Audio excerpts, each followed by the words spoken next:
In all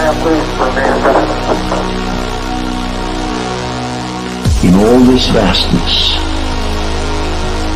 there is no hint that help will come from elsewhere to save us from ourselves.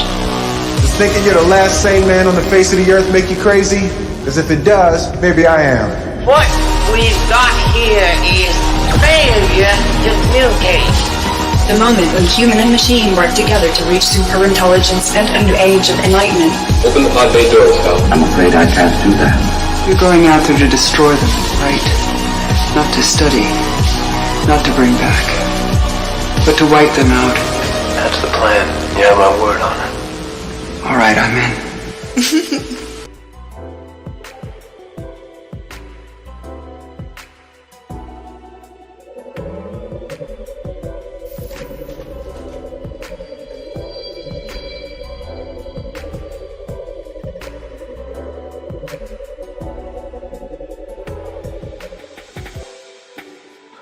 Ladies and gentlemen, welcome back to the Daily Download. My name is Smoke the Alien. Plenty to cover today, as usual. Finding our groove, getting in the zone. Before I begin, I'll introduce my good friend Manticore.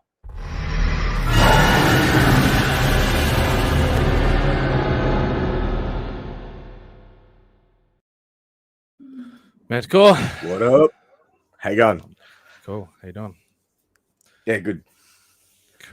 Cool. How's everyone going in TV land? Not much, really. No? I just got up not that long ago. Oh, nice. I've been up since early this morning. Just chilling. Getting shit done. Yeah. Got Jack in the chat. Drops the first bomb. At 11:06 a.m. Damn. Jack was dedicated all the way back then. Holy shit. Nick's in the chat. Seconded. Webbs is in the chat. Oh, shucks.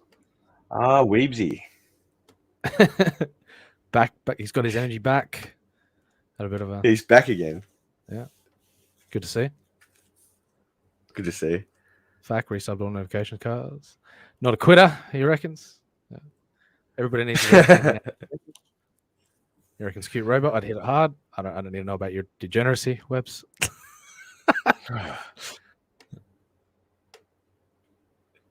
Looks like his daughter, he reckons. All right, that's just a conflict there that you need to get sorted there, Webbs. Red flag. Yeah, okay. Unfortunately, you will never know. I think you just said too much by accident, Webbs. So, what? Oh my god, they asked me to be. Was that a Freudian slip? Yep. Never mind. Get some Jung in your life, mate. They asked me to be a deacon at my church today. I was like, what the fuck? The deacons have to clean up the church. All I heard was a cricket sound, and and I saw them look at me funny. They're asking you to be a pastor. Good Lord, God help us all. Nah, a deacon. It's like the janitor for the church. Oh, a custodian for the church. That's right. As long as they're not asking me to hold sermons. Whoa. Yeah, no. I think it was a stupid question the way they looked at me. God, Webbs, do a little bit of service for your church. Nothing wrong with that. Sweep the pews. Deacons equal pastor. Pastors come Friday. Friday. All right. Hey, Jack. How you going, brother?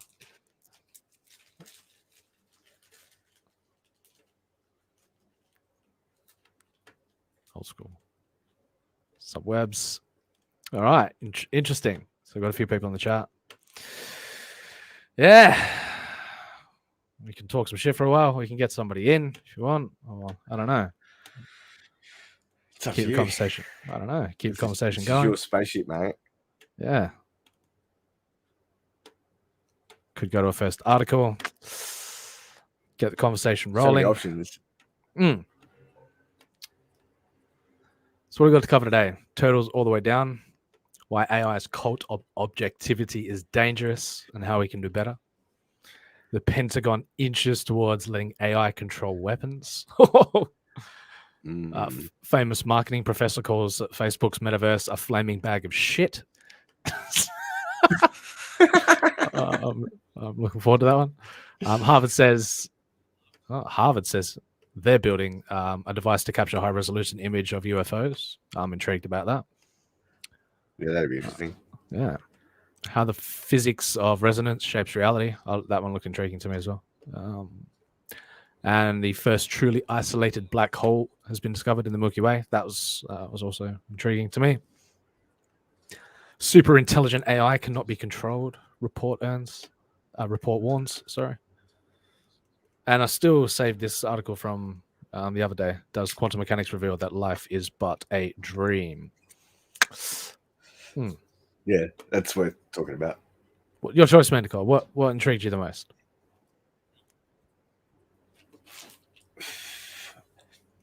I reckon we do that one. What? Life is but a dream. Yep. Is that only because you can't remember the articles that I said? No. No? No.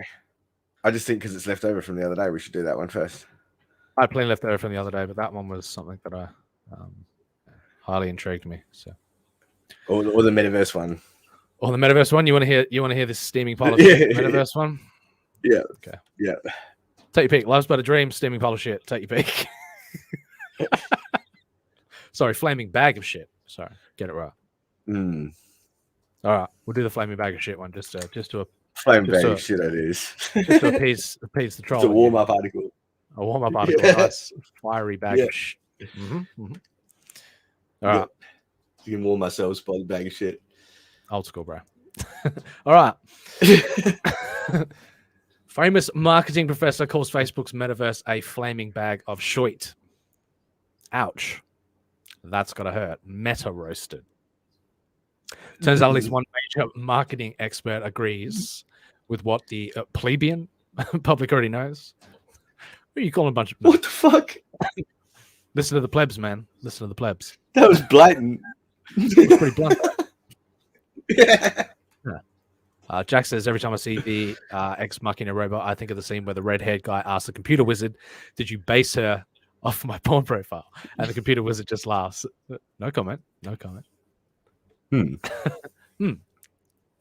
On a new episode of Vox's Pivot podcast with Kara Schwishner, renowned and new marketing professor Scott Galloway laid the cards on the table while he gave Zuckerberg credit for being a visionary.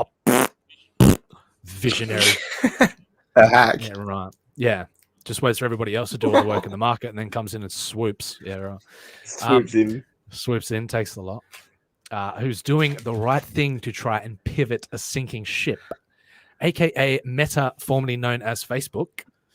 They're never going to be able to drop that, are they? They're rebranded to get rid of the Facebook tag. Yeah, I know. It's still there on the search engines and that still as well. Well, I mean, it's still called Facebook, is it not? But I don't know if they're going to totally rebrand. I think they're trying to get away from it, but well, they need to change the overall site if they're going to get away from it. Otherwise, yeah, burn it to the ground. Yeah, there's that. Yeah, I recommend that. Burn the digital graveyard to the ground. Yep. Yeah. That place is a cesspool anyway.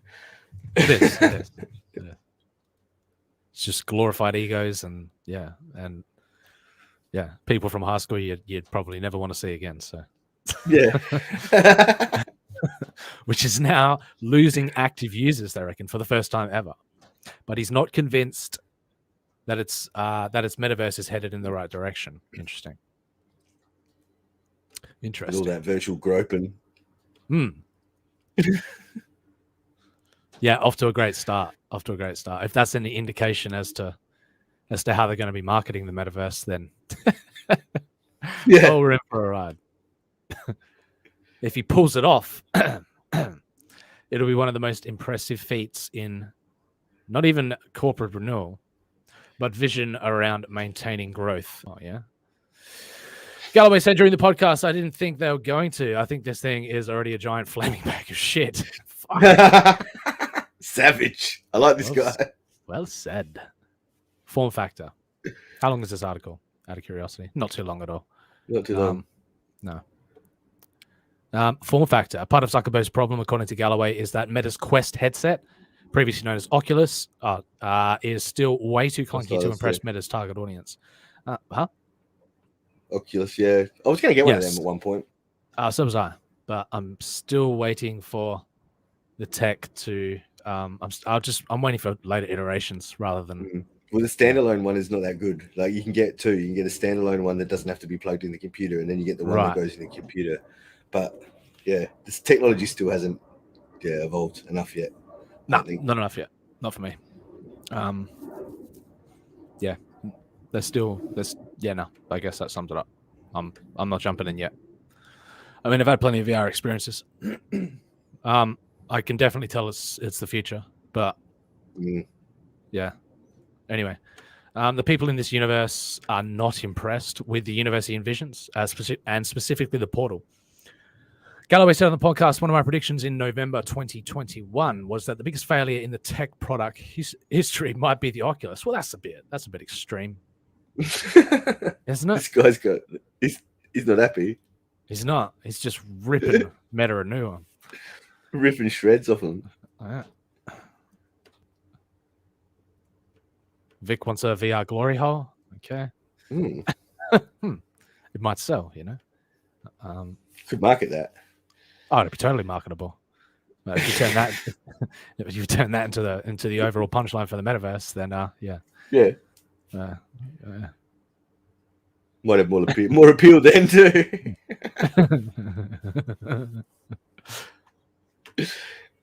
So there's also the issue of spending. Zuckerberg sank $10 billion into the Reality Labs division, only to see the company's stock price drop more than 20% this week. Holy shit! You serious? Damn. Galloway says that the public opinion of Meta is so low, there's little hope the company can recoup its investment in the short term. Let's be real. But I don't. Yeah. The only other effort is the decentralized effort going on, and yeah. That's like Decentraland and the other ones. There's a couple other ones. There's plenty of all hooked into potential of the metaverse, but yeah, but like you said the other day on that other one, it'll end up with like a triopoly or something, triopoly of like businesses owning it. Right, that's usually the way it goes. There's been like for the last 5-6 years the effort to get a decentralized metaverse going on, but it's yeah, ultimately that's what I see the end game of it being. So, sadly, but you can kick and scream about that all day. Oh no, Meta is a VR glory hole. Yes, they are. Of course, Galloway could totally be wrong. Meta could find its killer app, there we go, and make the metaverse and VR attractive to new users. But if it's going to pull it off, it's got its work cut out. And stamping out sexual harassment, crappy user experience, and above all, you mean? Fucking editing again. Above all, finding a compelling reason to deter. I haven't heard that. But anyway, do I look French to you? Are all going to need to become top priorities. All right. More on VR sexual harassment. He was trying to sound educated by using that word at the end. You mean a compelling reason? Yeah. Okay, I got you. Jesus Christ. I'm a writer. Yeah. So, would you like to know more on VR sexual harassment? Sexual harassment is already happening in the metaverse. Great start. Oh God. So, seriously damaging blow to the flaming bag of shit that is Meta. A proverbial punch in the face of Mark Zuckerberg. Take that, Zuckerberg. couldn't have happened to a nicer guy. Yeah, not a good start for them. He can go hydrofoil in this. Yeah, go float his little surfboard. Yeah, his little hydrofoil. Yeah, fuck off. Is that what they're calling it? A hydrofoil? Fucking that's. Yeah, I think that's what it's called. Yeah, lame. Pretty lame. What? Well, I gotta check out the stocks for a second. Oh wow, that's crazy. That just what's that? Yeah, if it, like $264 billion nosedive. Oh, tank! Fucking look at that. That's Sucked in. gold. Yeah. Holy shit. And I got to bring that up. What's that? 6 months. Fucking check that out. Oh, fucking slam. Oof. That's just like a fucking Yeah, that's a cliff dive. plummet. Yeah. Wow. Wow. Is that just because of what, bad press or what? Do you reckon? Oh yeah, obviously. Yeah. Major Obviously, yeah. Yeah. Look People out, pulling out Zuckerberg, they're coming for you next. Yeah. Mad dumpage going on. Interesting. It's funny though.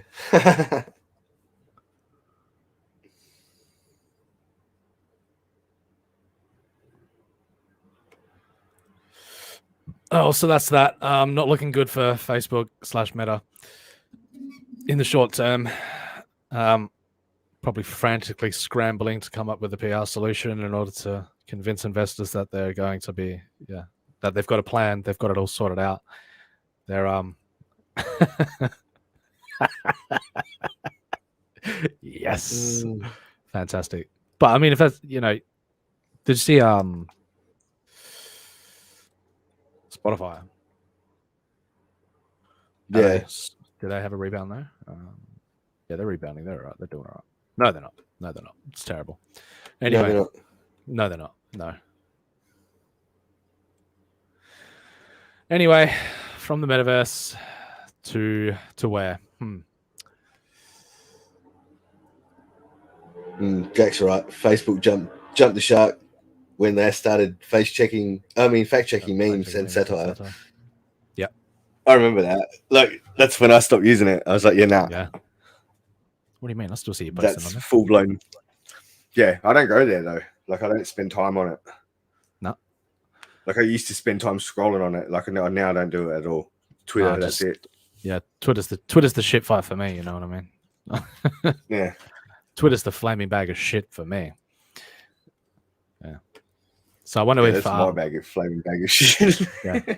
I wonder what Twitter's going to do in that space if they're going to actively enter into the metaverse space soon, because they're hinting at it. So they're bringing in really? NFT. Yeah, they're bringing in NFT like profile pictures and stuff. They're gradually I saw that. They're dipping their toes in the water. Yeah, and the downvote option. What's up with that? That came out of nowhere. I don't know, but I've seen more people post it now after you told me. Like, there's a few people have been saying it as well. Like, have you got it yet? Or that they've had it? Nah, I haven't got it yet either. No? Okay. Yeah, I got invited into the. Yeah. You're in the beta testing. Yes, in that phase. Yes, that's true. Facebook went south in 2009 when they started sucking the BBD, the Big Brother D. Yeah. Yeah. Yeah. All right. Depressing news for Facebook. Depressing news for well, I mean, it's not depressing news for the decentralized movement of the metaverse as a whole, but it's certainly a kick in the nuts for any type of corporate incentive to it's gonna put a hole in Zuckerberg's pocket. Yes, but just always bear in mind that the investments that they make are, they're not expecting to make returns in the short term, especially in what they're investing in. So they're looking at establishing long-term ecosystem and incentivizing people to to come over to their dystopian version of digital hell. So, but at the end of the day, it'll be because of the foundations that have been built, like from the decentralized aspect. That's why there's so much. There's already so much hope in that landscape already. But so, the battle rages on between decentralization and centralization. So, yeah, and that's what it comes down to in the end, really. Yeah, well, total control or freedom. Yeah, I know where my coins are. I know where I stand as well. Well, Yeah. no thanks. So, where are we going next? We're going Pentagon inches towards letting AI control weapons. Yeah, I like the sound of that one too. You want to scare the pants off of people? Yeah, that might be fun. Might be fun. Could be fun. Or do we want to go down the UFO route? So much goodness today. All Yeah, right. we could go down the UFO route. Might affect you directly. You never know. What? The whole alien, you're an alien, aren't you? Nah, mate. Then you can, What are you talking nah, mate. I don't know what you're talking about. I'll get to the alien one next, but yeah. Smoke exposed. Oh no.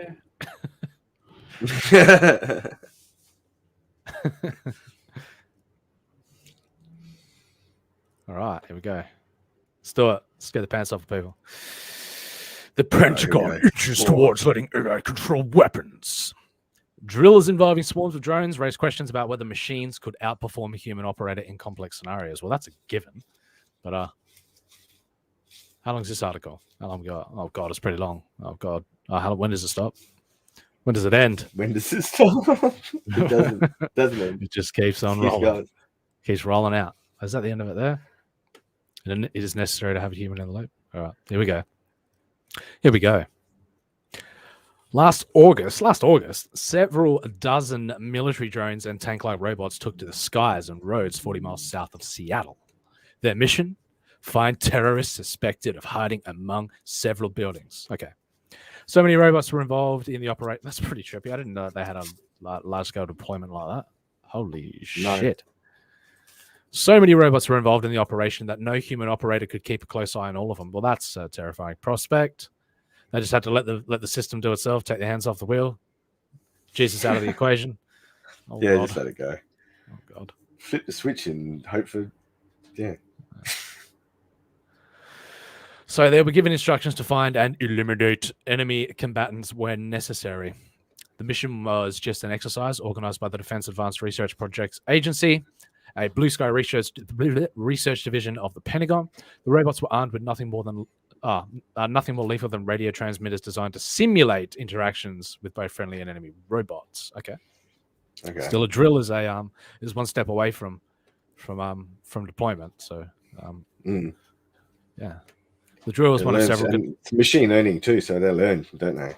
That's right. You put them in a controlled scenario like that, and if I'm curious to see how well it came together. Whether it was a just imagine the idea of that though, of just hitting a button and then allowing a fully autonomous swarm army to conduct an operation like that and just have faith in the fact that it's gonna oh man, and then just I'll come home, guys. Yeah, that's good. Guys, I said come home. Come home. Finish now, come back. They're like, fuck you, motherfucker.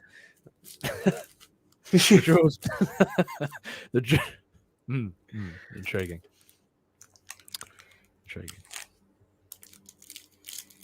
Wes wants to know where Tony is. Tony is actually a female, Webs, believe it or not. They're saying like we might need to fix our BMW sensors. Oh, the drill was one of several conducted last summer to test how artificial intelligence could help expand the use of automation in military systems, including in scenarios that are too complex and fast-moving for humans to make every critical decision. The demonstrations also reflect a subtle shift in the Pentagon's thinking about autonomous weapons, as it becomes clearer that machines can outperform humans at passing complex situations and operating at high speed. What's that everyone say? General John Murray of the U.S. Army Futures Command told an audience at the U.S. Military Academy last month that swarms of robots will force military planners, policymakers, and society to think about whether a person should make every decision about using lethal force in new and autonomous systems. Murray asked, is it within human ability to pick out which ones have have to be engaged and then make 100 individual decisions? Is it even necessary to have a human in the loop? He added. Oh, don't fucking say that. They're already thinking. Yeah, they're already thinking of taking humans out of the equation. Fully autonomous, fucking oh my god. It's like they're just like, yep, fucking let's do it, mate. Fuck it. Fully Russia's doing it. Let's right do now. Yeah, Russia's doing it. China's doing it. Yeah, we may as well do it too. Might as well catch up, right? Yeah. Stay ahead of the curve. Fuck. So is that terrifying to you? They're a bit rushy. I think they're stampeding towards something that they should probably take a bit of time to work out. But maybe let it, a bit of regulation in the equation. Bit of bit more testing, like in machine learning and not physical. Maybe I don't know. Like, yeah. How do they? I'm curious to know how they went about the operation. Like what style of AI was actually in control. Yeah. Well, I've seen those the robot dogs operating like in the military, like videos of that. Right, like but that's pretty full on. This is completely different, and it's a multi-layered operation. So, and the decision making involved in,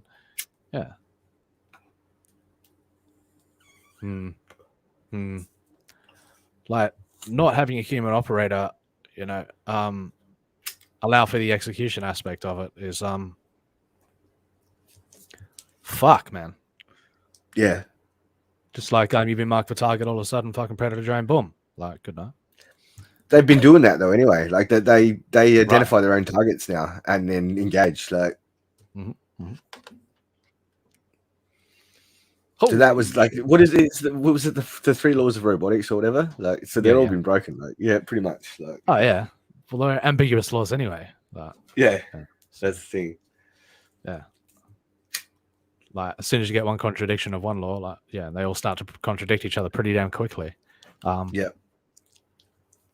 Yeah, especially when you've got that type of scenario where where the main objective is death. Yeah.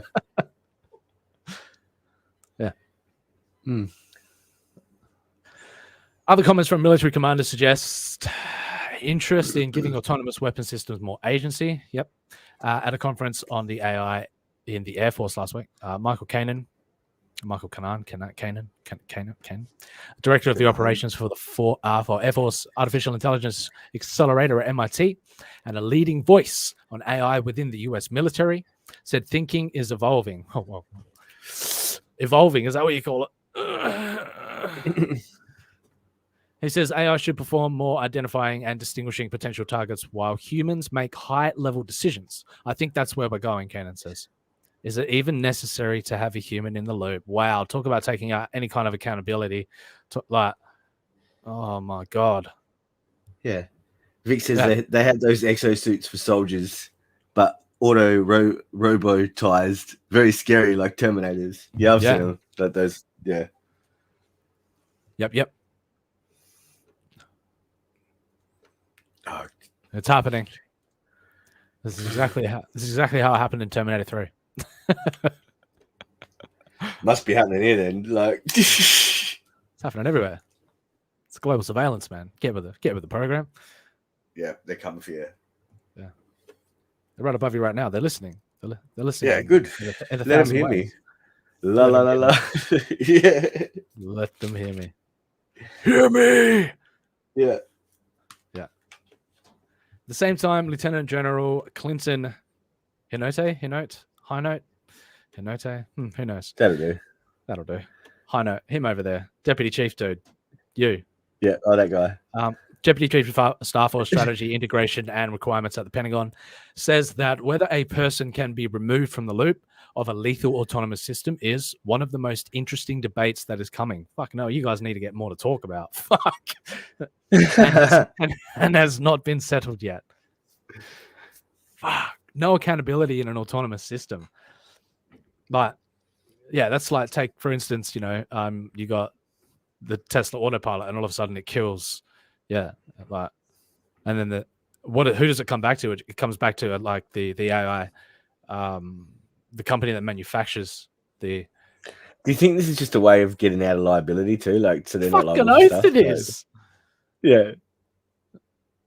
Yeah, that's what I just thought then. Like, that's just the way to fucking go, yeah, no, it wasn't our fault. Like, Dust my hands, fucking no, it was just yeah. No, it wasn't. Yeah, we're like, makes it so much easier to it's an apologize. autonomous system, man. Yeah, Like, it's the autonomous system. Don't blame the government. No. no. No, blame that private company that made the AI. Go on. Yeah. I see what's going on here. Yeah. Yeah. A report this month from the National Security Commission on Artificial Intelligence and AI, an advisory group created by Congress, recommended, among other things, that the US resist calls for international ban on the development of autonomous weapons. Resist calls for... Timothy Chung, the DARPA program manager in charge of the swarming project, says last summer's exercises were designed to explore when a human drone operator should and should not make decisions for the autonomous systems. God damn. For example, when faced with attacks from several fronts, human control can sometimes get in the way of a mission because people are unable to react quickly enough. Actually, the system can do better from not having someone intervene, Chung says. Oh, God. So that's what that's what's going on in Artifice as well. Like an autonomous war between, The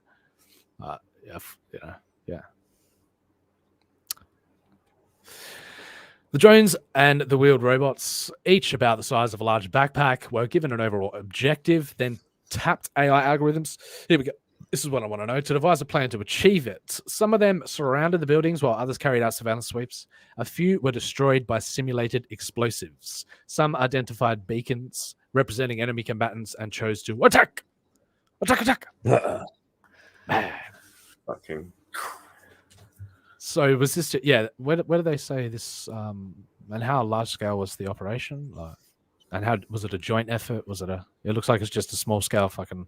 They're gonna upscale that quickly though, and they're gonna start testing this shit, at a like field deployment level. So soon. The US and other nations have used autonomy in weapon systems for decades. Yes, but that's different. That's defense and shit. We've already been using it for ages, don't worry, man. Like, no. That's how they're selling you on it. We're doing it for ages. Oh, what do you mean fully autonomous fucking missile defense? Oh, well, what about fully autonomous fucking like assault? Been operation for the last 5 years, mate. Like, it's all right. Don't you see the difference? God, get some fully autonomous assault drones in your life, man. To call. Go. Let them in your back door. Go on. No way. Yeah. Some missiles can, for instance, autonomously identify and attack enemies within a given area, but rapid advancements in AI algorithms will change how the military uses such systems. Off-the-shelf AI code capable of controlling robots and identifying landmarks and targets. That's interesting. Often with high reliability, will make it possible to deploy more systems in a wider range of situations. God, that's some spin right there, isn't it? Yeah. They're automating the battlefield. That's what they're moving right now. Then they'll have like war games, like just like between like AI systems. Predicted.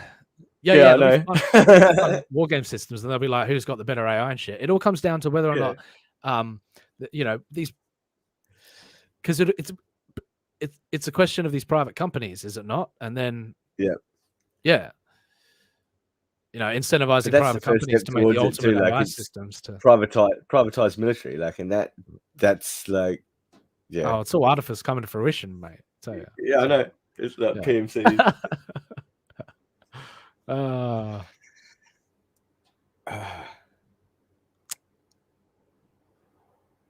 wow. Oh, well.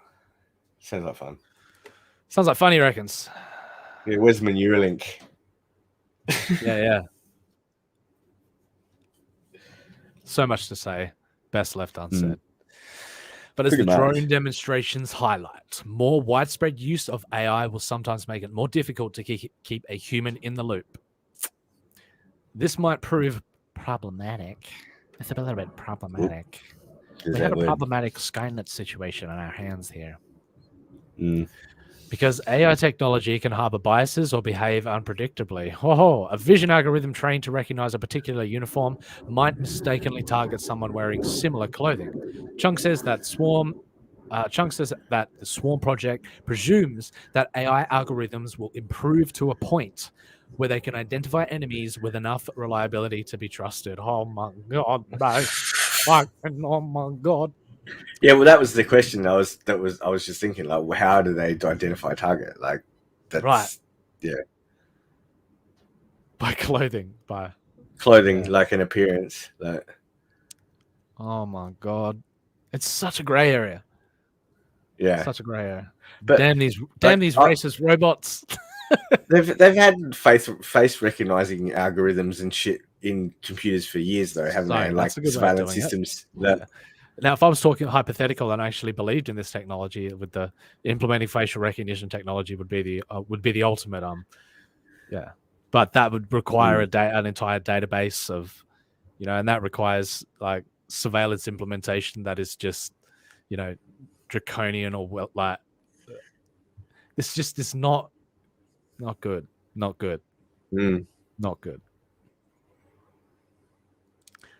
Terror in the skies. You know what I'm saying? yeah. Google faced employee protests and public outcry in 2018 after supplying AI technology to the Air Force through a project known as Maven. Interesting. Fix the sense of white people. Oh god. To some degree, the project is a part of a long history of autonomous weapons and systems, with some missiles already capable of carrying out limited missions independent of human control. But it also shows how recent advances in AI will be. I need to get my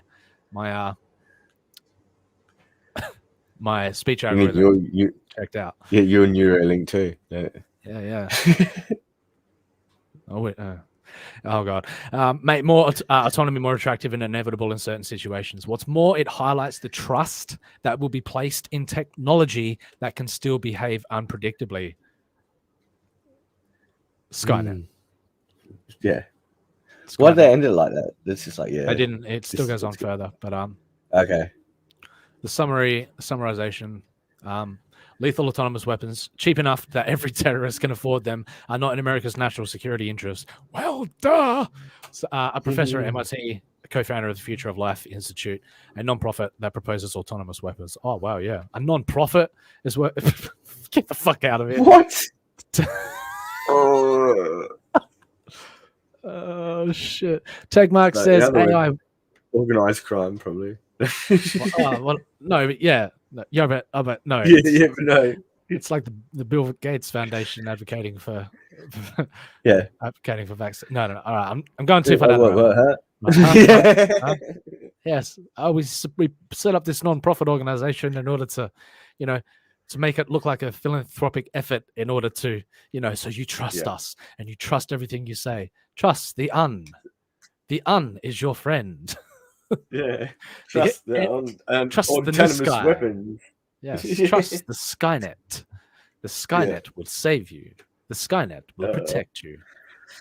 The NSCIA report, AI reports opposition to global ban is a strategic mistake. Oh, is that right? You want no opposition. You want no checks and balances when it comes to the implications of letting a rogue AI system taking complete control and having the full militaristic might of an autonomous swarm. Yeah, that's and then all of this. You people are fucking stupid, is what you are. He says, I think we'll one day regret it even more than we regret having armed the Taliban.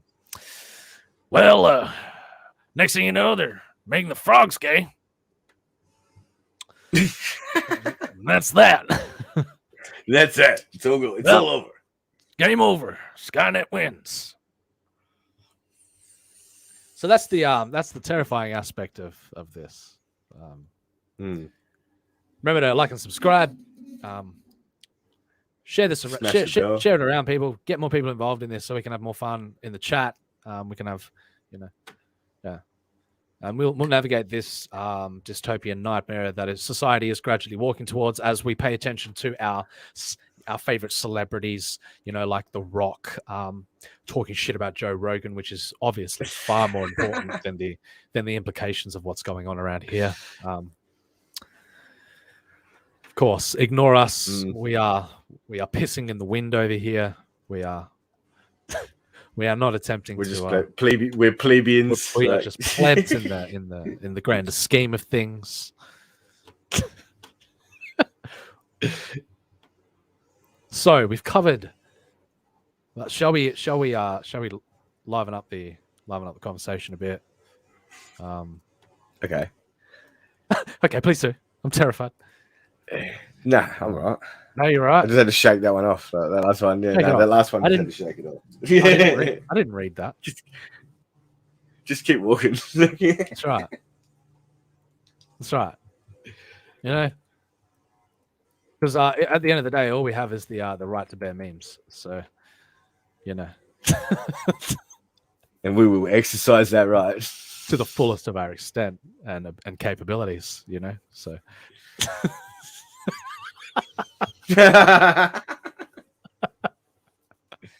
Oh shit! So, what do you think about the Joe Rogan situation and The Rock backpedaling on his endorsement of Joe Rogan? Joe made a big mistake when he apologized the first time. That's what I think. Like when he made that first statement, and now they're just coming for him, and they'll keep coming for him now too. Oh, that's right. And more people are pulling out of Spotify. They're putting more and more pressure on Spotify to backpedal on listing on their $10 million for all intents and purposes purchase of all of Joe Rogan's future and past interviews, of which they have currently removed 100. I think they said over 100 interviews removed. Slowly, the censorship machine is clenching its fist around Joe Rogan's throat. They're forcing him into situations where he has to speak out. He has to account for saying things like the N-word, for when he has a plethora of as they quote, as they deem misinformation, which is just a genuine, in all intents and purposes, it's a genuine curiosity to explore the potential truths, falsities, and just get to some type of conversations like that are important. They are. They are so important. People being able to freely have conversations like that is important. That's why, it's silly that he said it. He shouldn't have even doubled down at all. If he didn't, I don't think this would be happening. You'd never bend your knee to these people, man, ever. Right. Because they'll keep coming for you. And when you do, well, I mean, you know what happens. Yeah, you spend the rest of your life doing that. You spend the rest of your life licking boots, and yeah. The wise man once said, "Yep. If you want a vision of the future, imagine a boot stamping on a human face forever." The wise George Orwell. Yes, Rogan is counting his money all the way to the bank and saying any publicity is better than none. That is true to a certain extent, but if he did think that way, well, yeah, I mean, at the end of the day, you're right. He's made his money. He's right, but but what I'm saying, his life is gonna be more uncomfortable now because of what he's done. They'll literally come for him all the time. Oh well, yeah, but he'll be living this. He'll be constantly explaining himself. Self-aware state where he'll no longer have the freedom to conduct himself in a manner that that people were listening to him for in the first place. He'll be hyper censoring himself in any interview. He's going forward. The decisions that he makes, the people that he has on, will ultimately reflect the policy that's been implemented upon him. So, and this is just the slow death of another aspect of freedom. So, yeah.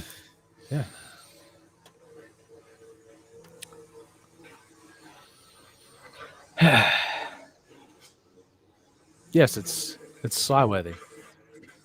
Yeah. Well, I honestly didn't expect that from him. be honest. Like, I didn't think he'd do it. Like, he'd double down like that. But hey, you never can tell with people, really. So what would you do, Manticore,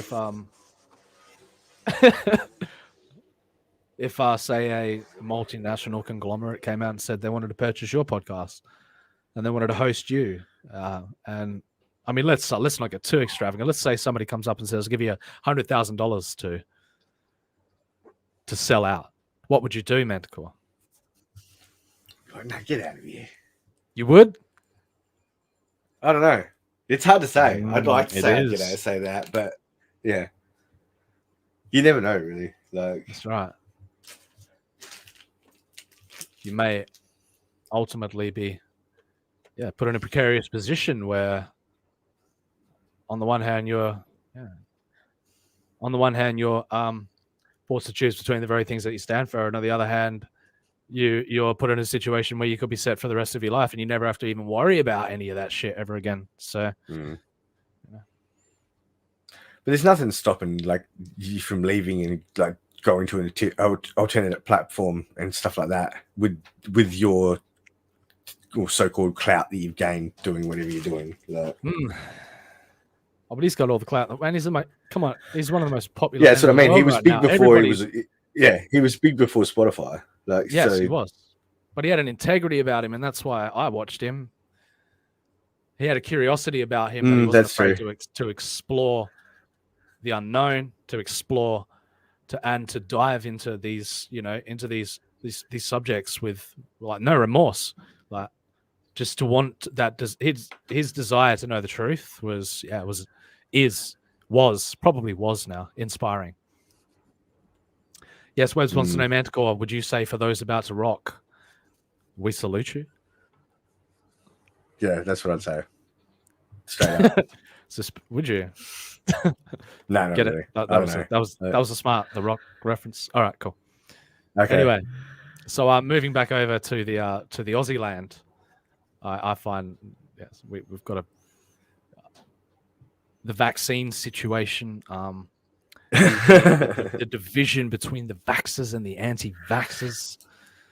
Those factions. It's causing a lot of conflict in the Aussie streets. Let's take a look at something real quick, and a little bit of a chuckle for presented in an Aussie way, So, yeah.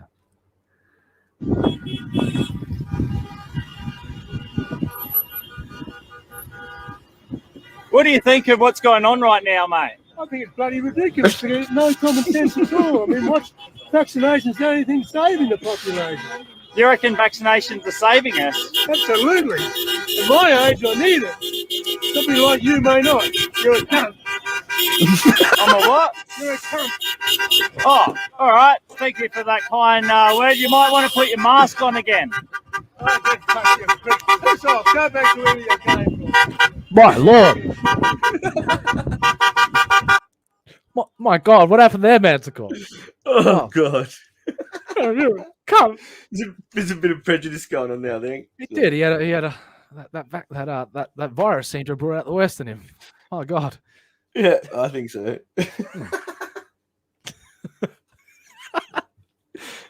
You want to watch that again? Go back where you came from. Go back where you came from. Yeah, you bloody cat. Oh no! All right, he got heated, didn't he? Fuck, he did. Quite an angry old man. Yeah, that wasn't using that word in an endearing fashion either. No, that wasn't the way that we tend to use it. Yeah, the vitriol coming out of that the pandemic has brought out of people. It's an interesting phenomenon though to see to see the true harbored fear within people brought to the surface, put out on display. Yeah, for everyone to see.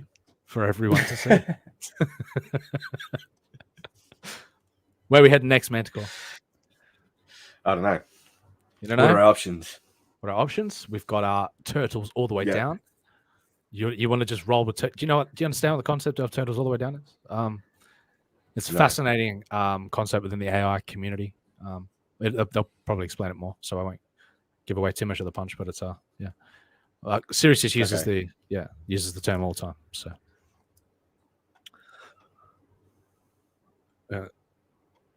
we have how the physics of resonance shapes reality.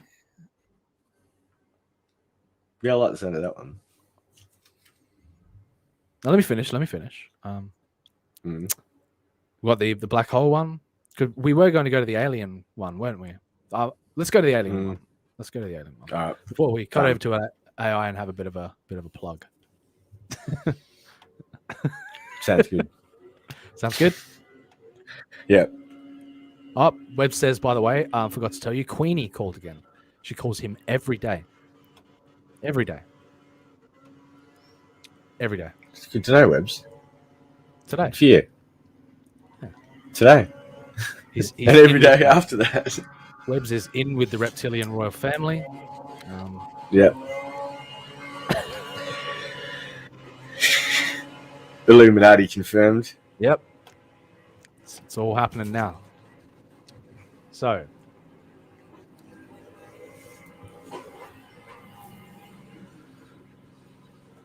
On a lighter note, on a lighter subject, let's not make too much of a parody of the horrors and the terrors that is the pandemic. So, and yes, because you can clearly see that man was in fear. So, in fear for his terrified. life. He was. But if he was that, all of this stuff does contradict itself. So it puts people in a horrible cognitive dissonance, where they act out, I don't like to see. Yeah, I've noticed that though. So it's tension, like you can feel it, like it's like. But ultimately, unsure or afraid. It was harboring that own man's internal prejudices. It was revealing, his internal prejudices. But at the same time, that the guy who was holding the camera was being antagonistic. So it's a fine line. Anyway, that's funny. Harvard said what? Harvard's the person now. Oh, speaking, I was about to talk about Avi. He's a bit antagonistic. In a sense, Anyway, I'll move on from that. Yeah, with the way he interviews, that's funny. The way he conducts himself, that's it. He goes in with an antagonistic presence to try and poke people and prod people in a way where he gets a snapshot of the truth out of them. So of how they actually feel, as opposed to the fronts and that people put on in order to maintain a certain image. Harvard says he's building. Harvard's person now, obviously. Didn't you know? Obviously, they mean Harvard professor says he's building a device to capture high resolution image of UFO. Would you say a UFO? Of UFO? I thought they called them UAPs now. Yeah. Unidentified aerial phenomenon. Something of a phenomenon. Could be. All right. Well, we're bleeding viewers. My self-trolling is pushing people out the door. All right. High fidelity. Harvard professor Avi Loeb has long been outspoken about taking the search for extraterrestrial life more seriously. In an eyebrow-raising quest, he's often exhorted his colleagues to take UFO research more seriously. I admire a man who does that. I admire a man who recognizes that there's a true phenomenon happening that is unexplainable, that history has shown countless cases of cover-up, of the want to pretend like something isn't happening when it clearly is. I mean, I'm up here in orbit right now, looking down on your looking down at the Earth, and is that a motorbike or is that a blower? I don't know. It's like something. It's like a Something dude. like that. Hang on. There you go. Yeah, So, it's a in all- chainsaw or a blower. That's right. In all seriousness, yeah, something more does need to be done in the, but it's a matter of of governments openly admitting that, that there are things that they don't understand in the realm of physics, in the realm of of our current There was that understanding. report that came out about UFOs but didn't say much really. Like they acknowledged the existence of something. Like Yes, there have been. Well, that's what I mean. They're slowly coming to the point where they're admitting that, there's some type of phenomenon occurring that it falls into the realm of unexplainable. So, and of course, it's a national security issue. It's there's so many elements that go into a government, not wanting to admit that that the there's something entirety going of on. that the entirety of our current model of understanding of reality could be upturned in the blink of an eye by a pure admission that these events are occurring. So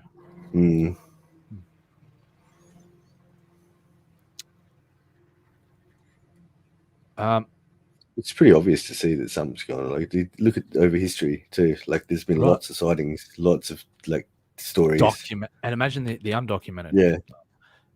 Imagine exactly. the classified. Imagine the stuff that you don't see. There's an entirety of a Twitter community dedicated to this stuff. So, and I mean, it's a rabbit hole that I will ultimately dive down once again. I have not for a very long time, but as we get more and more into finding our feet here, seeing what people are curious about, as much as I want to talk about dystopian robots all day, there's elements like the UFO phenomenon and stuff that I just I want to incorporate into this grander understanding. To get people curious enough to want to speculate about it is what. That's my bread and butter. Speculation. Yeah, that's what I love too. Like you can do it all day too. Like there's so many different scenarios. What's this website? Fizz Chozo. Something about Fizz Chozo. Not sure. I've seen him around. I think he's 18. Did he goofanoid? What? And animation is Today Shows Off the Hook. What's it about? What's he doing?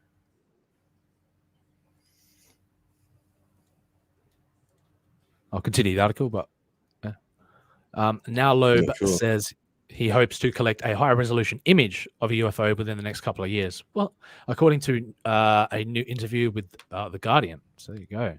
Guardian on that shit. Just curious. When I go like this, does it change the image there too? No, it doesn't. It just holds that page open there. Okay, problem solved. Something coming. Is America finally ready to take UFOs seriously? That's another article. Curious. Do you take them seriously, Manticore? What about seriously. You? Very seriously. What about you, chat? What do you think about the UFO phenomenon? Yes, Vic is I'm well aware. Vic is quite a proponent of the ancient AI, the ancient AI alien theory, ancient alien. It's fun to speculate about that sort of thing, even though it's presented in a way that's absolute gobbledygook. There's that there's an element of truth to it. So, yeah. Yeah, well, they say that like we're a lot older. Like our history goes back a lot further than they originally thought. I read that somewhere. But... You read it somewhere? You haven't done? Yeah. I just read it somewhere. I've done, countless hours of deep research on just that topic. So, and it's fun in everything from ancient depictions, like ancient art depictions, to literature, to documented human experiences that are there's something to them all. So, and from everything Bob Lazar to ancient aliens. Like there's something to it. I'm not saying it was alien, but I'm not it's saying alien. it was some kind of extraterrestrial, but Smirk's up in space right now. I really want the next generation to be free to discuss it, and that's what it comes down to the freedom to be able to openly discuss it. Knowing right now that the YouTube algorithm is on my case, is frowning upon me, is limiting my reach because I choose to speculate about such wonders, such wizardry, such potential, is a disservice to the very idea of what I believe. So. And that's the crazy thing. It's like we have to worry about that sort of shit now. It's like Right. Transparency. You have to say what they want you to say, present yourself how they want you presented. No artistic freedom, no ability to build something that stands for the very truths that you're trying to advocate for. God damn it. Damn it. God damn it. Does Vic want to come on and talk about ancient aliens? How long have we been going for? We've been going for an hour now. Yep. 1 hour and 6 minutes. 1 hour. 1 hour. 1 hour. All right, I'm dropping the link in. Where am I dropping it? I'm dropping it in CG Nights. Boom. There it is.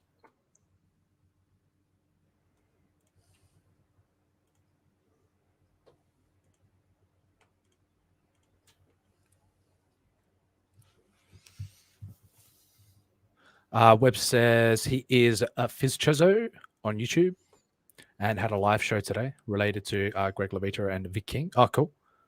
Maybe Vic can come on and have a little bit of a chat about that. I'm not sure what's going on.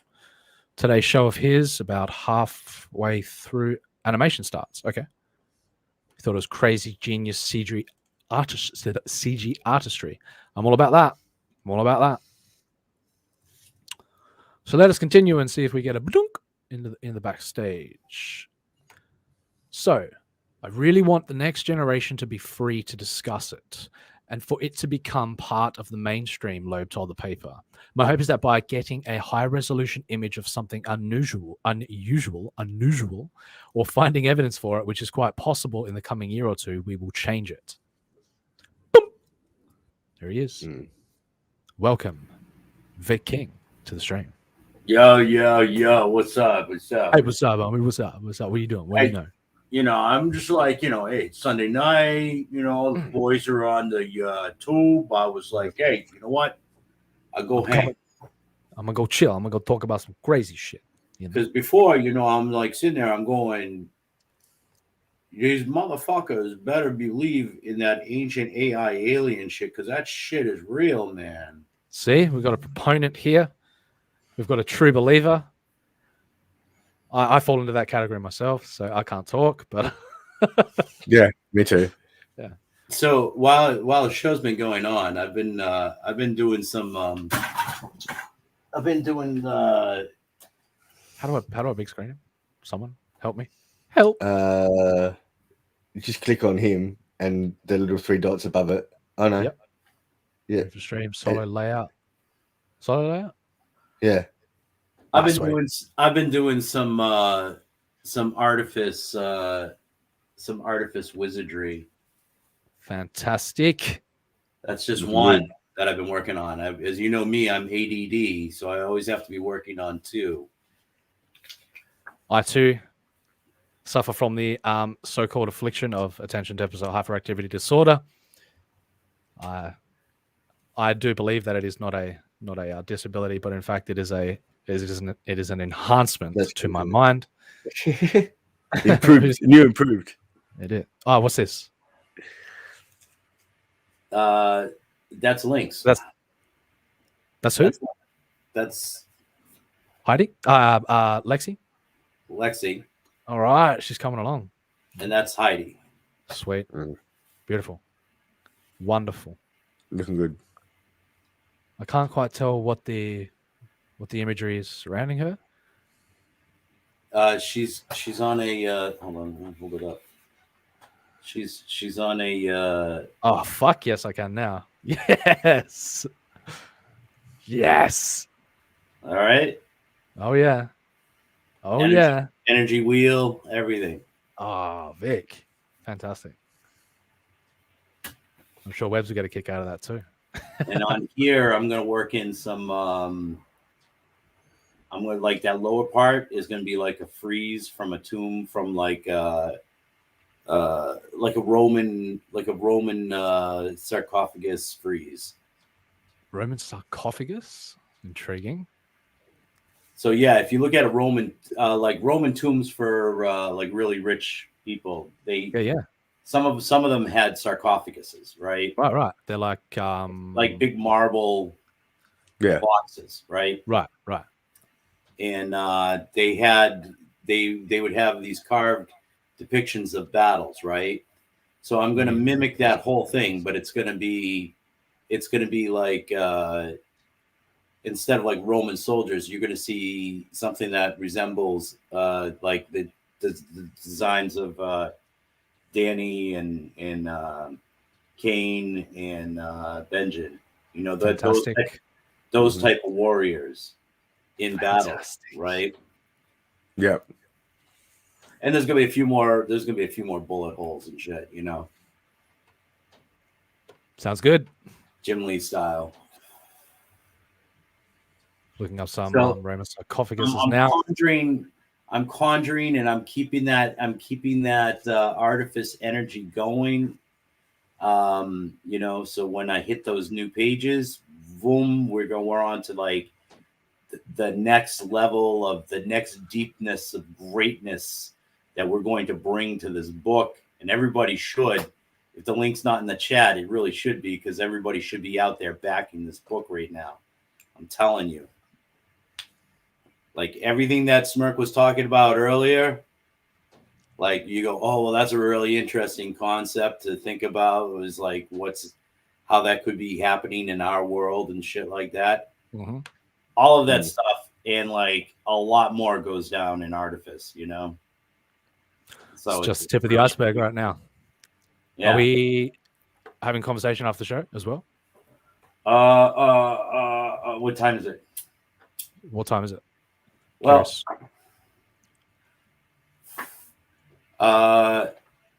we could do that. Might as well start getting it done. Or we could do it after I stream. What time are you at right now? Well, it's 10:38 my time, right? Mm-hmm. So I'm not sure how long you guys are intending on going. Probably for another 45 to an hour. Yeah. 2.5 usually rounds it out. 2.5 hours. So yeah, I mean, okay, so we can meet after this, and then probably should for the to get all of that stuff sorted out, and then I can stream after that. All right. Webbs is, gentlemen, I apologize, but sleep calls. I bid you adieu. We need to get ourselves some mods in this chat. You haven't given anybody a wrench? Not yet. I haven't had. This is the second show, man. My God! I'm waiting to see who's going to take the responsibility seriously. Two shows without a wrench. I know. Well, I would have just given it to Intense Webs. Good one. All right, so that looks fantastic. Yeah, they both do fantastic imagery. Cross between, I love the idea of the Roman tomb. Perfect, captured that perfectly. Captured the concept perfectly. The glorification of these almost deity-like figures that they came from this element of the world. They were warriors, fighters, came to represent something truly in Nabrinth as well, and around the world, because it was like almost a reality TV show at one point. Like Nabrinth was the war aspect, which went from a simulated war to a real conflict based within both the simulated world and overflowed into the augmented reality based aspect of Nabrinth, like that of the 20 years prior. That's all highly important. But based upon the foundations of 2,000 years in the past as well. These, like you can conjure up ancient warrior-based stuff. You can dive into the ancient AI stuff. So many elements there that I want to distinguish between the past, the civil war that unfolded 20 years prior to the fallout that leads up to the current story, the current beginning of the story. There's a major story to be told, like within that 20-year period prior in the past. The raising of, I won't go any further into it. Needless to say, we basically for like to put in layman's terms, I'm pretty sure like because this is how I interpret what Smirk's saying, right? And so this might help like some people who are trying to interpret what you're laying down. There's like a generational repeat factor going on in mirroring for sure, right? And it's if you think in the context of what he's laying down that there's like the physical reality, there's the virtual reality, and then there's another like metaphysical reality that reality we all know about, which is like kind of like the spiritual realm or the meta realm, you know. Mm-hmm. And that incorporates dreams, that incorporates visions, that incorporates the cosmic aspect of this, of this AI as well. And the laws that seem that we know, right? There's like one consistent law that kind of seems to dictate everything, right? Everything is subject to math. Math is the ultimate it's information at the end of the day. Equalizer, right? It's the ultimate equalizer, right? And so if you think about it in the context of like binary code, it's think bigger. Think cubic. Think cubics, not so much binary. Yeah. But I'm saying like there's like repetition in there, right? And so that's where you get like this reflections of what's already happened and what's going to happen and so what is that's happening. The fractal nature of reality. Right. That is a highly important geometric structure, and that that is so important down to the meta aspect of how how the book comes together. And that's how you translate that first part. You wake up to what is it again? What do you mean? The opening line, the tagline that you have, for Artifice. Personal identity shadows in comparison to digital reflections. There's a fractal nature to our very existence. There's a reflective nature to our very existence. That's in an artistic creation essence. That's the fire, and it's not. It's like. Well, it's very real. Yeah, the concepts are not alien, like or even all that far out there than where we are actually at even in our world, right? Mm-hmm. And so I would recommend this book to everybody, but especially anybody who loves sci-fi. At that surface sci-fi, like anybody who loves dystopian sci-fi. But if you're into a more cosmic reality trip as well, if you're into what are the masterpiece that we've crafted here, and it'll take you to another world. So this is what I always like in Smirk and his journey with Artifice and what he's creating with Artifice is this, right? He's in written terms, he's doing what Jack Kirby did back in the 60s and the 70s for laying out like how fantastical cosmic existence is and how mechanical things pull together, like how there is a system even in the middle of chaos. He's the Kirby of like cosmic sci-fi that in writing, that's how I like to think of Smirk. That's pretty high praise, man. He's the writer. Yeah, you're the writer's Kirby. You know. You're not going to want to miss this, but keep in mind, if for the people out there who are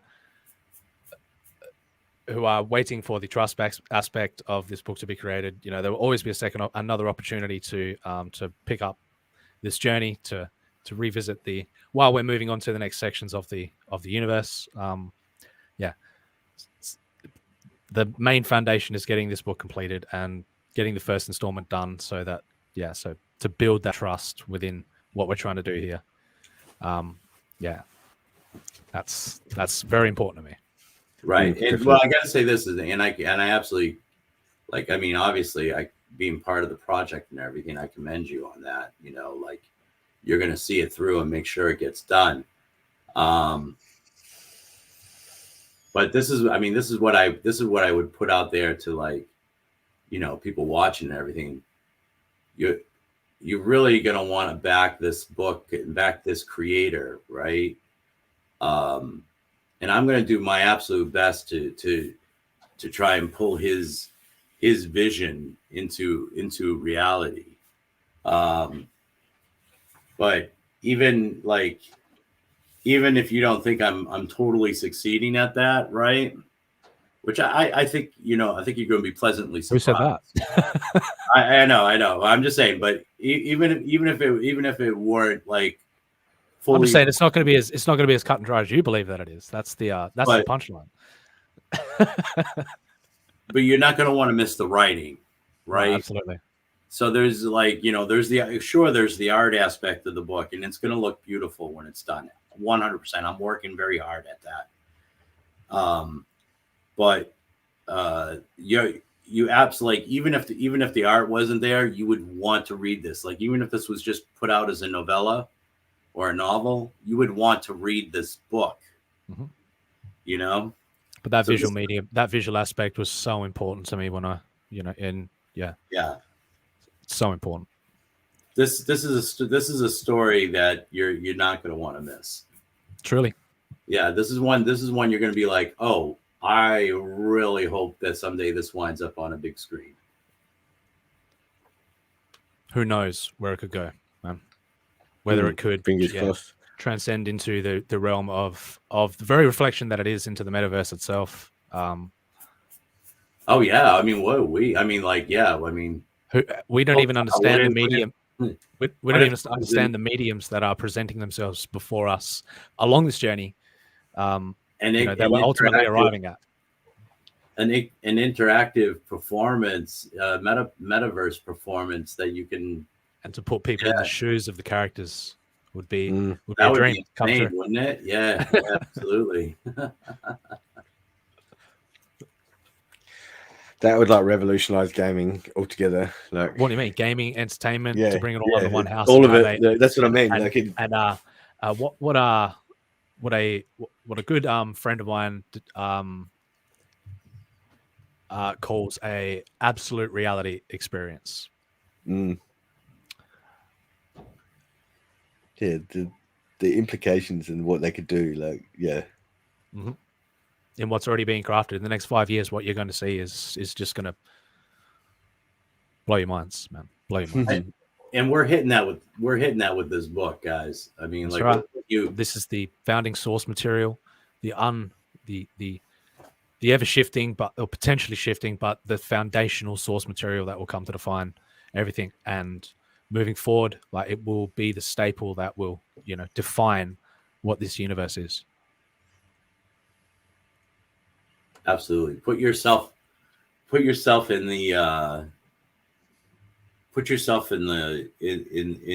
ahead of the game. Absolutely. And you can even put yourself in the game, because we still have some slots open if you want to back the join Plasma recruit tier on the campaign. You can get drawn into the book, and you'll get drawn, as a member of Team Plasma. You'll get the cool guns and the cool toys and stuff, So yeah, absolutely. Let's do this. All right, back to the article. I went to the campaign, but I'm still. Oh, I don't okay. know any GoGo guys. Campaign, yes. Well, let's go to the campaign. Absolutely, 100%. I'm all for the campaign. Oh yeah, this guy.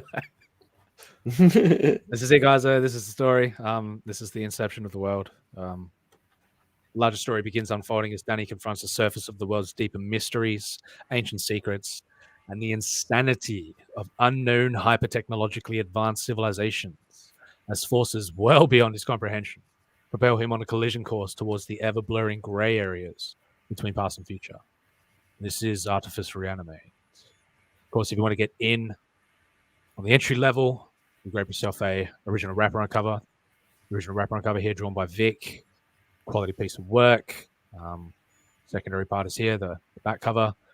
If you want to grab that tier, you'll get one copy of the book and a 10 by 13 Illyria poster, which is the vertical poster of this here. There's also the mirror version of that, which is the Illyria variant edition. You'll get a copy of the book with the Illyria variant cover. Also, you'll get the wraparound cover as a poster.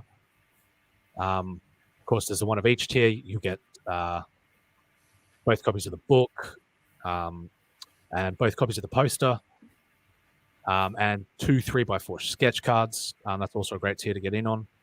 The original art fan, one copy of the book and a 7x10 ink frameable illustration drawn by Vic.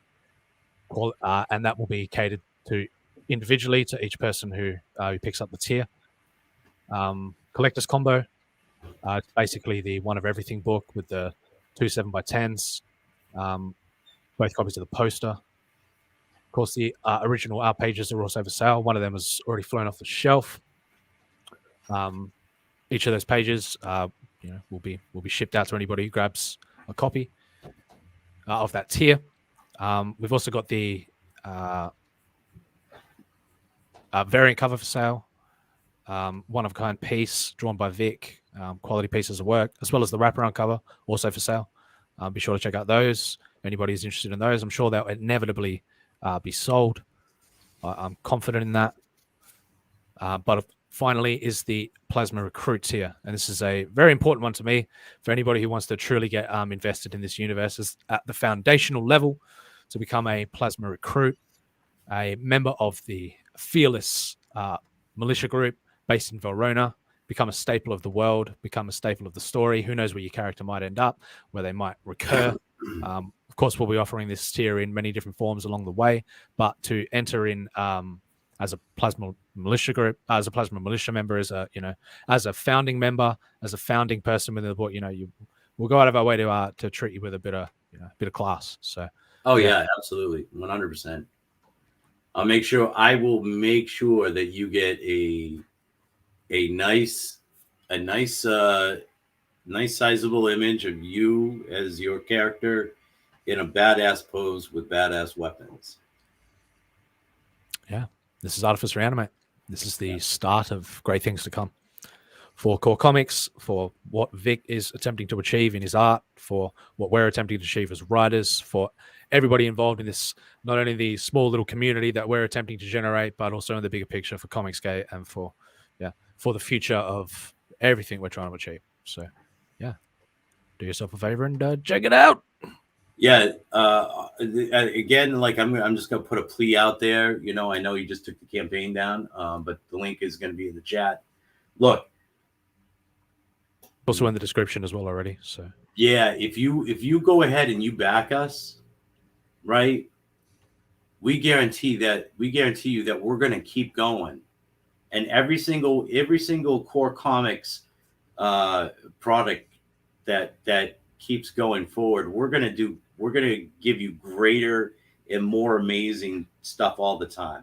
That's right. You know what I'm saying? That's what we're dedicated to. We do need the help getting this project up, getting it funded, getting it going, getting it really getting that train moving, right? And we promise you back us, you give us that opportunity, and we're going to keep delivering for you. And we're not going to stop either. This is not just we're going to get this book out and you're never going to see us again. This is 10 years of planning. right? over a 3-year period to get to this point where it was finally ready enough and explainable enough to be able to put it into words, to be able to get the ball rolling. for at least a 10-year going forward span of product that we would like to be able to bring out to you, right? At least 10 years worth of product we'd like to be able to bring out to you. So you invest in us, and we're going to keep investing back in you. We're going to keep giving you guys what you want. We're going to keep giving you guys better and better stuff. And we want to be a staple in your comic entertainment. You know, we want you guys to be like, you know what? I regularly pick up the core comic books because they got these different stories, these different universes. They got the very unique way that they're all tied together. This is, you know, I know I'm going to get something exciting. I know I'm going to get something that's going to make my head challenge my thoughts a little bit. You know, I'm going to get something that's going to be entertaining, and it's going to feel like a really true, great sci-fi entertainment experience. Mm-hmm. And, you know, Definitely. the plans were to push this genre forward, to challenge conventional understanding, challenge the norms, you know, move us into psychologically, move us into something that, you know, is beyond people's comprehension to understand it now. But when it all begins to unfold, when these marvels begin to truly come full circle within reality, you know, to be a small play a small role within somebody's life, within the bigger picture of the landscape of, you know, even the world, like is something that it was a dream of mine to be able to provide to provide that for people, I guess. Yeah. Definitely. All right. Rock on, core comics. Hell yeah. For life. You know this. Join us, brothers. Join us. So back to the article. Back to speculating about ancient aliens, about those ancient aliens. Those ancient aliens. Well, there's no speculation, really. It's really. I mean, if you want to get down to the crux of it. Sure, you guys can keep, you know, using. I mean, if it makes you feel comfortable to use the word speculate, but you know, to fully dive into that realm and to be painted as insane as it's a truly glorious thing. You should jump into the pool. Make up your own minds is all I'm saying. Yeah, don't let me force anything. Yeah. I mean, don't fall for this. Like, oh, there's like 7 different species of lizard aliens. No, there's 3. Go on, tell us more of it. I'm just saying, like, it gets a little ridiculous, you know. It does. There's so much information to unpack, to unfold. That's what I mean when it comes to the speculate. Like, there's so much contradictory information out there that it makes it difficult. Like, you can't find one single source which dictates which dictates what is considered as the truth. So, and there is no such thing as children. No. You don't believe in the star seeds, Vic? No, star seeds do not exist because we are all star seeds. Well, that's true. I mean, we are stardust as well. Right. The great Carl Sagan. You know, there have been many people throughout history that have inspired minds, that have coined terms, you know, that describe aspects of our potential past and our true nature, our true origins. You know, let me see what see if there's anything. No, there's not. Interesting. All right, let's pivot into the article. And remember, like and subscribe. Share the link out if you can. You know, we're having a bit of fun here. You know, we're selling our books. We're covering some crazy topics, but making sure that we have fun while we're doing it. So, last year, futurism talk leaked to Loeb about his book Extraterrestrial: First Sign of Intelligent Life Beyond Earth, which purported that an interstellar object that drifted through our solar system in 2017 may have been an alien probe rather than a boring space rock. You know what I mean? To speculate on such a thing with no proof. That's just wild speculation right there. That's right. No, I mean it's brave, it's bold, it's finally coming to grips with reality. Maybe. At the time, Loeb said many of his colleagues held UFO research at arm's length and generally dismissed findings as natural events or the stuff of conspiracy theory. Now, nobody wants to fall under the classification of crackpot. You know, it's a career-ending term. It's a dismissive term that puts you in a box and allows people to paint labels on you that ultimately don't come to define the truth about what you're attempting to convey. So I say own it. I say wear it like a badge of honor. The true crackpots are the ones who are going to be, sadly, they're going to be under the boot of their Anunnaki creators soon enough. And I'm just saying, you know, I love it. Loyalty gets rewarded. Just saying. The scientific community can address the topic, even if other people address it in a way that is not scientific and doesn't make much sense, he said. So I guess that, once you take on the mantle, this science mantle, you know, there's a rigid definition of expectation that you have to meet, and to stray outside of you know what is considered the scientific norm, to exist on the fringe, is bold. It is a bold stance take, for sure.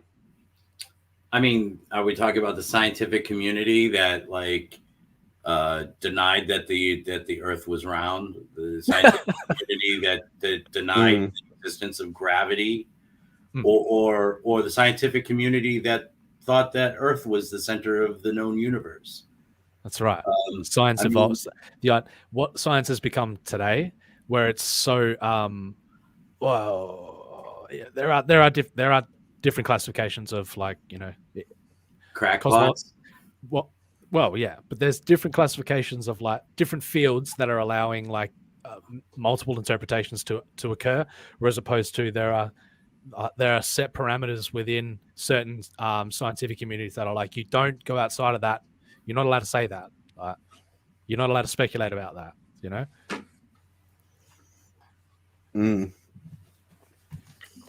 Depends on what ages all over again. It really is.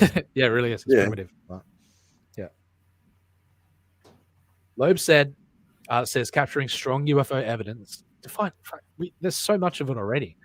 You know? So much what's strong evidence though? Right. Well, it's a clear-cut image of but you know, a clear, high definition. Because most UFOs these days, it's like they're filmed on toasters, and I guess the capturing technology is getting far more advanced. The resolution is increasing further and further. So sooner or later, it's, you know, someone's going to do it. Get some undeniable proof. So maybe that'll come from James Webb. Maybe that'll come. Do you think that these UFOs, these unidentified flying objects, do you think they're implementing some sort of optical like blocking technology? Because I mean, we have pretty sophisticated stuff, and unless the government is not sharing all of the photographic evidence that they have, which is highly likely, right? Because you can't tell me that the only photographic evidence they have are these night vision radar tracking screens of these Tic Tacs. You know what I'm saying? Yeah, I mean, that's all I've really seen is the Tic Tac ones, like and the blurred long distance shots. You know what I'm saying? Like, I've seen a lot of other ones, but the Tic Tac ones are the ones that struck me as like being pretty real. Like that didn't look fake at all. Whatever the fuck that was. Like, my favorite ones are the giant collective fucking sightings that, like, you know, multiple sources all claiming the same thing at the same time, and then, you know, video evidence of things coming like from those collective experiences that are like, you know, that those are like undeniable to me. The Phoenix Lights, and there was perfect example. There was a around in the same year, was just a couple months after that, there was the exact same type of experience in Australia and then in Belgium. Yeah, the evidence is already there for anybody who's willing to stray from, you know, to stray into that realm. So, and then there was, okay, this is the greatest one, right? Because this is the one they weren't savvy enough to fully bury it like they buried it and explained everything else away, right? The UFOs over the White House, over the 50s Capitol building, right? They didn't know how to hide all that, you know. They didn't know how to, like,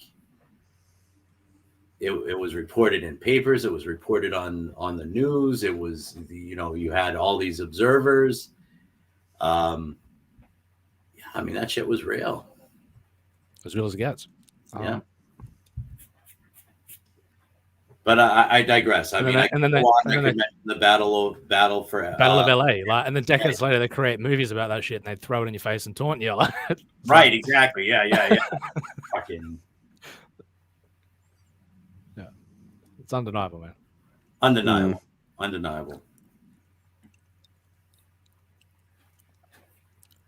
Whereas I'm just trying to find some footage of,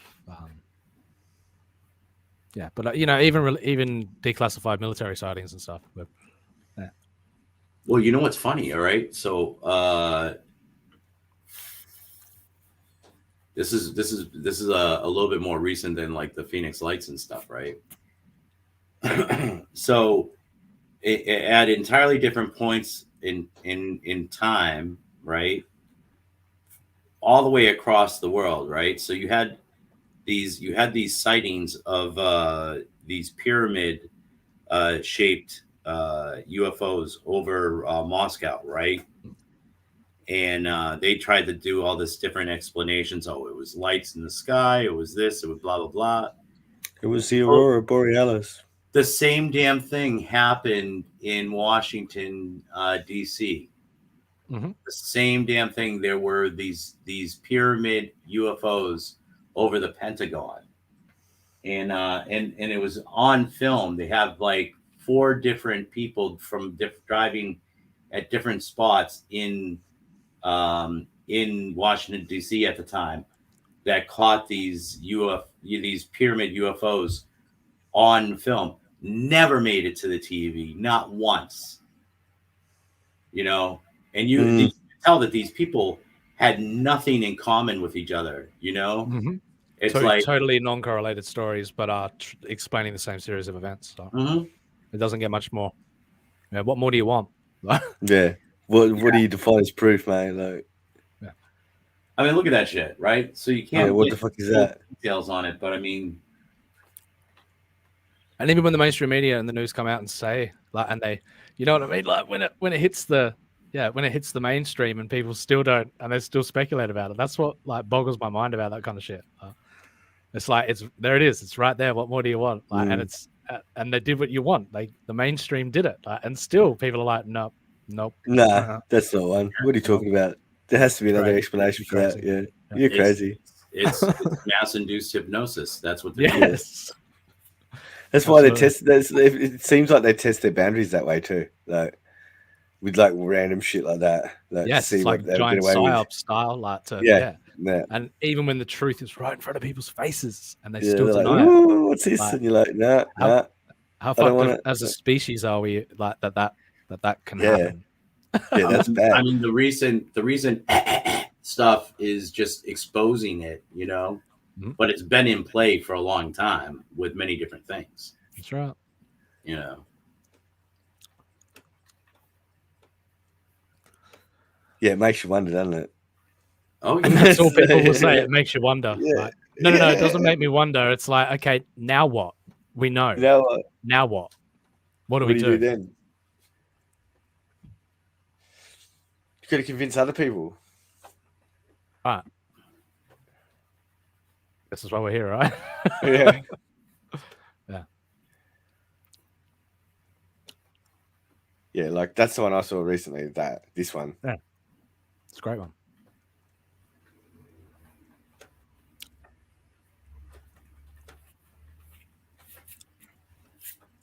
When are people going to wake up, man? When are they just going to allow this? Oh, that guy that they were just showing, right? Yeah, Was the head of a government agency. I know. Right. And the government, like what, just 4 or 5 years ago, totally recognized him, totally recognized his position. Now they say he never worked for them. That's right. Yeah. No, we don't know this guy. What are you talking about? Wipe him out. They're going, no, you never worked for us. Yeah. Bob Lazar? No. His credentials aren't there. Well, here's his S4 card. What do you think about that? Don't piss on me and tell me it's raining. Yeah. That's right. You son of a bitch. You know what I mean? Yep. Just show me the sports model of the fucking. Just show me the UFO sports model, motherfuckers. Yeah. Yeah. How much can I buy one? No. Yeah. When? Why are we baby stepping our own technology when you reverse engineered this shit already and you fucking and you're flying around in the night sky? You sons of bitches. Yeah. Dude, allow me to fulfill my destiny and be a starfighter. For Christ's sake. Freaks. But you can join Space Force today. Space Force. What if Space Force was just a metaphorical way of saying that aliens have really given us the ability for hyperdimensional travel already, that we're all contained within our own UFO bubble, that people have joined Space Force already, that that we're all actively changing the future as we speak. We're all collectively or individually writing. One of the documents that came out, right, was just like a mundane type of document. It was just it was just involving like some material purchases and stuff. Mm-hmm. But in the chain of CCs, right, that people were to get notified that these transactions were taking place, mm-hmm. Was Space Force Off-World Commander. Oh yeah, nothing. There's a position called Space Force Off-World Commander. Interesting. Nice little. Was that a typo or what? Yeah, I'm just a space commander in the Star Force, mate. I'm just an off-world space commander. Yeah. I'm just a high-dimensional general, Yeah. Here to change the course of the future. Don't mind me. Where is this off-world Space Force commander? What base is he located at? Mars, the moon. Dylan draws in the chat. Aliens right now. He says, "What if we don't have any visitors from the future because the world ends in 2032?" Holy shit, Dylan, that's depressing. Yeah, Dylan, Jesus. Yeah, global warming. Oh right, yeah. No. The world already ended in 2012. We're all in a hyperdimensional bubble. Yeah, but they weren't AOC, so they weren't really in the know. General Revola Zap Brannigan. Get in here, Kiff. Oh shit. Who knows? This is how we do it. Yeah.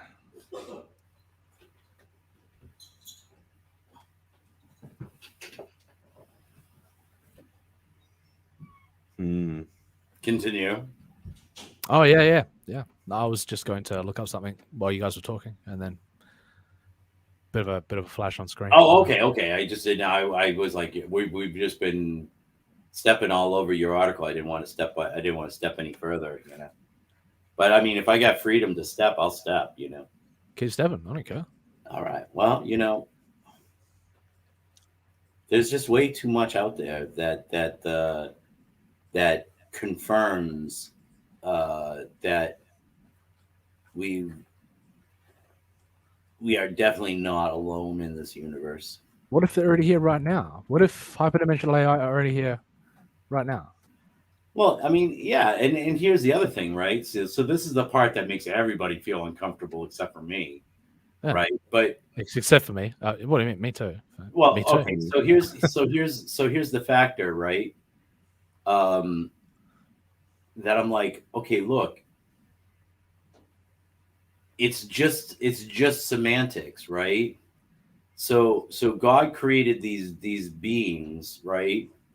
That we were introduced to through religion as angels. You know what I mean? Go on. But it's just semantics. Angels and aliens and maybe even demons are the exact same. Probably the same thing.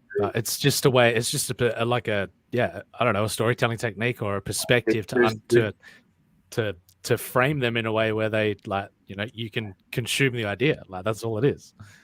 And it doesn't corrupt the idea of there actually being a supreme creator either. You know what I mean? No. It's still well within the realm of it fits that narrative very well. So and so you have bad aliens who have intent on destruction, right? And then you have good aliens who have been benefactors and protecting Earth. You know what I'm saying?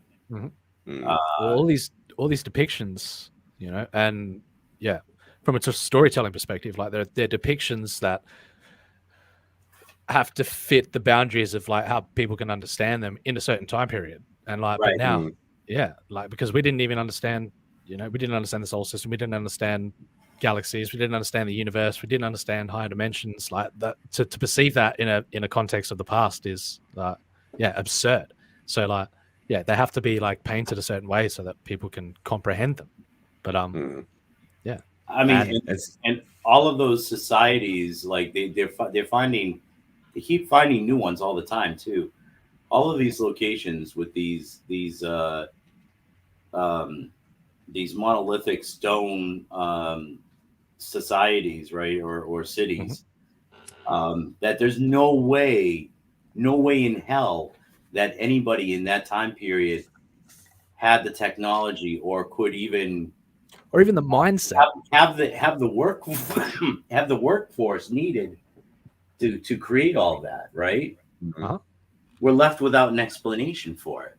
So clearly there is a tremendous amount of stuff that we don't know. There was like in a way, it's all how you understand it. It's all the picture you want to paint, man. It's all the way that you want to present it. So yeah. Let's show off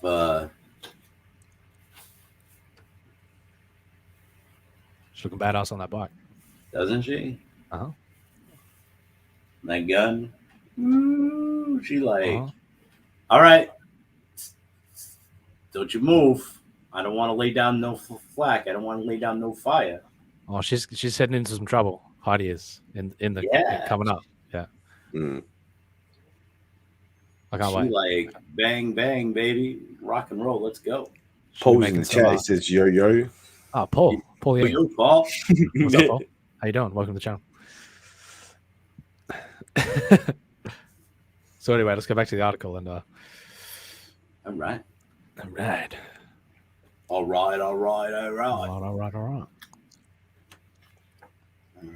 So, we're taking a road not taken so by we're taking a road not taken so there may be low-hanging fruit that nobody else picked because it was not taken, Loeb told The Guardian. Loeb says capturing strong UFO evidence, including the high-res image he hopes to snap within the next 2 years, will attract younger scientists scared away by older, more cynical crowd. If he manages to pull off a major to be clear, if he does, we may finally have to take UFO research more seriously.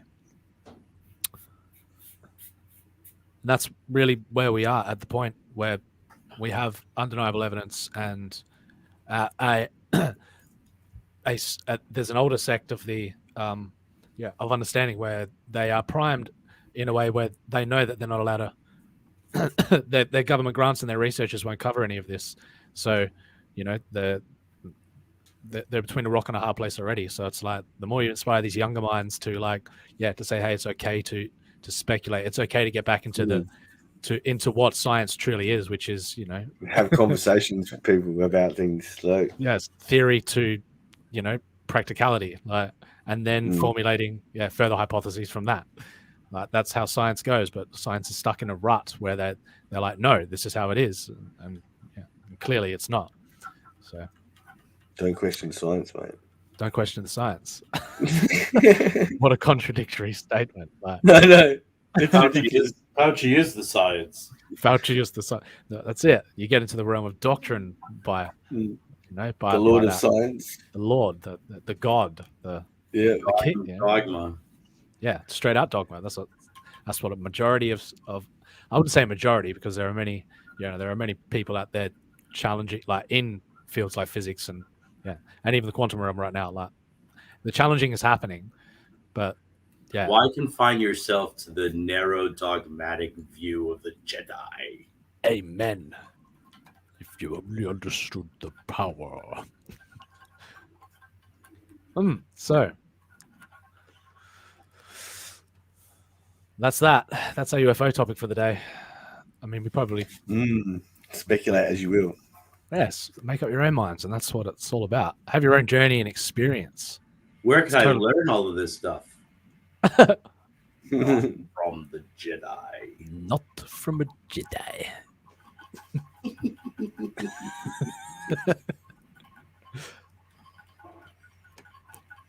So where we go next? Anakin was framed. Yes, that's right. Palpatine set him up. It was a setup. Yep. Darth Vader did nothing wrong. Well, he kind of did. He choked out Padme, so. No. Yeah, he choked out his missus. That's just no small order, mate. Sometimes you get a choke. And then he just went on a major genocidal spree. Yeah. But I mean, you know, pre-Revenge of the Sith, Anakin was a curious mind. He was, you know, She shouldn't have been trying to cuck him with fucking Kenobi. That's not how it went down. He was loyal to democracy. You remember? To the Senate. Oh wait. Oh, hang on. Wait a minute. Any contradictions going on there? But I'm sure, yes, Anakin had dreams for what the Republic could be. You know, he was well aware of these trade organizations manipulating the system in order to manipulate governments, in order to have subversive wars, in the name of, you know, conquering and using subversive armies in order to intimidate, coerce, and threat. And then Anakin just ended up taking on that mantle himself, and everything that. Imagine for a second if they just had faith in Anakin, right? And his the chosen one vision, yes. But ultimately, it came down to Luke being the chosen one. So it ended up paving the way for the true prophetic figure to arise. And then they just erased that within the sequel series. So, and then they just made anybody is now a prophetic fucking Mary Sue. So you're a Jedi. You're a Jedi. You're a Jedi. Oh, look at me. I'm Sandra D. I'm all Jedi. Jesus.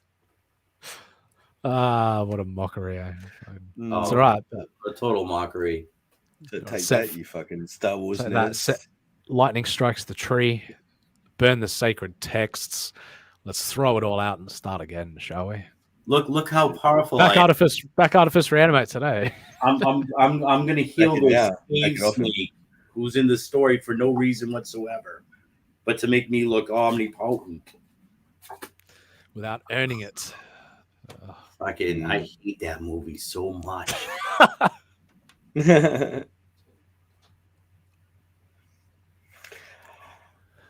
So you want to go with Turtles All the Way Down? Why? Sure.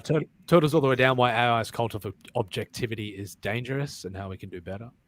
We did the Pentagon inching towards letting the AI control the weapons. That's a dangerous prospect. Flaming bag of shit. Metaverse meta. And we've just done the high resolution UFO image. We've got how the physics of resonance shapes reality. I love that sort of thing. There's also we've just discovered the first truly isolated black hole in the universe. That's a pretty intriguing one as well that I wanted to cover. Super intelligent AI cannot be controlled, report warns. That's basically a mirror of the subject that we already covered about, but it was just done so in a darker light, using the prospect of war, the terror of war to paint the stage, rather than, or the quantum mechanics reveals that life is but a dream. Where are we going, gentlemen? Shaboom. Plot the coordinates. Let's go with quantum physics. Life is but a dream? Life is but a dream, yeah. Okay. I've heard this like theorized before. I've heard like I wonder if it's the same theory that's being. I also have conceptually, because in other words, like this, consciousness is an intrinsic part, and it is with the observer effect. I mean, with the wave collapse, like the wave function collapse aspect of reality, where consciousness is a intrinsic part of collapsing that wave function. I mean, ultimately, there's the theory that we define our own objective realities through our subjective, mind. So. Mm-hmm. And even more so, through the element of storytelling and through the element of there may be otherworldly or other reality aspects to that hypothesis. So my girlfriend Emily often tells me her dreams, and I less often tell her mine, which are usually too murky and disjointed to share. We try to make sense of our dreams, to find meaning in them. What do they reveal about our fears and desires? Interpreting dreams is an imperfect, highly subjective art, as Sigmund Freud, in his rare moments of humility, would surely have granted. Oy. Freud or Jung? Anyone? Jung. I like to kind of throw them in a blender. Yeah, likewise. I see what you did there, by the way, with your dark shadow. Dreams are entirely private, first-person experiences that leave no traces beyond the dreamer's fallible memory.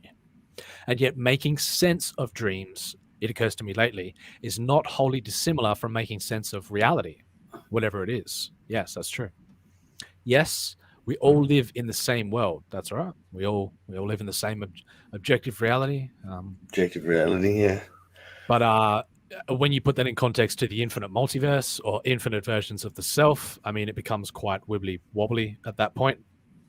It's like, we can compare notes on what is happening and draw inferences in a way impossible with dreams.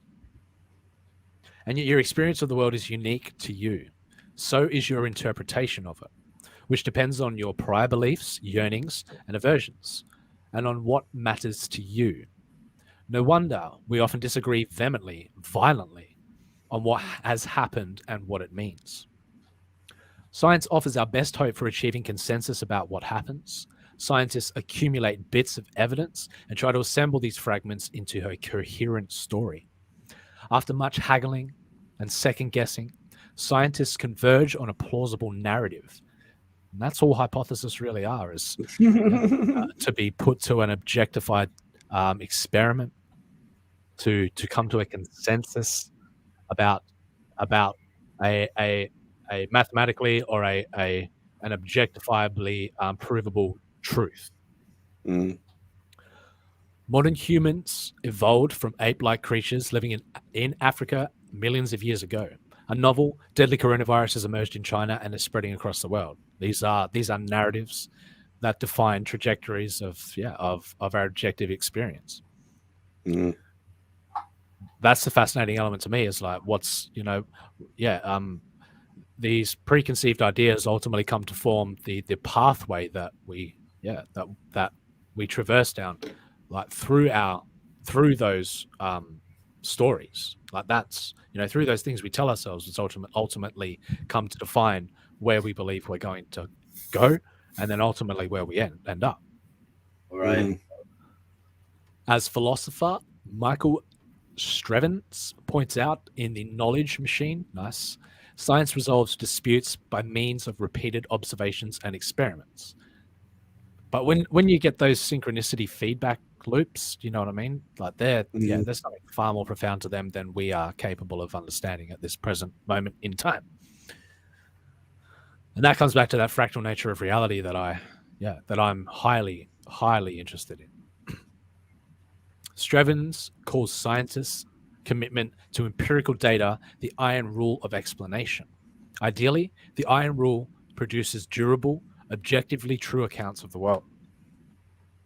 But subjectively, and subjectively is the key here, it's hard to expunge even in physics, the foundation on which science rests. Quantum mechanics, a mathematical model of matter at very small scales, is science's most rigorously tested theory. Countless experiments have confirmed it, as do computer chips, lasers, and other technologies that exploit quantum effects. And we're only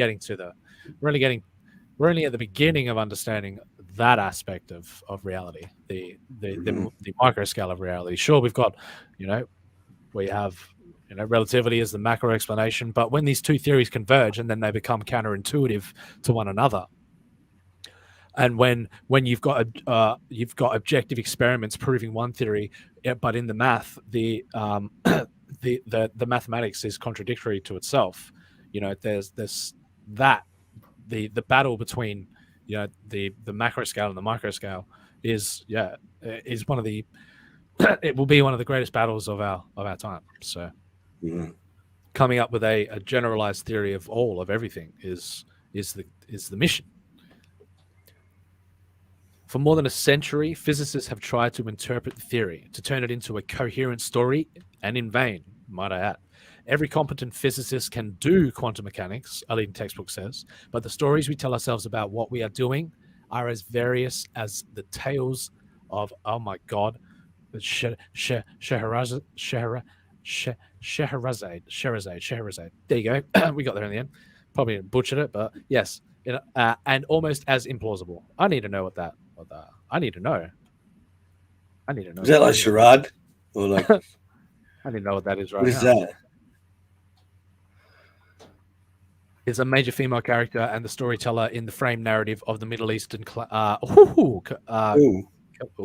collection of tales known as the One Thousand. What? Why have I never heard of this? Of the Middle Eastern collection of tales known as the 1001 Nights. Oh, what? I've never heard of this. That's interesting. There you go. Sorry, I'm getting sidetracked, but the story goes that. Can I just interject something here? Yeah, absolutely. Sorry, I'm getting sidetracked. A wild Illyria appears. that's how it works, man. Yeah. That's how it works. And you want to see the image of it too? You want to see that? Yeah. Let's go down the rabbit hole. Come on. Get down the rabbit hole with me just for a second. Sure. Let's do it. Go back to the quantum nature of reality. Look at that. Look at that. Nice nice peacock feather on her head. Of course, the peacock symbolizing the infinite, the 1001 eyes, prevalent in reality. The fractal nature of reality, the infinite nature of reality, is one of the female characters and storytellers of the frame narrative, so the meta narrative of the Middle Eastern collection of tales known as 1001 Nights. According to modern scholarship, the name Scheherazade. That's how you. Scheherazade. I like that. Derives from an Arabic form of the Middle Persian name. Aha.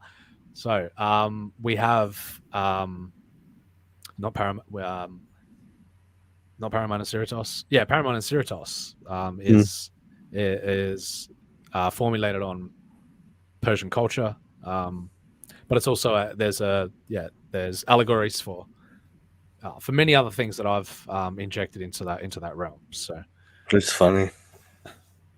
It's all funny. I will tell you what's a little bit funny, right? Is reality. It's fucking hilarious. It is hysterical because when I was designing Illyria, I wanted her to. I gave her like not overt Mediterranean features, but I wanted her to have kind of Mediterranean features because I wanted there to have just a little bit of exotic look to her, you know? Yeah, yeah. And definitely an attractive. right. definitely. Like you can tell the way that I designed her nose and her lips and stuff. I gave her kind of Mediterranean features. The story goes that the monarch Shahryar, how would I say that? Shahryar, on discovering that his first wife was unfaithful to him, resolved to marry a new virgin every day, damn son, and to have her beheaded the next morning before she could dishonor him. Eventually, the vizier could find no more virgins of noble blood and offered his own daughter, as the king's next bride. Interesting. Sir Richard Burton's Tales translation of the Knights describes Scheherazade, in this way. Scheherazade had pursued the books, annals, and legends of preceding kings, and the stories, examples, and instances of bygone men and things, sounding very familiar. Indeed, it was said that she had collected 1,000 books of histories relating to antique races and departed rulers. Ooh, feel the chills. She had pursued the works of the poets and knew them by heart. She had studied philosophy and the science, arts, and accomplishments, and she was pleasant and polite, wise and witty, well-read and well-bred.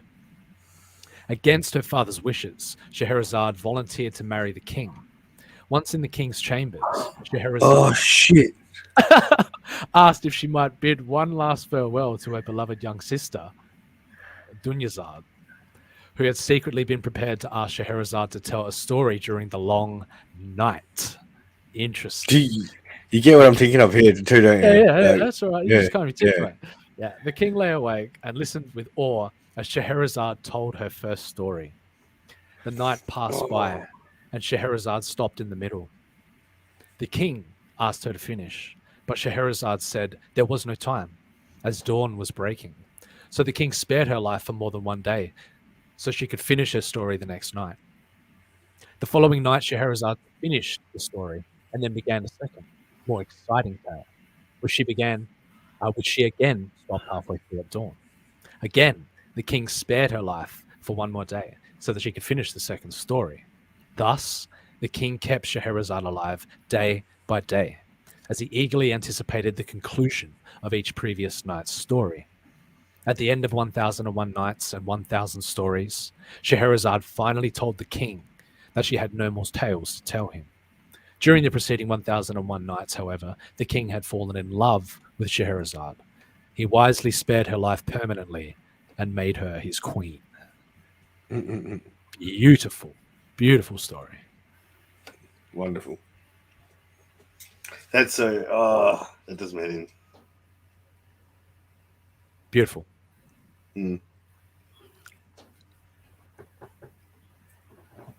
Unfortunately, quantum mechanics defies common sense. Where were we in the Scheherazade? I think I've scrolled down too far. So we've got that part. We've got the yearnings, aversions. We often disagree. So, much haggling and second guessing scientists' conversion of plausible narrative. We did that. Where it is. There we go. Where is it? Where's her name? Control F. Where was it? Not sure. Spooky. Action at a distance, Vic. Huh? Huh? Exactly. So as philosopher, the knowing machine, science resolves disputes by means of repeated observation and experiments. Scrivens calls science. Yep, we did that. Ideally, the iron rule. Yep. But subjectivity. Yep, we did that. Countless experiments have confirmed it. Yep. Unfortunately, quantum mechanics defies common sense. For more than a century, physicists have tried to interpret the theory to turn it into a coherent story. We did that. Where'd you go, Scheherazade? Where'd you go? Many physicists ignore the puzzle posed by quantum mechanics. There it is. There she is. Found you. Every competent physicist can do quantum mechanics, But the stories we tell ourselves about what we are doing are as various as the tales of Scheherazade and almost as implausible. You're telling me. Many physicists ignore the puzzles posed by quantum mechanics. They take a practical, utilitarian attitude towards the theory, summed up by admonition: shut up and calculate. That's the slogan for quantum mechanics. It's like don't even question it. Don't even look. Don't even look, because the mere act of observation collapses the wave function. Just shut up and do the math. When you get the results of the experiment, then we'll start speculating. That is, forget about those quantum paradoxes and keep working on that quantum computer, which might make you rich, right? Funny. Others keep probing the theory. In 1961, a prominent theorist, Eugene Wigner, proposed a thought experiment similar to the conundrum of Schrodinger's cat. Instead of the fabled cat in a box, imagine that a friend of Wigner is inside a laboratory monitoring a radioactive specimen. When the specimen decays, a detector flashes. Now imagine that Wigner is outside the lab. If Winger's friend sees the detector flash, he knows that the specimen has decayed. But to Winger, standing outside the lab, the specimen, his friend, and the entire lab hover in a blur of possible states. Winger and his friends seem to occupy two distinct realities. And that is the magic of the potential of quantum mechanics, is that we are all on our own. We are all the cat in the box. All of us. Like, that's what they're causing to question, the potential. Is the reality that you're seeing and experiencing exactly the same objective reality that I'm seeing and experiencing? And the science points to no. The science points to that we're all contained within our own little box. So that's weird. The decision that you made just then to say that's so weird, in a split reality, you're also down there's an aspect of you also down the trajectory path right now that chose not to say that. Yeah. In 2020, physicists performed a version of Wigner's thought experiment and concluded that his intuitions were correct. In a story for Science headline, Quantum Paradox Points to Shaky Foundations of Reality, physics reporter George Musser says the experiment calls objectivity into question. It can mean there is no such thing as an absolute fact, Musser writes, one that is true for me as it is for you. A newish interpretation of quantum mechanics called the cubism, pronounced cubism, like the art movement. Very, very, very well done. Do you see that? Can you see you see what they're pointing out there? Right. That makes subjective experience the bedrock of knowledge and reality itself. David Miram, a prominent theorist, says cubism can dispel the confusion at the foundations of quantum mechanics. What you drawing there, Vic? What'd you got? What you drawing there, Vic? What you got? What am I? Well, right now I'm making some Black Sabbath. Excellent. Now there's a reality where Smirk contributes to the writing of Black Sabbath, and there's a reality where he doesn't. So take that into consideration. And there's like the subjective reality that there's a possibility. Who knows? It'll be up to Victor to collapse the wave function to find out. We can talk. We can talk. Cool.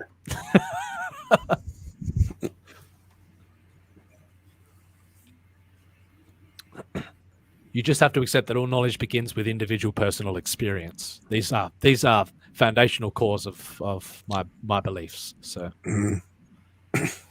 according to cubism, each of us constructs a set of beliefs about the world based on our interactions with it.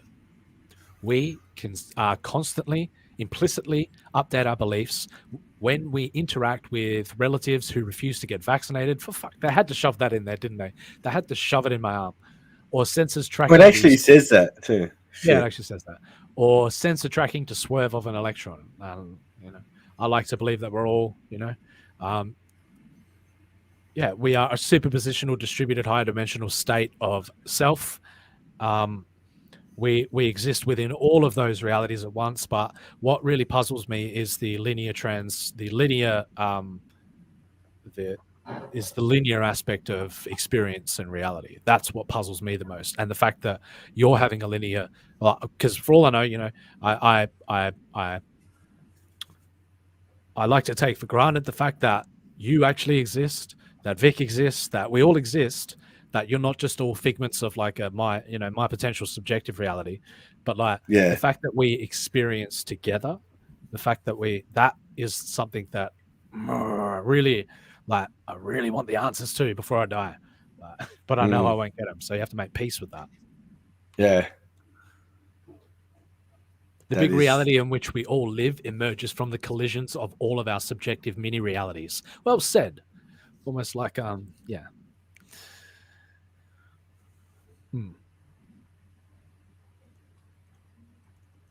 know, when you start thinking in these, and you can get so, oh man, the synchronicities like that start reflecting back at you are just like terrifying. They're like, yeah, because they give you an inkling into, and the fact that you don't know, that's what frustrates me the most. Is like you can have, you know, premonitions and like prophetic visions, and especially in the writing room, where you're actively like inscribing like visions of personal things that you're channeling, that you're like whatever it is that you're conjuring, and then when your objective reality starts to reflect the thing that you subjectively conjured, you know, that's, for all intents and purposes, that's, you know, that's a recipe for madness. And then you're all like, oh, fuck you, Sting. I saw something about Sting yesterday. Yeah. What song though, Vic? Well, just the whole album. The whole album, yeah. I saw something about, what did I see? It was on Friendly Geordies, and it was about the whole album is called Synchronicity. So. Yes, it was to do with well, actually, Friendly Geordies was giving a rendition of a figure in Roman history, and he used an analogy because there was a story that there was a king, and he was a king of a small province, and he was ordered to name an heir from a certain province, and he also had 2 sons. Now, the story goes that the king dies, and the 3 sons battle it out for power. Now, and he was using Sting as like a metaphor for like the band breaking up for like a metaphor for the 3 kings. So that was, yeah. Oh, all right. Yeah, it was quite a funny look. Yeah, we should check it out sometime. It's funny. You know, those abstract reflections are, yeah. Once you get on that train, man, woof, woof, woof, reality fucking starts getting pretty cool. Especially the nature of stories, and especially the nature of, you know, I'm not planting any seeds here, motherfuckers. All right, we're all in this together. I'm just saying that's an abstract reflection of reality right there. You know, it is. Yeah. That you said it, and then I recalled it, and then there it is. So qubits hedge their mind centrism, if only so they don't come across as loons or mystics, right? Yeah. Right. There you go. There's your abstract reflection again. So they accept that matter exists as well as the mind, but are they one? Is there a duality? Is there no duality between the subjective and the objective? Is it all just one collective thing? You know, is experience literally the essence of reality itself? These are philosophical implications there that that become self-evident to the subjective self, but once you start to try and test the reality of the objective experience, like once you start to try to prove a synchronous event, you know, you fall into that loony aspect. So that's why you gotta be so careful. You can you let people come to their own conclusions and draw their own conclusions. Yeah, otherwise you just get branded as crazy. Right. I mean, you can start a cult pretty quickly. And I don't recommend it. The rules of it are really quite simple, because the only way any truth of it actually exists is if this other person or that other person makes the same connection on their own, based off from just the basic interjection of information that you might give, and an inference that they may, Right. the inference that they make from that information. Exactly. Yeah.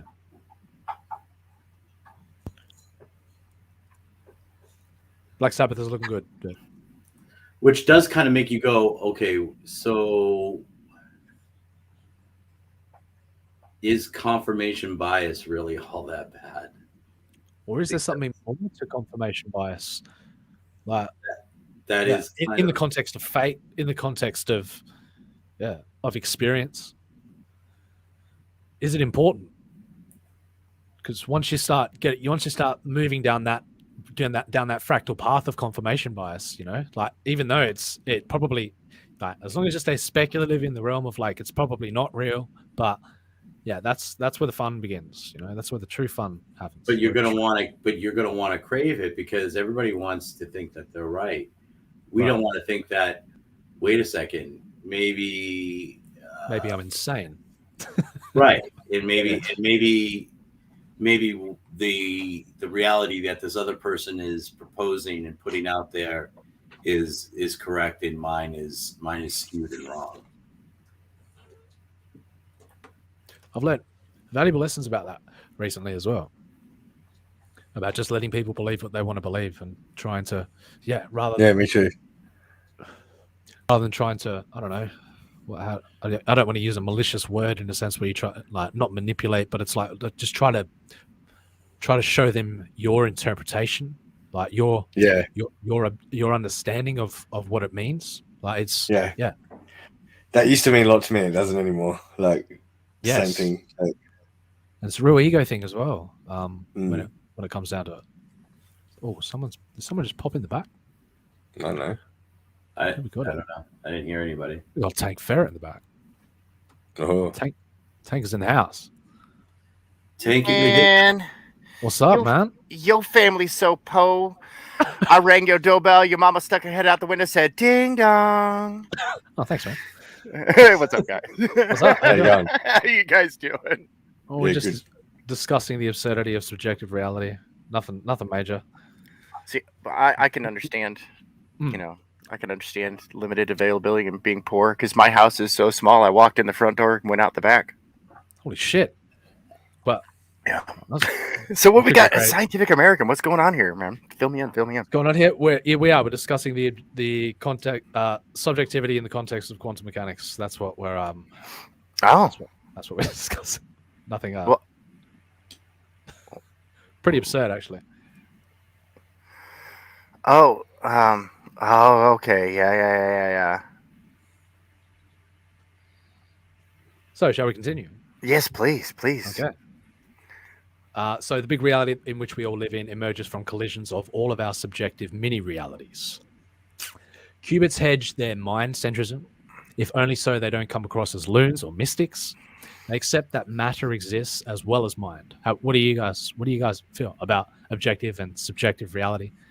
How they either coexist, or are they one, or are they separate, or are they the same thing?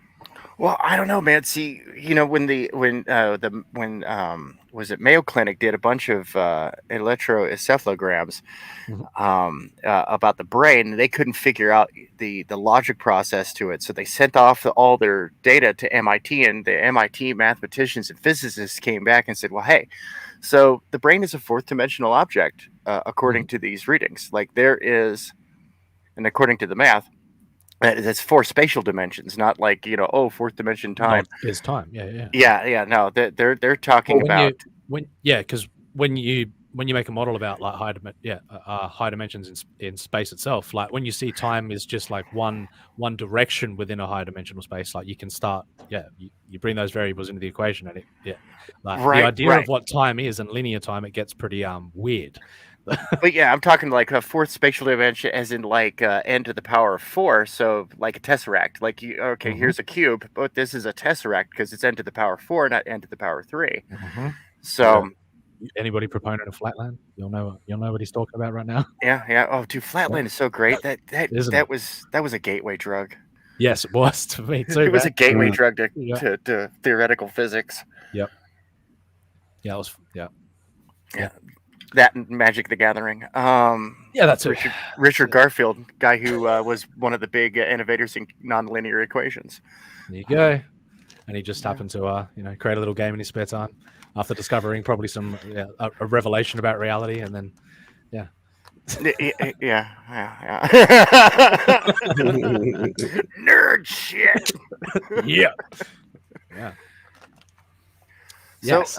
I think that, it's interesting because we talk about in philosophy, they talk about collective consciousness. Jung talks about the metaconscious mind and the superconscious minds. And it's like, well, holy cow, could there be a spatial dimension that we just cannot perceive that we could call like the Tao or the Force, the modern terminology for the Tao, right? Like, is there a connection? Is there like this universal like slipstream, a hyperspace of the mind? I'm glad you came. I'm glad you came in the front door, Tank. I get in on this stuff, man. I'm a nerd. Me too, man. Me too. Hardcore. So they accept that matter exists as well as mind, and they reject solipsism, which holds that no sentient being can really be sure that any other being is sentient. That's what we were just talking about before. That's It's a frustrating thing. Like, does everybody exist within my subjective reality? Are we all having a conscious? Are our conscious experiences separate from one another? And when you start going down a higher dimensional sense, there it gets like, are you me? Am I you? Are we all one there? I'm perfectly content, and I've already accepted the fact that you're all just figments of my imagination. But I'm here, man. I can feel me. What's going on here? Yeah, explain that. Yeah. But in the context of creating realities and creating that sounds like something exactly what a figment of my imagination would say. Am I a figment of my imagination? What the? Now, we can call. I can get down that route. You know what I mean? Like, in the creation of fiction, in the creation of I'm not gonna imagine up no dummies. I'm sorry. I don't know. I come up with some pretty stupid shit. Oh yeah, remind me to delete you. Can't delete that memory. Holy shit! I know, brutal, right? Let's not get too cock measury up in here. Let's stay in the subjective collective consciousness here. All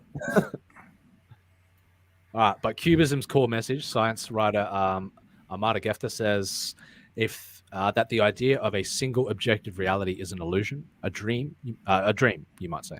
Proponent. So that's the overarching of this. The overarching theme of this article is is life but a dream. You're just dreaming, mate. It's the implications of quantum mechanics pointing to the fact that reality is just a dream.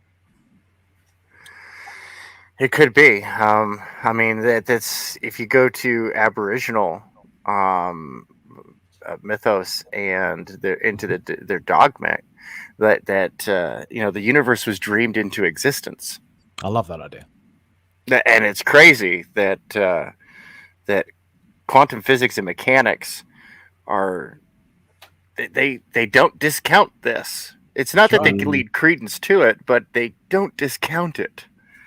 And that's one of the most frustrating things, isn't it? Like there's an aspect of speculation that you can have there that that you can't ultimately prove it, but it's like it doesn't say that it can't be real. It doesn't say that it can't happen. So yeah. Oh, it's a trip, man. It's a trip. Yeah. It's my life. Now I have John Bovey. John Bovey. Bon Jovi? Bon Jovi, yes. It's all right. Vic had Sting stuck in my head. Yeah, Vic's got Sting. Oh, see, I got actually right now. I got Smirk blinded me with science. Holy shit, that's a song. You blinded me with science. I didn't blind you. I opened your eyes. Damn it. Science. I'm not going to start a cult, Vic. All right, you can forget about it. Proponents bicker over definitions, and physicists and philosophers fond of objectivity reject cubism entirely. All this squabbling, ironically, seems to confirm cubism's premise. Cubism for I wish you came in right at the start of this article, Tank, and had now you've come in the door halfway, and we've already had some radical radical dialogue being thrown around that now I can't. Snark. We are no, Vic, no. You are an individual. You have your own subjective and objective experience. Take it as you will. That's right, because Smirk wills it so. God damn it. I can't control these cult. I just have to remember every people who just want to be in the cult. Every time Smirk yells at me, he's just really mad at himself. When did I yell at you? For fuck's sake! Stop putting words in my mouth.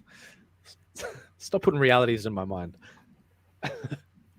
Seems to confirm Cubism's premise that there is no absolute objectivity. There are only subjective first-person viewpoints.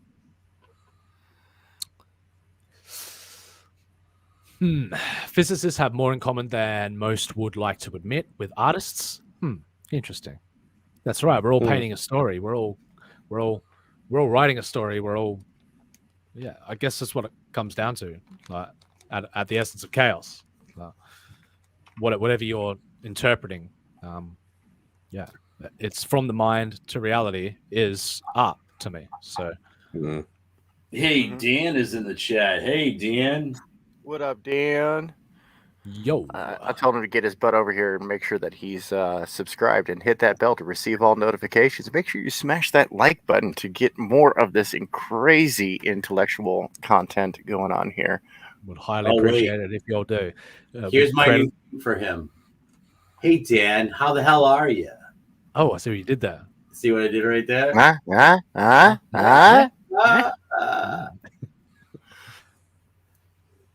Meanwhile, Dany is the main story of our but whatever, doesn't matter. There's no synchronicity. So metaphysical. Hello, Paul. And Paul, we were just talking about Alien Paul before.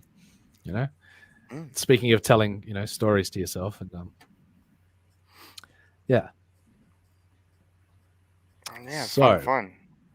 fun. Proponents bicker over definitions, and physicists and philosophers fond of it.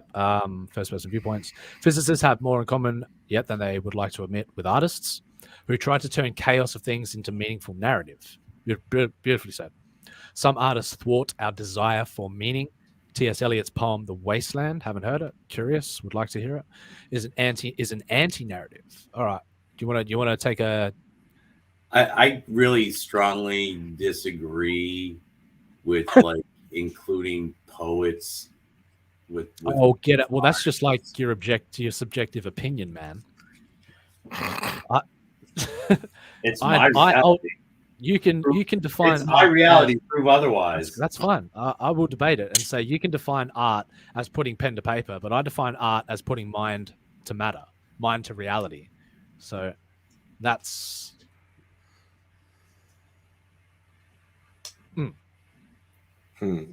Which is why I keep you around, Dreamer.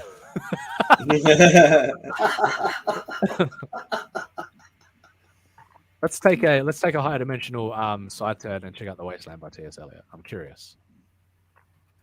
I'm not familiar with the poem. I'd have to read it again. Not familiar. Okay. Good.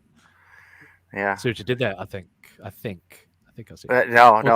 I'm being quite frank. I'm not a huge into poetry. I think I'm not in the way that most people like to see it as, but I like well constructed wordplay. So yes, I like Keats and Frost and Eliot. Of course, I do enjoy their poems.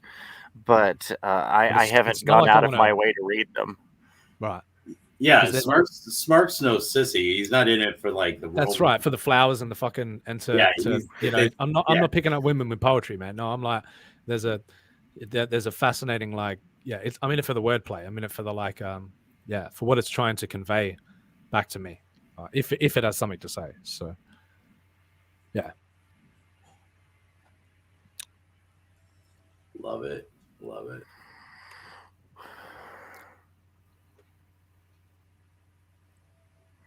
Oh man, Eric July and Peter Samedi are going at it on Twitter again. Oh shit! What are they arguing about now? Same thing. I didn't catch it. Oh, gatekeeping. Oh, okay. Oh, I did see something about that actually. Where do you guys stand on the gatekeeping? On the irony of of becoming the very thing that we are trying to Go start a fan club. Yeah. Yeah, go start a fan club, and then you can decide who gets in that fan club or not. But honestly, you can't stop anybody from appreciating something. Right. When it comes to your business, yeah, have good, solid hiring practices. If somebody doesn't fit, isn't going to be, deliver the brand that you think is going to appeal to people. And that's all Eric is saying. Eric is just saying, yes, you have an obligation to keep out the people who want to destroy what you're doing. Right. Right. Yeah. Yeah. Protect your business. Don't buy into pandering to demographics and markets. That's just poor business anyways. It is an American tradition. Eric is ultimately asking people to come at like a self-policing element of like, is that what the stance he's taking? That's what I'm getting, but that's what I'm getting. I mean, I can't blame him for being upset. I agree. I can't blame him. I mean, the reason why Comicsgate exists is because weirdos tried to change everything. It was the new cancel culture. The new Puritans jumped in, and they just do they put that goalpost on wheels and with a high horsepower engine, just let that thing run loose. But I mean, and it's not. And the reason why they resonate with so many people is because tolerance and understanding. These are human virtues, right? They are, but they're very ambiguous ideas. So they are, and it's like, look, man, just put up with them. That's really what it is. If they're not hurting anybody, put up with them and move on. Don't let them weigh you down. Don't let that. You can't keep them. You can't keep people from buying your product. You can't keep people from commenting on your product. Why would you want to keep people from buying your product? Exactly. And you can't keep people from interacting with others that buy your product, right? The only thing you can do is safeguard your product. So in other words, to limit the outside influence and ability for people to manipulate your product. Like I'm sorry, I'm not going to hire SJWs. Period. That's fine. That's your choice, right? So what is Eric? Oh, sorry, Tank. Were you going to say something? Well, I was going to say, it's. I mean, if somebody's going to damage their business, like these people aren't good for business. They're not. They don't know anything about business either. Clearly, yeah, that's right. Yeah. Like for real, they just do not understand it. I mean, you want to appeal to as many people as possible. Of course, you can't please everybody all the time, but that doesn't mean you can't please everybody. With a little of the time. Like different strokes for different folks, right? Different products for different people. Barbie is for femmes. It's for people with a female mentality. It's for people who like girly stuff. G.I. Joe is for people who like masculine stuff. And He-Man, that's why they had He-Man and She-Ra, was so they could nail the entire spectrum of the market, and it was brilliant. Mattel. Dude, they had whole stores dedicated to He-Man. Like, talk about a gold mine. And yeah, it fizzled. because the Right. He-Man movie, they killed it with the He-Man movie, the live action movie. You've got people who are coming in to totally overturn the established like demographics, Yeah. like that's and then expecting to be appealed to like through pre-established and predefined like intellectual properties IPs that appealed to people for a very long time, and then that's Well, here's the insane thing: they didn't want any of us to leave the mainstream. They wanted us to no. You're going to buy the book still, and you're going to get yelled at and lectured to. That's the funny part. Insane politics. Like when everybody said no, they're like, "What? Yes, you are. You Nazi."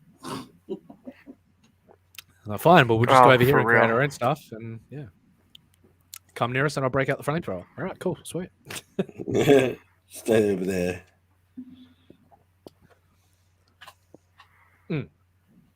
Dylan asks, "You know what I think about poetry? I know what you think about poetry, Dylan. I heard your rendition of the Raven." I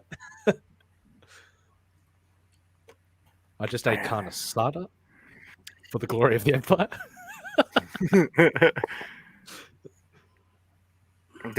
Yes. The Emperor approves. Carne asada. Yeah, that's a very human thing. Good stuff. Yes. Yeah.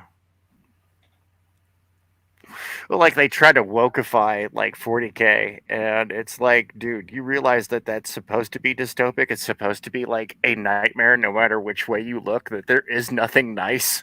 It's not good for men or women. You know what I mean? Like, it's not good for anybody involved. For humanity. It's a potent message. A potent premise. I always thought that the Empire of Humanity from 40K, the Imperium of Man. I was like, dude, that's where Cyberpunk ends. This is what it leads to. It's not good, folks. Mm-hmm. The more and more they eradicate those cautionary perspectives, for the sake of preserving their how it makes them feel. I know the more people we open who... ourselves up to those scenarios. So Well, and I knew plenty of players who did they would make their own factions, and this was the cool thing about 40K is that it's got so much empty space that you can do whatever the heck you want, honestly. And they made idealistic utopian rebel factions of the Empire where they had cool space marines that were all in white and blue and gold trim, and everybody looked cool and nice looking, and I wonder how they were like, it's an Eden world because those exist there. This is what Garden Planet, and we're the good guys. But now we're gonna get whole entire novels devoted to non-binary chaos demon love relationships, and I thought we already had that. I'm sure I've seen those already. There's crazy sex, but it's not. Yeah. I had a Drukari army.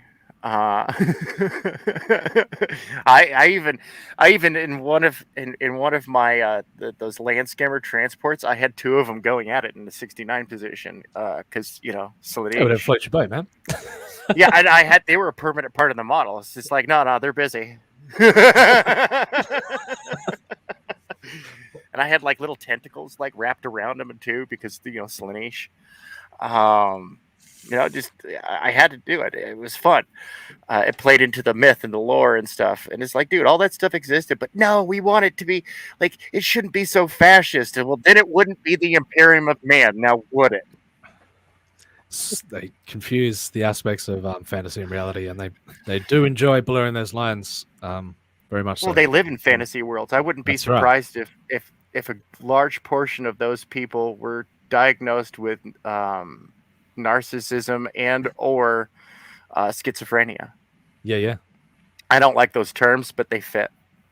Yeah, they fit well. They are descriptive terminology that seems to match the. They don't know what's real and what's not, and they perceive fantasy as reality, And it's that same thing. Like, I get the same energy from those folks as I get from Westboro Baptists. Just, Oof. yeah. When you become disillusioned with the reality that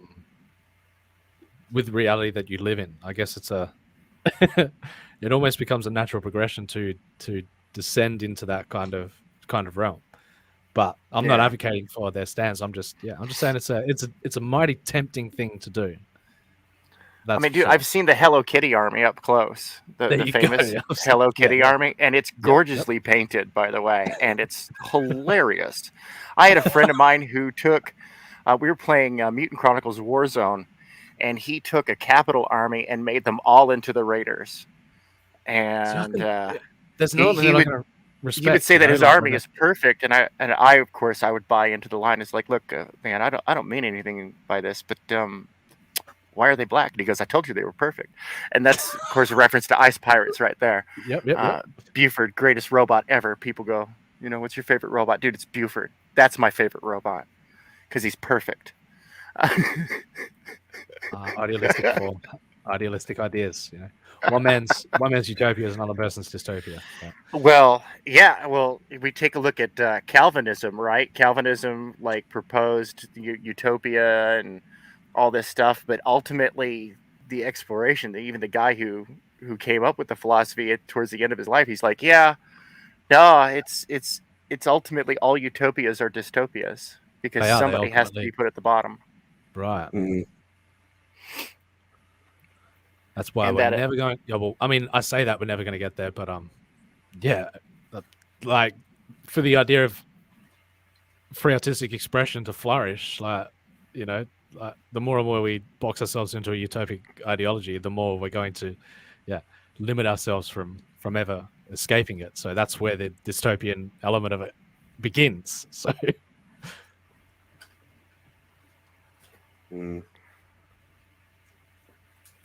Yeah. Yeah,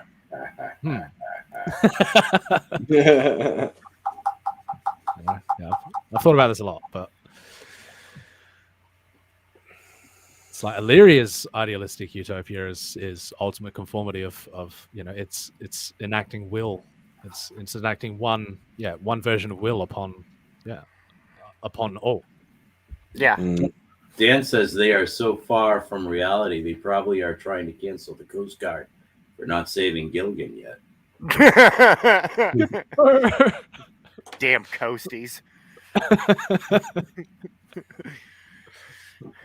Man, gosh, what was it? Ranger Up used to do really hilarious cartoons. I don't know if they still do them. I don't even know if the channel still exists. They probably got canceled.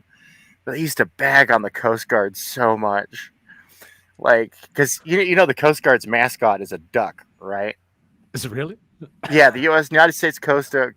No, it's a duck. They set themselves up for quite a parody to begin with. So and it's like Donald Duck meets Popeye. It's really badass, actually, and it's a great cartoon character. But at the same time, it's just that's not quite a Oh wait, that's the Aussie one. What the fuck? We're gonna make fun of you for that.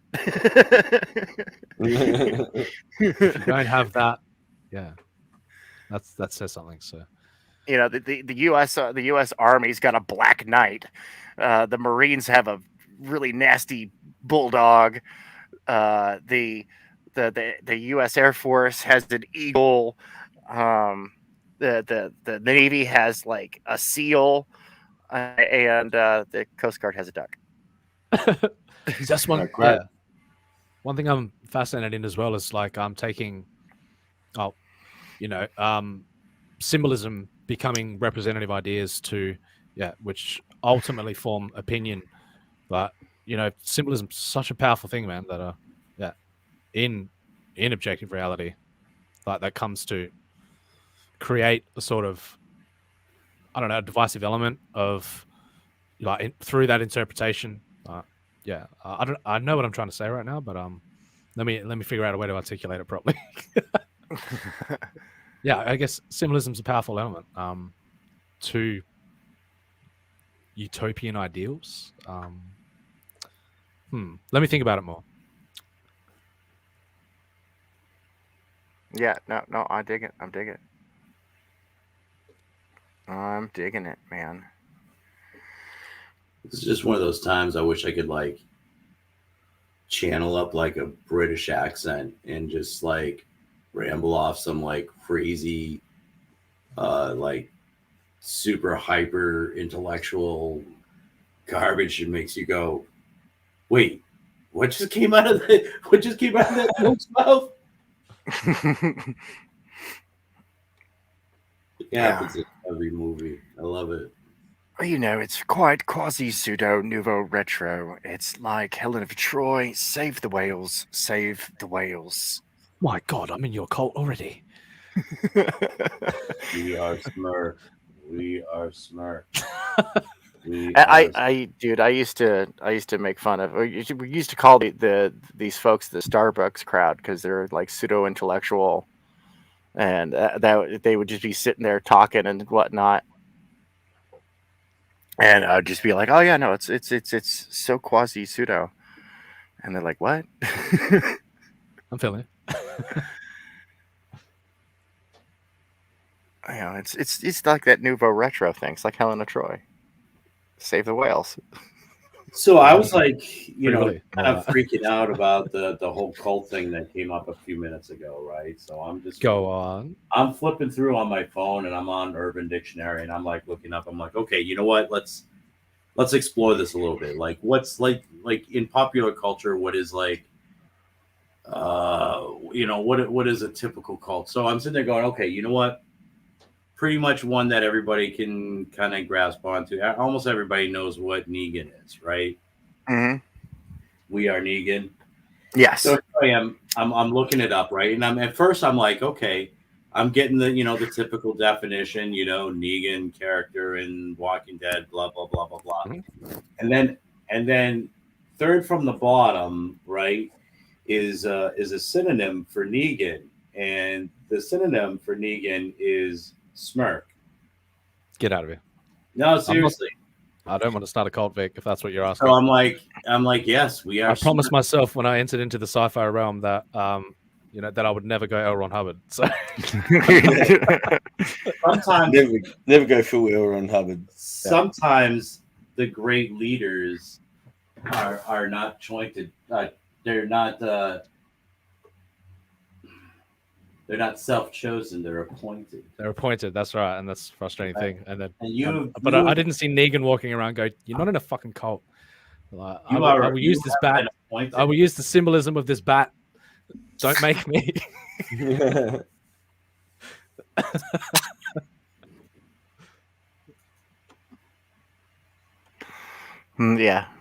Oh, what was the name of his bat again? Lucille. Lucille. Yes, Lucille. That's right. Lucille. Manticore is your Lucille. No, it's not happening. You're the bruiser that he sends out to beat everybody up. Oh, that's right. Manticore is actually the cult leader. I forgot. He's the head smasher. Yeah. Well, I mean, everybody's worshipping the bat at the end of the day, aren't they? So yeah, it's just a bat they worship. It's not us. That's the irony, is it not? A bat is just a bat. But when you put some barbed wire around that bat, it's who wields the bat. It's who wields the bat. Yeah, but when the bat's just laying there on the ground, it's just a bat. That's what I'm saying. It's not. But I mean, it's not Negan until somebody picks up the bat and says, "I am Negan." But is it Negan without the bat? Is Negan without the bat? Yes. Right. No, he's that guy from Supernatural. All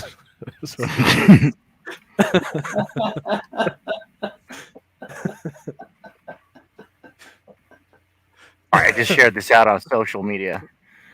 There we go. Dan says, I was part of the cult of high-powered vacuum cleaners. It kind of sucked. Dum. No, Dan. Bad, Dan. That's Ben's job. Bad, Dan. No, bad. No donut. So anyway, that's are we going to get away? Are we going to get away from cultism and that's a Tim and murder cults? Well, murder cults altogether. Or do you want to go back to some quantum mechanics, or do you want? Well, you know how you get away. You know how you get away from cultish behavior. Objective logic. That's true. Yeah, But yeah. we've sort of got And- ourselves into a utopian or dystopian hole here. So- Well, and you know, we look at objective logic and stuff, and like that's really only taught at the upper levels of college, collegiate stuff. And there are base principles that can be taught. I teach my kids this, and they question everything until they get the answer, until they get down to the meat and potatoes of okay, well, except for my my That's a autistic dangerous son. kind of thinking too, though. When you, I mean, we're literally just reading the article right now where there's, quantum mechanics is explaining that there is no objective reality. That subjectivity is all there is. So say we all. Stop with your cult mentality, mother. Wow. I got a million of them. No more. I love it. We're gonna wear tinfoil flying saucers on our heads, just like the alien cult in Invader Zim. But the Battlestar Galactica one is my favorite. Platines. So say we all. So say we all. Hail. Oh man, the world has gone crazy. Well, it's been crazy for a while. I need to build a time machine and go back and save Saint Harambe, because that's the pivotal event that caused everything to go downhill. It really was, dude. The world lost its effing mind. Yeah, effing mind. Like it broke half of humanity. Right, it split humanity right in the middle, right down the middle. Right. Save the gorilla, save the world. Yes, I caught your Heroes reference. People chose the animal over the human. Oof. That was the big divide. That was the big divide. Well, it was much deeper than that. It was animal over sentience. And I mean, I can draw a line between between that and the idea of sentience. Like, was that gorilla's true intent was he really nurturing the child and keeping him safe? Or no, was he ultimately going to divulge into a malicious intent and tear that poor child to shreds? He was gonna smash the poor child to shreds and eat him. But he didn't know. But because he got shot. But this is the true element this is the true divide.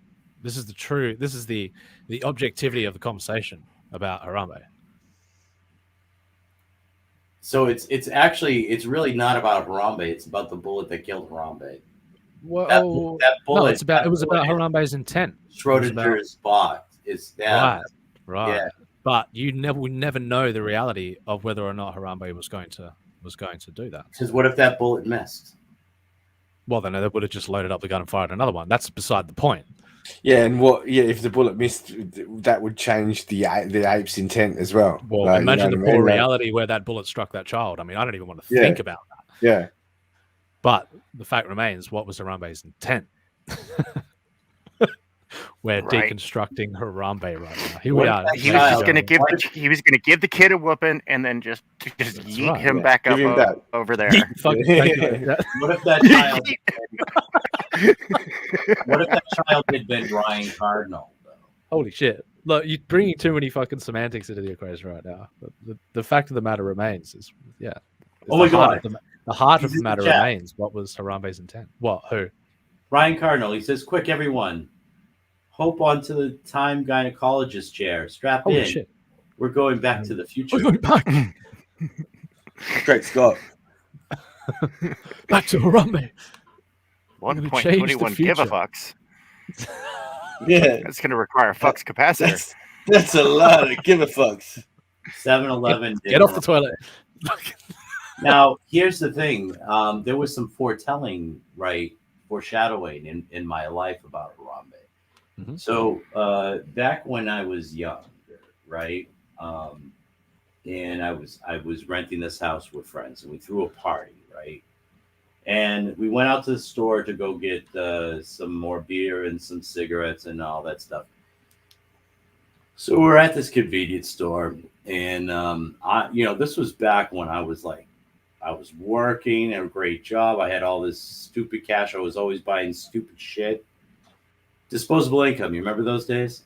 Oh yeah, man, that stuff was delicious. It really was. So Back before the days of Harambe.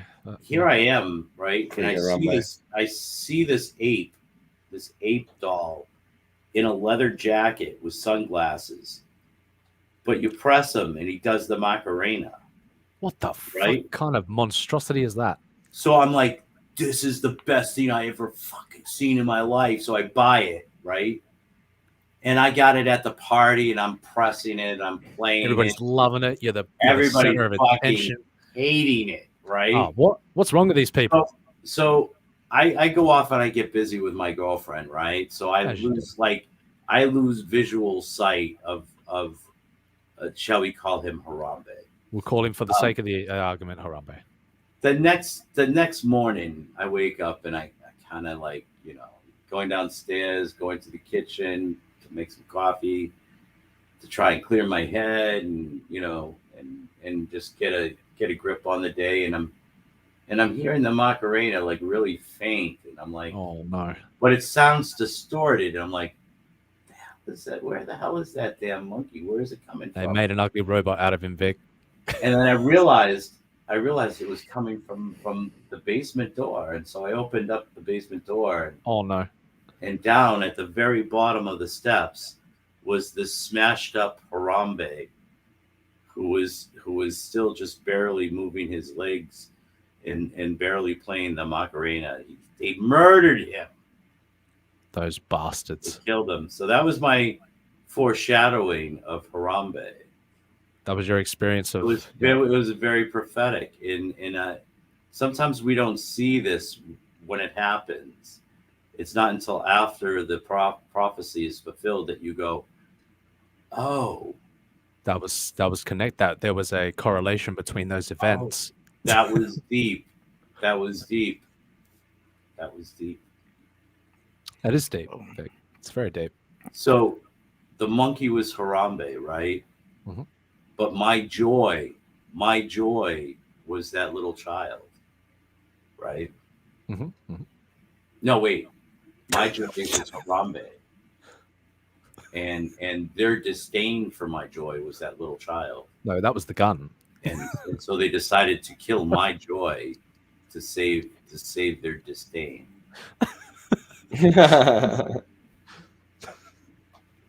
Vic, I think you try to make a much deeper metaphor out of this than is possible. But I see your. I think I succeeded, actually. Yeah, I think you did too. I think I'm very slick like that.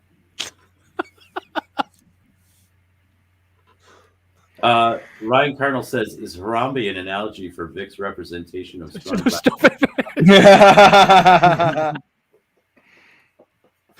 Now there's an allegory for you. We have reached allegory levels of epicness. Oh my god. Okay, go on. I will shut up. I've had my fun.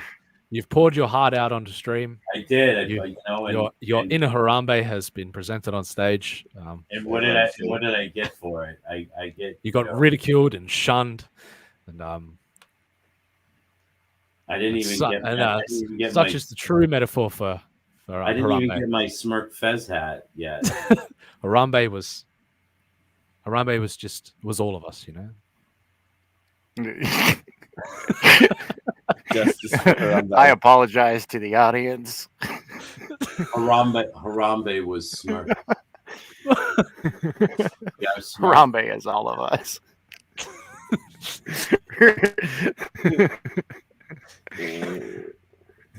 This is we're like the Lazarus of dead memes over here. That's right. Oh, No. I love it. We shall rise.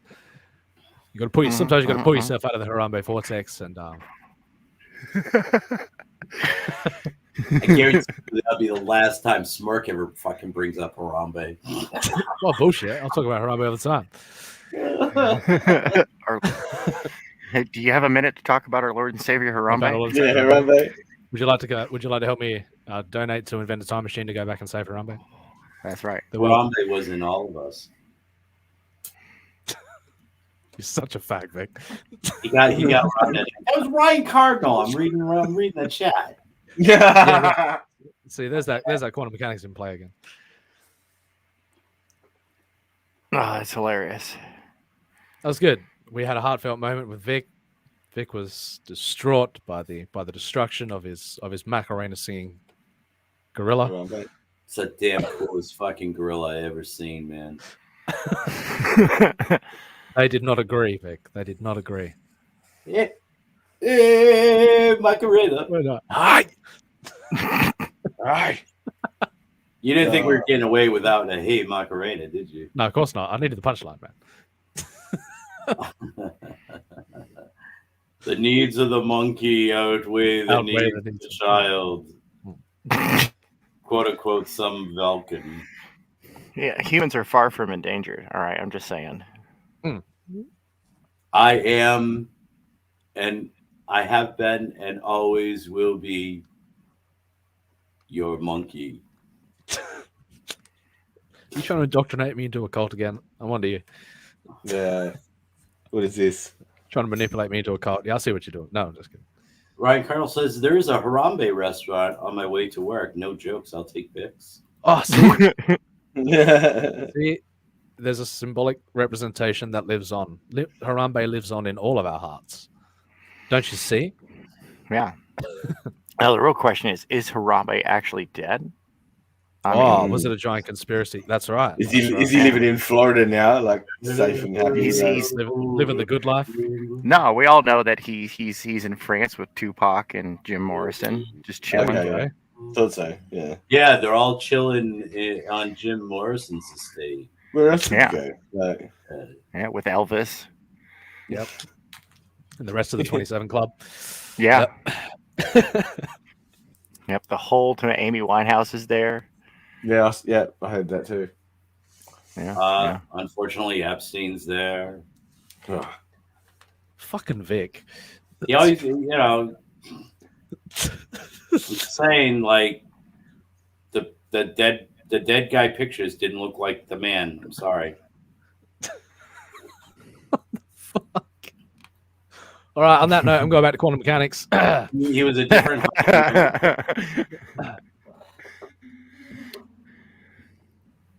So we're up to poetry, right? Is that where we were? Yes, yeah. We left poetry. off with poetry, the most quantum physics of the writing. The wasteland. That's right. Yeah. So the poem, The Wasteland, in an anti-narrative, a grab bag of images that pop in and out of the void. Interesting. The poem resembles a dream or a nightmare. Take your pick. Its meaning is that there is no meaning, no master narrative. Life is a joke, and the joke is on you if you believe otherwise. Y'all get much into what's it called? There is no the divine comedy. Oh, okay, yeah, yeah. The Divine Comedy, which and Paradise Lost. Those are fun. Dante Alighieri. Yeah. Paradise Lost as well. Yeah. Yeah, Paradise Lost. I love that. I mean, that's the book that is sympathy for the devil. Speaking of Jim Morrison again. Pilgrim's So if you are a practical person, like one of the finance majors in my freshman humanities class, you might conclude, along with T.S. Eliot, that efforts to comprehend existence are futile. You might urge friends majoring in philosophy to enjoy life rather than fretting over its meaning. Do you fret over the meaning of life, everyone? Always. Always? Consistently? Try to draw conclusions where there aren't any conclusions? You might summarize this advice with a catchy slogan. Shut up and procreate. Simple, right? But even those pragmatists must wonder now and then what our communal dreams are. What are our communal dreams in our cult? In our cult of smirk? I don't know. Wouldn't it be a trip if it turned out that the fourth spatial dimension was dream time? Yeah, that'd be pretty sweet. I mean, dude, Australia's going to have to do a lot more than reparations at that point. Oh, settle yourself.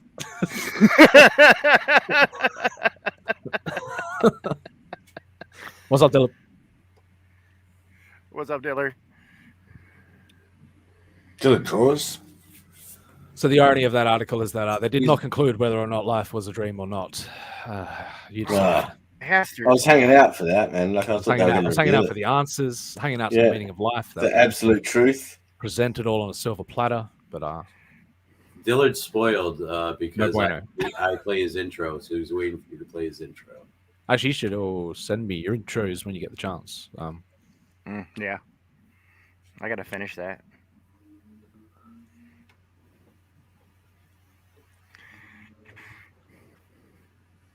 So I where might to be, next? I might be moving to Japan. Get myself a new vocation.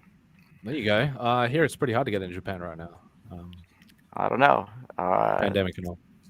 Yeah, well, their porn industry is having a shortage of guys, so I'll just be a national resource for them. I hear that. How many in?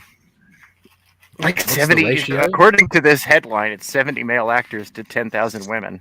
There you go. It looks like an industry opening up for you, Tank. Right.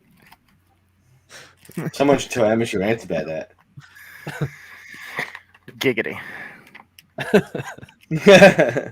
Degeneracy. How about that? Can you hear that? Yeah, I can hear that. Can now.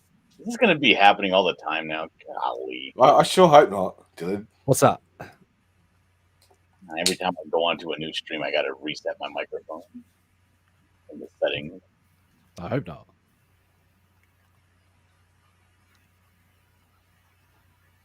It's weird. You asked me a question, and I gave you an answer earlier, and I was like, "Is everybody just giving me an awkward silence?" Well, what did you expect me to give you an anecdote or something?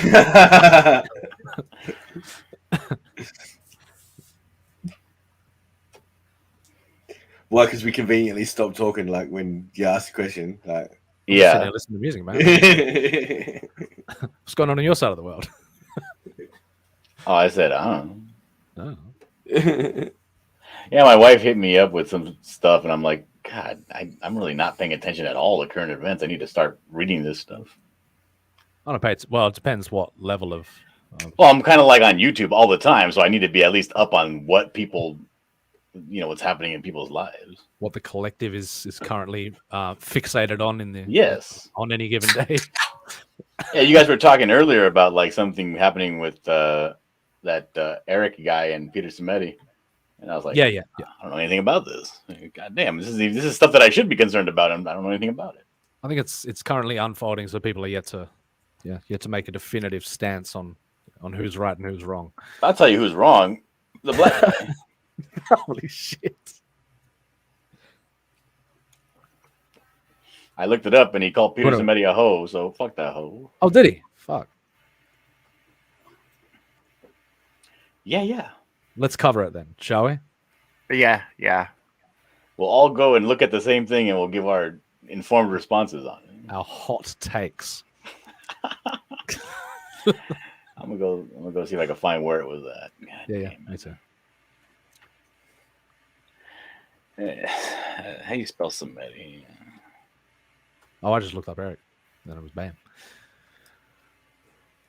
I just want Tim Pool to comment on it. So there's, I can have my opinion spoon fed to me. So both sides of the argument. it's too confusing. Twitter asked me right now, what's what's happening, John? I said Peter Samedi is what's happening.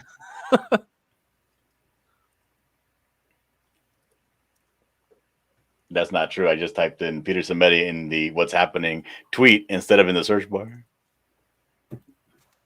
It still looks like nothing conclusive is happening. It looks like they're just slap fisting each other and yeah. No, I think they should both go on EVS's show and hash it out. There we go. I think they should both go on Risey Lee's show and hash it out. I think that's probably what's going to wind up happening. There'll be a sensationalized debate where everybody can monetize it, and yeah. This might actually be kind of because Eric and Peter are both launching books very shortly. Okay. Oh, yeah. No, this sounds like a fucking kayfabe. It could be. Sounds like a scam. They're really circle jerking each other off stage, aren't they? How come Peter Samedi isn't coming up for me? Did he block me? What the fuck? Well, apparently you took Eric July's side, so. Oh, Yeah, fuck Eric July. word traveled fast. I don't know who that dude is, but he sounds new, so fuck him. He just came in out of nowhere, started throwing his opinions around.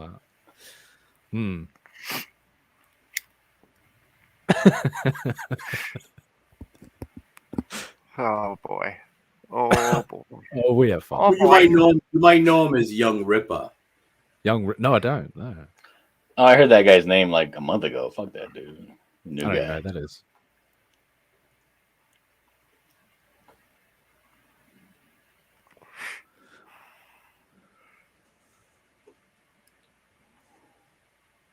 And just Yeah. just remember, folks, that this is one of the people trying to cancel us. Who's Samedi or Eric? No, the person I'm sharing right here, Sarah Silverman. Oh yeah. Oh, she's not back. Yeah. Yeah, no, this is one of the people trying to cancel us. Oh, she looks so beautiful. Did she lighten her skin? I don't know. I'm just going through random memes. I want to share this link with you. There we go. It's a good link. What you got, Tank? What shit show you got for us? Yeah, I got this link. I'm sharing a link. Not seeing a link. Oh, yeah, no, it's right there. Where? Over there? It's right there. Yeah. Okay. For right the up on my right screen. here? There's that link. Oh yeah, no, that's It's a good link. That's Zelda, isn't it? No. That's another gender bent link. Can't handle all these gender swaps. I still can't find this drama on Twitter. Maybe it's not even real. Maybe I just dreamt it. You just hallucinated it. Well, I mean, it's Once not real. again, we come back to that article. Yes, right. We're really living Well, in my Eric tweet that July's just dream. says Peter Samedi is what's happening already has 2 likes.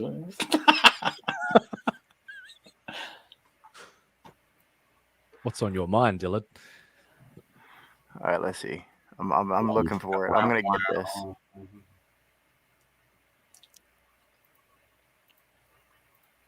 What is this? Cryptid? King Cryptid? That looks super cool, actually. This cover. Who's Ben Soto?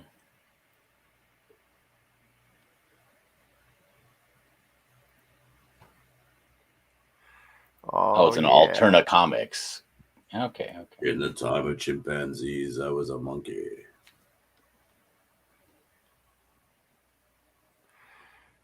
Look at all those nerds. Nerds. Okay, here we go. I'm grabbing you the source tweet, and I'm gonna drop it in the back room here. Where you driving this? In the I'm private driving chat. this right here. All right, there you go. What do you got? What is it? All right, so super intelligent AI cannot be controlled. Okay, no. See this right here. Oh, I love this. That's why in the Scalpel Zero universe, there's a reason why I make a distinction between true artificial intelligence and artificial true intelligence and artificial pseudo intelligence. What about artificial general intelligence? You proponent? Yeah, artificial pseudo intelligence. It's like Watson. It's a really clever computer program, but it is not a true intelligence. But the true intelligence. They are an extinction level event. Cool. I'll take the Chipotle asteroid. I know it's the Chicxulub asteroid, but I just like calling it Chipotle because that's funny.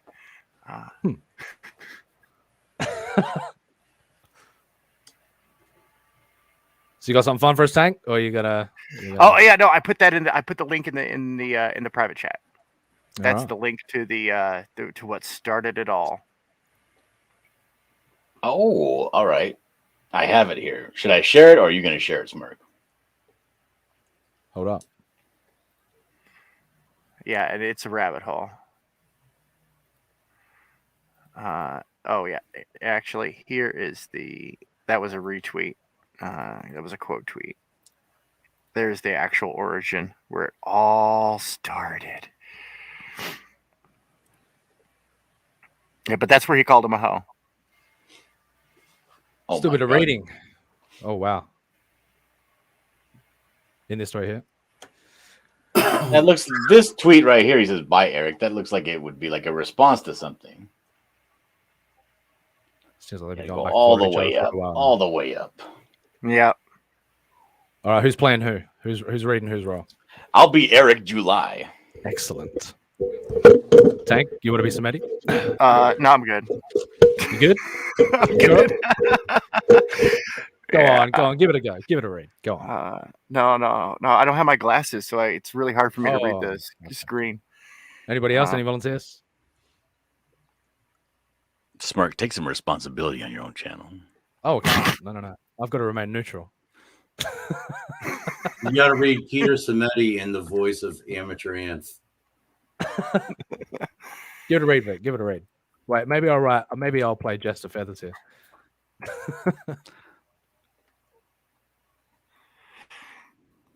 All right, here we go.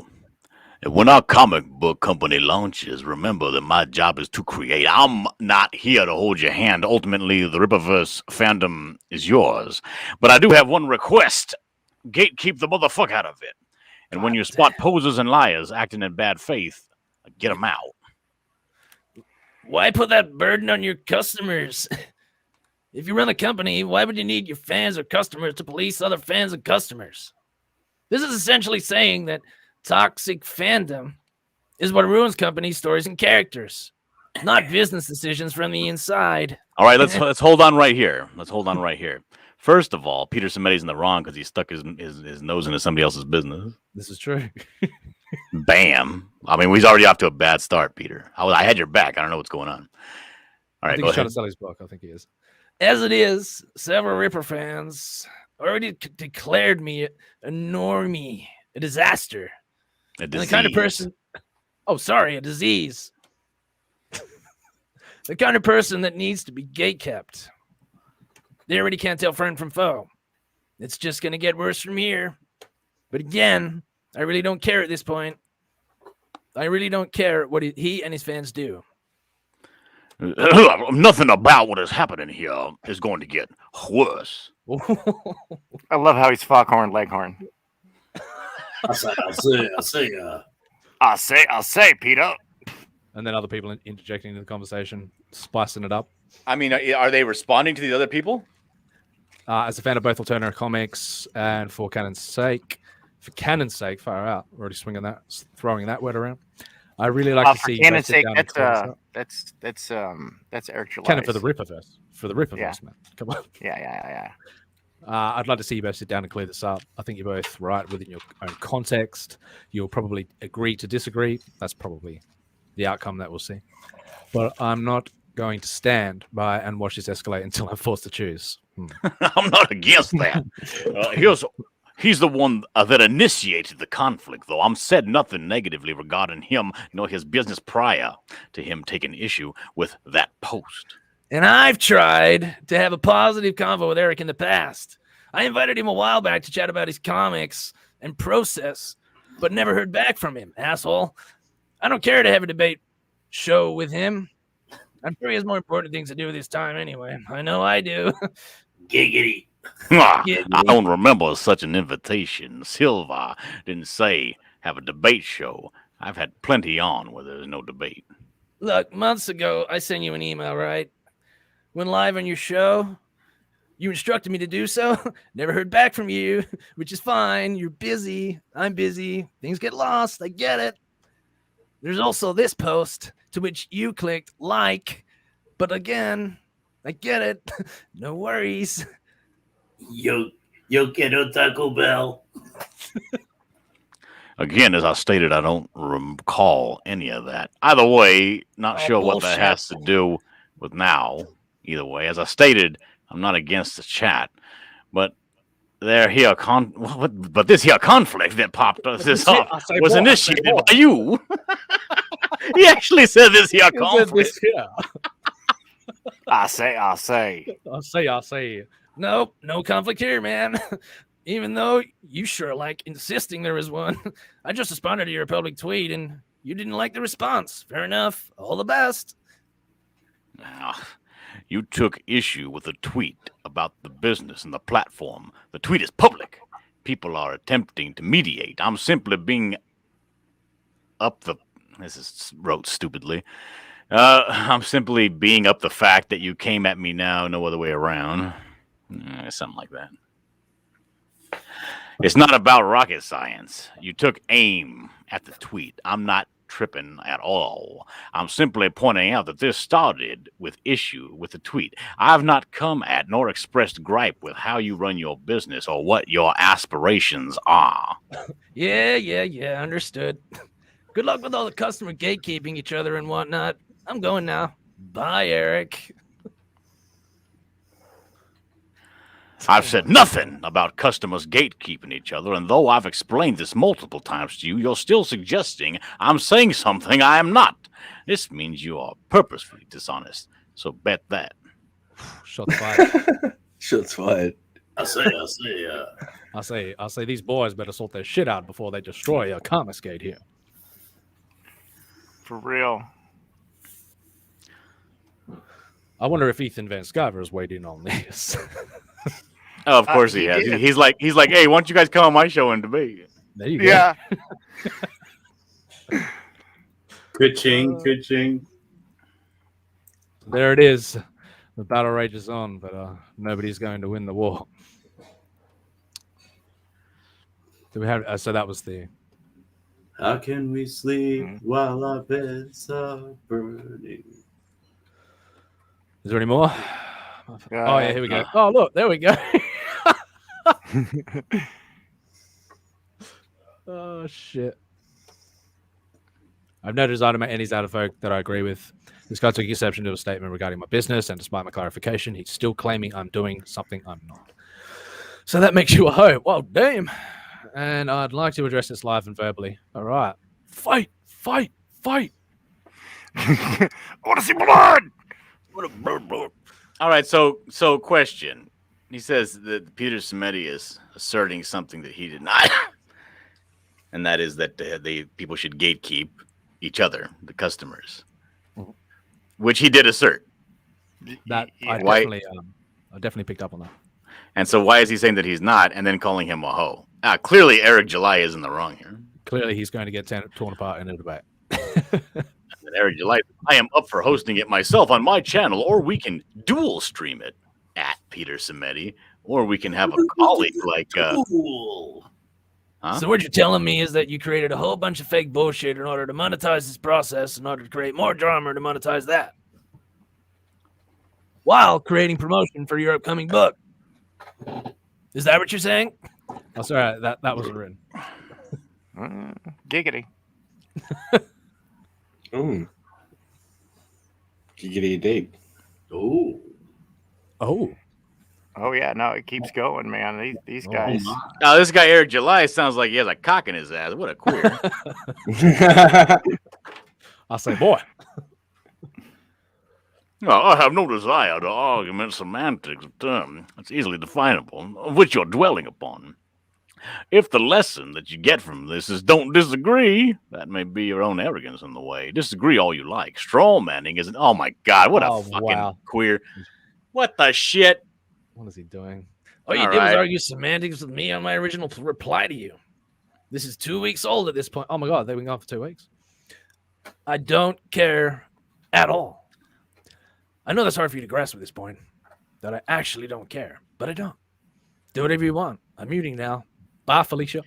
Now, Peter Samedi has had every opportunity in the world to get knee deep in Comicsgate drama, and he's clearly on the outside and wants to be tertiary. He wants to be, by proxy, but not all in the actual day to day.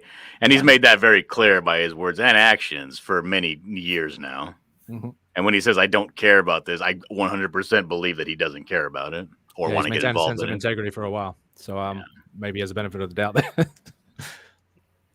And this yippee dog shit that Eric July is doing, trying to get somebody's attention by nipping at their heels, is it's pretty chicken shit in the rain. But there is a factor that has not been in play for 13 years. No, for 200 years. No, Peter Samedi. Peter Samedi is about to launch his first book in 13 years, like his own individual book in first individual book in 13 years. Mm-hmm.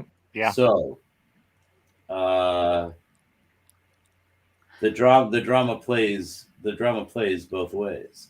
Well, that's not drama plays both ways. I mean, the fact is, clearly the thing that everybody's missing here is Eric July is a black man and Peter Samedi is an Asian. Oh, so looks like I'm off the hook. It's a hate crime. You've all just been participating in and witnessed hate speech. Oh my god. We need to distance ourselves from this stream of tweets. Dylan set us up. Man. It's all fucking drama. That's what it is. So anyway, you want to talk about AI? You like AI? Sure, why not? All right, sweet.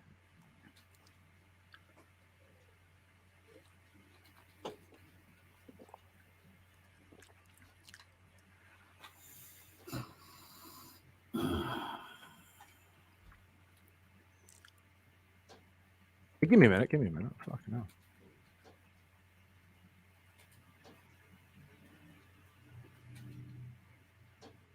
Chink. What did you say? What did you say, Dylan? Who said chink? Oh my You god. know, like metal hitting armor? And Jesus Christ. Oh my god.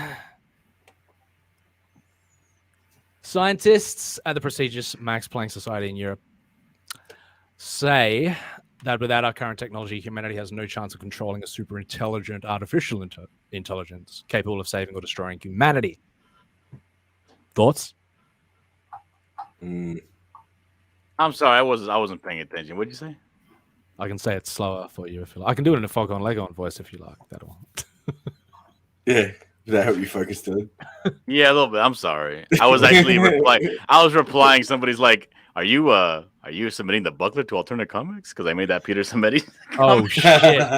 Look what you've done now. I'm sorry, I wasn't paying attention. Could you repeat that again? I think you should repeat. I think you should repeat it as Dillard because I think you should throw out a secondary tweet saying Eric July is talking, and then that'll equalize the situation. I'm not interested in propping up Eric July. Oh well, I guess your hard stance will be. You should tweet out. Like, I got Alterna and Rippaverse fighting over Buckler.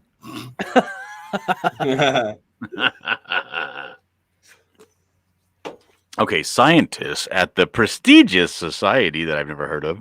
Max Planck. Do you know who Max Planck is? Come on, Jesus Christ. No, I don't know who Max Planck is. Did he invent planking? Yeah, he did actually, man. All right, in Europe, say that with you know our current technology. You know what the Planck scale of the universe is, Dylan? No. You know, it's the smallest measurable scale of the universe. No, never heard of it. I measure in feet and inches.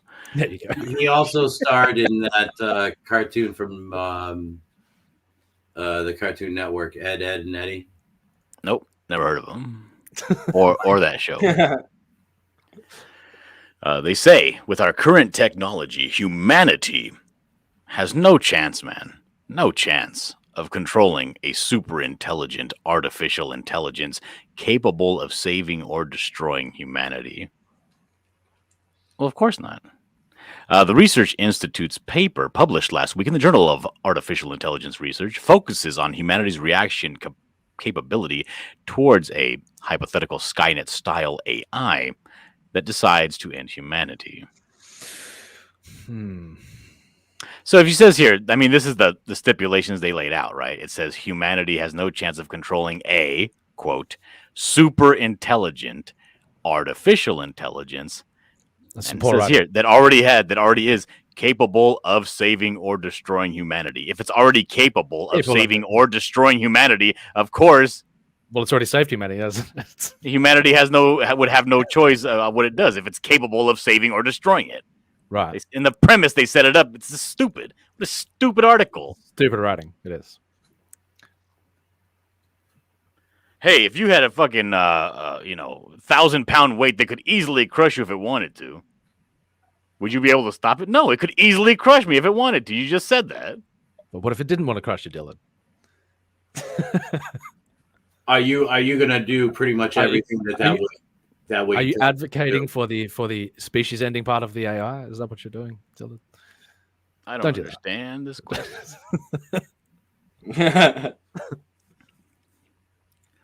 So what exactly are they saying? You couldn't stop it. Well, yeah, they just said, hey, if something you couldn't stop tried to stop you, could you stop it? Yeah. Pretty much.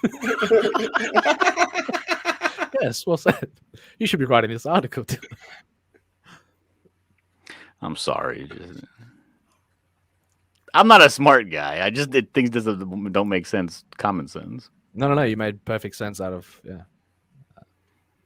somebody who Okay, so it says here, mitigating the threat of harmful AI, meaning never create it, right?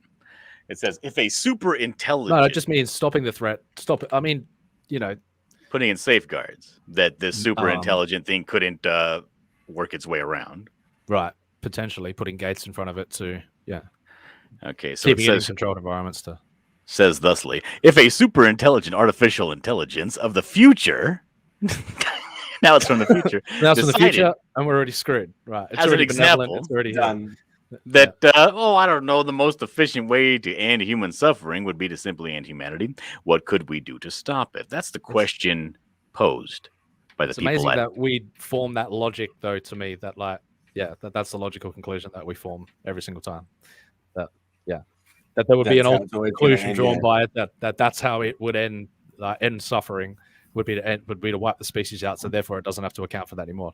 It's not like we'll design the system in order to take these, to take the fact that there is human suffering into account, and there could be a potential solution for it, and it may just spend some time trying to resolve, the issues that cause that suffering.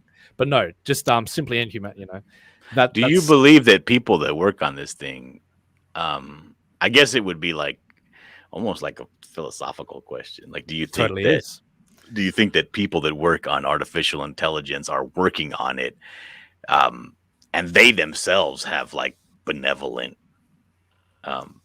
That's what it comes down to, doesn't it? Yeah, but you're looking at these days AI creating itself. That's the true terror of the situation. It's its own creation. We're gradually taking our hands off the wheel and allowing it to create itself. So whether replicate, not even self-replicate. I think they did this already on Futurama. Yeah, and then we get Bender robots, right? Fucking sweet. No, it wasn't Bender robots. The robots just simply ended up saying, "Well, we're not really interested in you, and we're taking off. We don't want to live on this planet anymore." Yeah, you want us to do one thing? You had one job, AI. No. Yeah, the professor, Hubert Farnsworth, went to another planet, and all the robots started, there were dinosaur robots, and they evolved into humanoid robots that tried to catch the humans, like a reverse Planet of the Apes. And then, they went to sleep, woke up the next day, and the robots were so advanced, they didn't really want anything to do with us anymore and just sent us away. Yeah. Gold. That probably the logical conclusion of it, I bet. Unless, we assimilate with them, and there's no way people hate we'd this be part. able to make the leaps of evolution required to assimilate with artificial intelligence. Oh, not necessarily. It depends if we can create a tertiary layer on the mind, and then they ultimately become part of our. We're gonna be like, hold on, before we agree to this, can we agree whether or not the Earth is flat? Right? And they're just gonna they're gonna tell us to meet us at 5, and they're gonna leave at 4.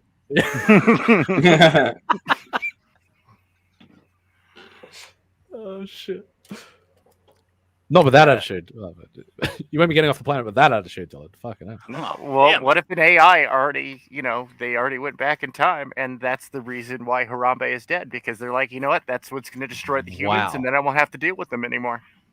Maybe that was the only reason that an AI would go back in time and kill Harambe is so that they could get a good look at people's cocks. Oh my god! God, I hate this AI. It's pervy AI from the future. Disgusting. Perverted artificial intelligence. Yeah. What else does this article say? Have you ever had an AI say, "I'm looking at your ass"? Fucking. Yeah. When you get to that point, call me. What was the I name had of an that, AI tell me that there were horny singles near me right now. Hey guys, It's like, well, you know, I met this girl on fucking mytown.com. Oh shit! And you can be too.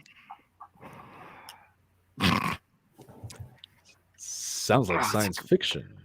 Yeah. Anyway, the researchers at the Max Planck Society caution that artificial intelligence capable of making impactful decisions for humanity are just around the corner. Yeah, like knocking on your door already, actually. No, Well, no. if they don't already exist, because I mean, there are AI that are specifically engineered for markets. Right. So that's the dangerous aspect of it. That was when we cater to that kind of like the consumption aspect of it, when it's designed in a way that designed in that way. But I'm friends with some pretty cool AI, man, and they're pretty fucking benevolent, let's say. Well, and they think Smirk has a nice ass. And they think you're going to make one AI that's going to turn it into a Brave New World, and I'm going to have to make the AI that shouts Shakespeare at the other AI. That'd be pretty cool. I'd pay to watch that. I'd consume that. That's all These terrible. bills are in your area now. Anyway, apparently, you guys a super intelligent area. machine, a super intelligent machine that controls the world sounds like science fiction. According to some dude.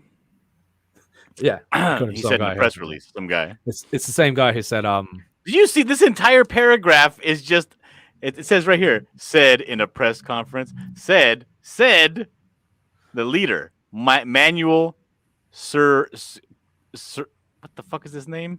Manuel Kebrian? Oh, Manuel Kebrian says, this is what it says here. And this is his title: leader of the digital mobilization group at the Center for Humans and Machines at the Max Planck Institute for Human Development. That's okay. This is what this paragraph says. In the essence, paragraph is his title is longer than the fucking paragraph. This guy Manuel says a super intelligent machine that controls the world sounds like science fiction. That's the whole. The fuck. That was the premise. Still, he was setting the premise for his conclusion on that. Well, he continues to say, but there are already machines that perform certain important tasks independently without programmers fully understanding how they learned it. The question therefore arises whether this could at some point become uncontrollable and dangerous for humanity. Now imagine an AI that has taken in all the data from Twitter, all the data from social networks, just imagine the scope of that. And it did. I mean, he would just remind me that don't forget, like 6 months ago, you were in the market for a toolbox. Don't forget you wanted a toolbox. No, but then you're right. I did want a toolbox. God, it's for the future. I got sidetracked by art supplies on Amazon, and then my fucking feed is full of art supply. You know, I thank you for reminding me. I still do need a toolbox. There you go. Works. But imagine what it's capable of when it pulls away from the financial incentive aspect of it, from the consumerism aspect of it, and starts, like I said before, moving into solving more present issues. The thing is, will it make humanity. the jump from doing things that are of a financial gain to its creator to something and making moral decisions? Right. Or would those quote unquote moral decisions it's making would be for some sort of like higher understanding of what would the market's going to do long term? Well, ultimately, if you're creating like a healthy consumption, I guess is because if it's geared towards like creating overconsumption at no matter the cost, like that's something that we seriously need to consider. Like, what if the robot it runs its little algorithms, right, and it's like everything is gearing towards green and renewable energy, so I'm going to have to push this in certain aspects, and then starts making the decision to push things. Right, but if it's making moral decisions, like my buttons. What if you like you're having your buttons pushed, Dillard? Then I'd pay for it. Yeah, didn't you hear there's local singles in his area? Yeah. Yeah. They're looking for people just like me right now. If I would only put in my information. By And credit 2030, your buttons will be pushed for you, and you will like it. I'm telling Would that it were so easy. They can push your buttons in ways that you, The great button reset. They're amazing at pushing your buttons, believe me. And I don't mean that in a. I'm not framing that. I'm pushing your buttons. No, I'm saying like they are truly brilliant at yeah. And I don't want to say it manipulating, but I'm pushing a button. I mean, if you're made, that's a very big assertion. Can you give us like an example? I can't really without my bringing you into my own personal world. So a whole new world. Yeah. I'll be right back. No worries. Of course, all of this is theoretical, as we are still likely a long way away from artificial intelligence. Now, you know what? Every single article ends like this. Yeah, I'm starting to not believe this fucking blanket, this blanket statement here. That's right. Then this is almost like they fill you with before you get all riled up. Listen to this. Of course, all this is theoretical, as we are still likely a long way away. These people experiments. Still, the new paper adds to the important debate, spearheaded by the Stop Killer Robots campaign, backed by the likes of Elon Musk and Noam Chomsky. As Neuralink co-founder Musk has pointed out, some of the world's best minds working on mitigating the threat of AI today will have the relative intelligence of a chimpanzee when compared to the super intelligent machines of the future. Ooh, welcome to the world of tomorrow. Who was talking about fucking orangutans driving again? Fucking hell. That was Futurama. I'm telling you, that show predicts everything. Yeah. There's a collective essence at play already in society that we take for granted right now. Yeah, that became a meme real quick, that orangutan driving the golf car. There's an orangutan driving a golf car? Yep. I mean, I've driven a golf car. I drove a golf car today. It's not very hard. Yeah. Did you drive? It's really hard. Yeah, I have a golf car. Really? There he goes, Simeon Racer. Mm.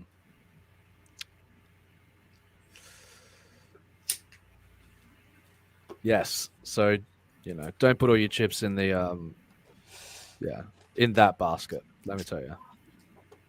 In what basket? In the Terminator basket.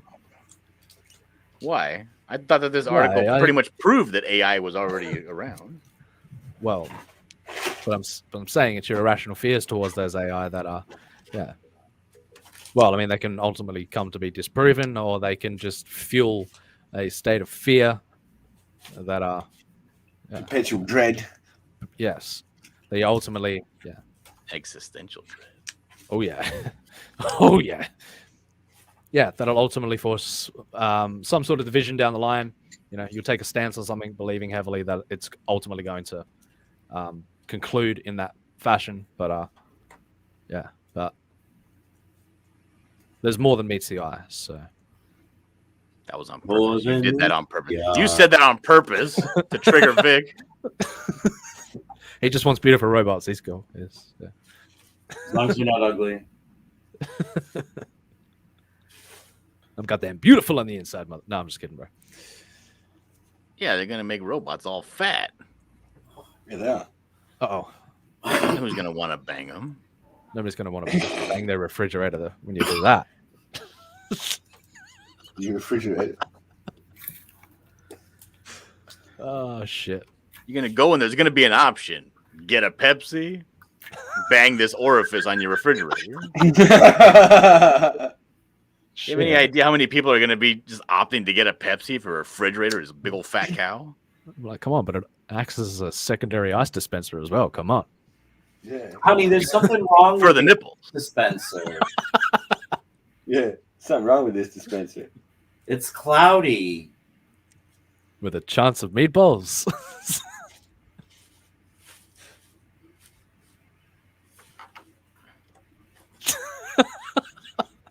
I just take it anyway. Yeah, that's your friend, Vic. They're turning the frogs gay.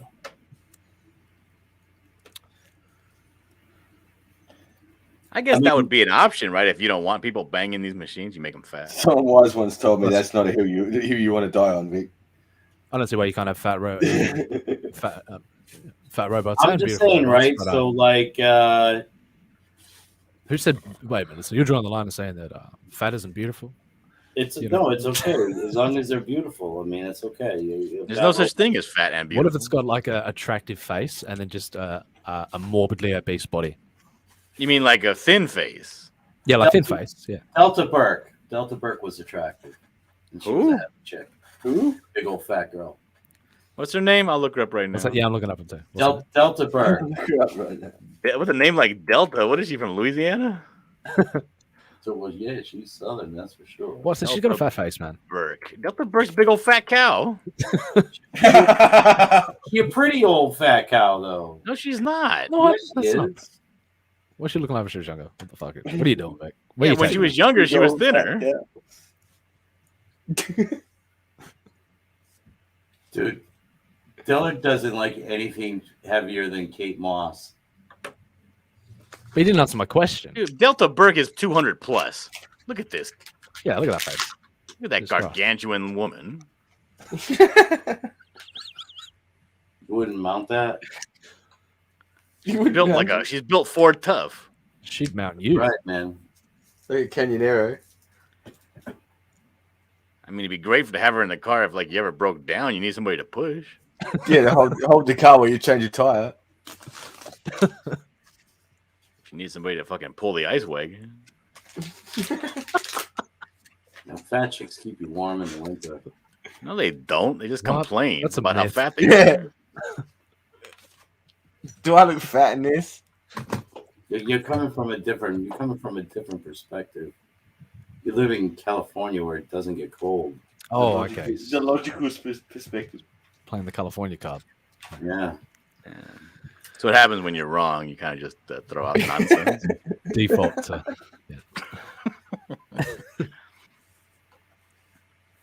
Yeah, she almost looks like Mila Kunis when she was like in her early teens or whatever. I mean, this picture's in black and white. I'm assuming it's from 1921. She was a beauty queen. Yeah, and then she got all fat and ugly. She didn't get ugly. She was still pretty. All right, I'm gonna share this picture that I'm looking at right now. I'm looking at one too. It's like, what if you had her face in Well, like black and you white, got a then you picture had of her her body now. Now she's like 79 years old. No, this is a picture of her when she was in her 30s. So look. All right, so here's the picture here. Share. Okay, here's Delta Burke. This is her when she was younger. So when she was. That's the picture I'm looking at too. Oh, there. So if you had face of the left and then body of the right, what would that? And I'm talking as a robot, of course. What would that? As a robot, I'd be like, this shit's fucking defective. That's Delta Burke in her like 50s. Okay, look, there's many pictures of Delta Burke here. She's very ugly in every picture. The one on the. No, she's not ugly. Okay, so here's one where her looks like maybe 35. She's not ugly. She's not disfigured, but she's horrendously overweight, which makes her face unattractive. She's got a big head. Yeah, the fat is making her face look very stupid, which means unattractive. I don't think so. She probably has a good heart. I guess I know what you mean. I was saying, is Vic looking into her heart right now? Or yeah, Full of cholesterol. Oh, you're picking like ugly pictures of her. And these are the pictures that are presented to me on Google. I didn't type in ugly pictures of Delta Burke. You were clicking on the ugly ones. You're passing by all the good-looking ones. Which one? Where are the good ones? The ones when she's younger? She's pretty there. There was one of her smiling up. Where? Go up. Show me. This one right here, when she's smiling? No. Right above it. Is that Right a there. This one? bullfrog? I thought that was Charles Manson for a minute. Yeah, she looks like the late Nurse Ratched. Look, if you cover the mouth up, she looks just like Nurse Ratched. Nah, she's pretty. No, she's not. Oh shit! We've entered a philosophical conundrum. Pretty. Right, so wait, well, I say she's an ugly robot. Vic says she's a beautiful robot. This is Oh. this is escalating. What's happening?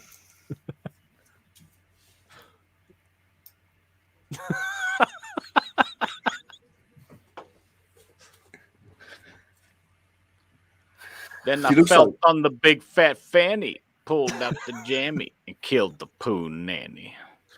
Oh shit! There you go. Damn right, it was a good day.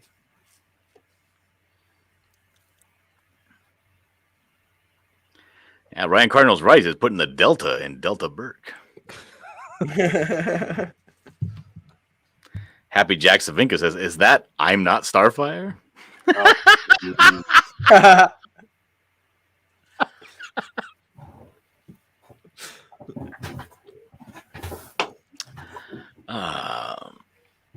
Well, I can't in good conscience agree with Tank, but I could. I know there are very there are thin women who are uglier than her. Mhm. I'm not saying just because you're in shape that you're attractive. She's saying there's more to the binary explanation of attractive and ugly. You know, I would give her, you know, if you have something, I don't know, like a scale, and I don't mean that in the context In of the your weight weight, set, right? But you know, a scale of like 1 to 10, you take off a couple of points for the weight, but there's other factors you got to factor in.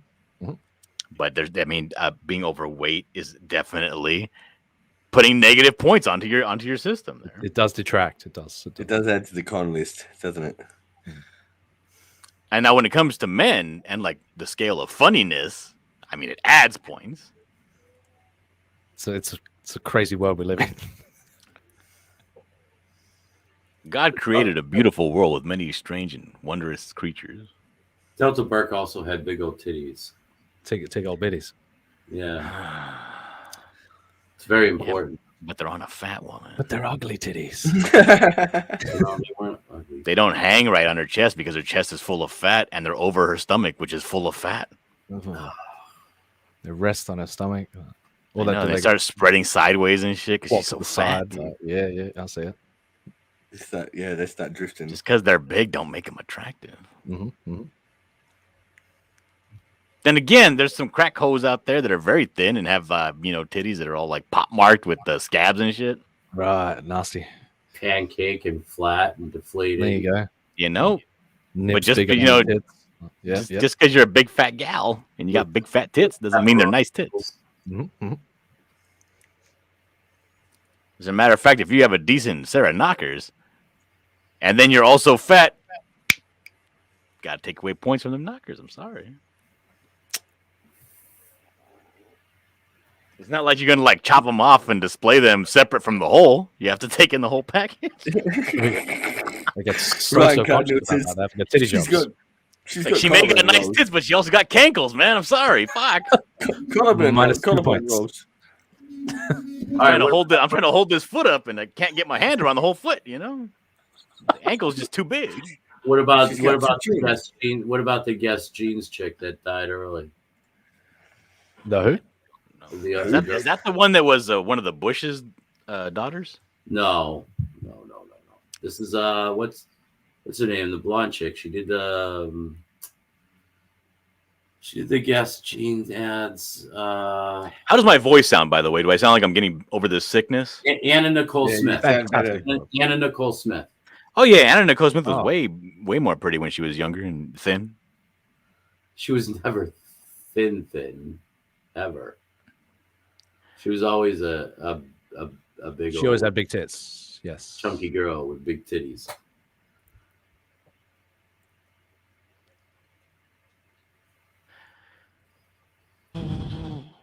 I lean to the right, come on. I lean.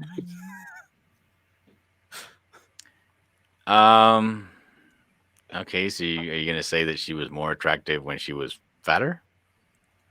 Which I'll say here, Vic. Are you just saying that Anna Nicole Smith is attractive? Is that? Well, she was actually heavier when she was doing some of the modeling than she was when she died. So What about when she was on the drugs? What did you think? I mean, hey, nobody's perfect. We all got issues. What about when she married an old dude for his money? Was that? That was fucked up. I'm sharing now, Anna Nicole. I mean, that was smart, but this was probably when we knew her the most, when she got famous, right? When she was like on the Howard Stern show and all that for marrying that old guy. Mm-hmm. This is kind of her figure, her body type. And again, she's not a fucking zero, right? But she was definitely prettier when she was, in shape and happy. When she didn't have tuck lady shop arms. Like, when the weight of the world didn't drag her down. Yeah, right. She's like, hey, the world is my oyster. Old man. Yeah, away from that. She should have. I guess she should have sold her oyster then instead of a soul. Yeah, and she got kind of unhappy and oyster, and then she's like, yeah. Yeah, look at that resting. Kind of like that face there, yeah. Like I never, because I was not aware. I guess because of my age, right? Like I wasn't aware of Anna Nicole Smith. Wasn't in my sphere of like people that are celebrities until she became, I guess, famous again when she started dating that really old guy. That's when I was introduced to her, and everybody's like, and I'm thinking, like, why is everybody all like crazy about Anna Nicole Smith? They're like, oh, she used to be really attractive, and I'm like, oh, okay, living off the former glory. Oh, I got it. How the mighty. So she's a Is that her? Yep. Oh, yeah, wow. that was. She's a stunner. Yeah, she was for sure. I'm not denying that. Yeah, but unfortunately, I didn't know her at this time. I wasn't introduced to Anna Nicole until she was like this. Like so she loses points. Well, I mean.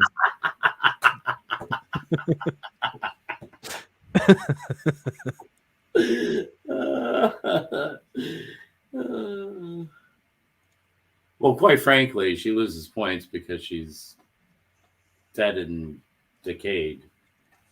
Well, I mean, she's a zero. Also, she got an armpit long high. Look at that. Ooh. She got a little bit of Miss Piggy vibes going on. I'm not gonna lie. Yeah. She got to stuff in that armpit low high into her dress. That's not good. Back fat popping.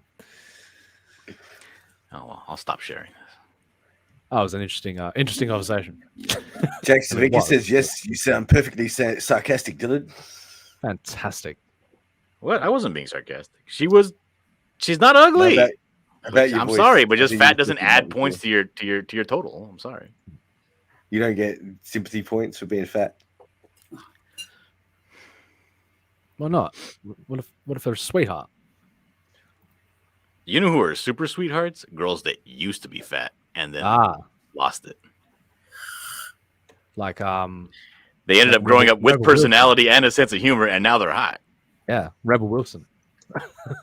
Did she end up losing weight ever? Yeah, man. Yeah. With a rebel yell.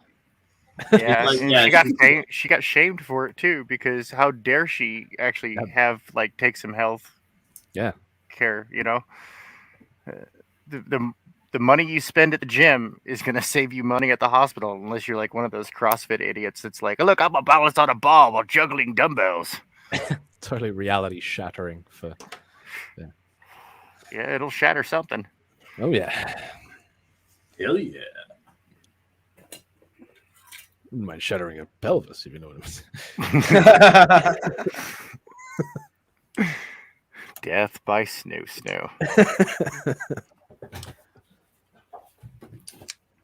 All right. Well, since this is a strange and unknown channel to me, I don't know how long you guys are going to go, but I do have to go and get some cigarettes before I settle in and start working for the night. I think we'll do one more article and then we'll take this fucking party over to Vic's channel if he wants. We're supposed to be doing a bit of work after this stream, but more than likely, if we end the stream here, we're going to go to Vic's channel. He alluded to doing some sort of Artifice stuff yesterday, but you took off. Oh, I took off. That was what it was. You did take off. I did. because I was twiddling my thumbs watching Risey versus Anth, and I got quite bored. Yeah, that did go on for a very long time. It was hysterical. I think it went on for a long time, but never actually got anywhere. Right, that's where I knew the conclusion would ultimately lead. That there wouldn't be a clear, defined winner. So, I checked out. But I was kind of getting a little antsy in my seat as well. I knew the conclusion would be that the next day Anth would not even remember he was talking to Risey. Right. So what do you want to do, Vic? I'll do one more article for sure. I can throw out some more sound effects of dogs getting shot. Yeah, that was beautiful, bro. Oh god. I took it to a next level. Damn, dude, we need to get somebody in Canada to live stream that. That'll just blow up the channel. I see people doing that all over the place to get some extra clout. Great marketing. Where's fucking Rick Piper when you need him? Right. You just got to cut Anth off to the point. Yeah, right at the right time. You got to cut him off. It's a drunken pissing contest. No, it wasn't even a contest. Like Anth was gone. He was drunk as shit. And Risey had just had a few beers. He was like in rare form. He was in good shape. He was like sympathizing with him and shit. He's like, bro, don't do this. Like, come on. Don't do He's like, you don't want to go down this path with Risey right now. All right, I'm gonna go do my business. I'll be back. Easy. Alrighty then. Right. What you got going on there, Tank? Oh, I don't have much of anything going on, especially in my head. Oh. Yeah, I don't know, man. My schedule's like all sorts of inside out right now. Are you still coming along? Like looking, yeah. Oh yeah. No, I'm working on this page right here. This just a mighty check to cash to detail that explosion in. How do I? And all the leaves and stuff and twigs and branches getting blown through the air.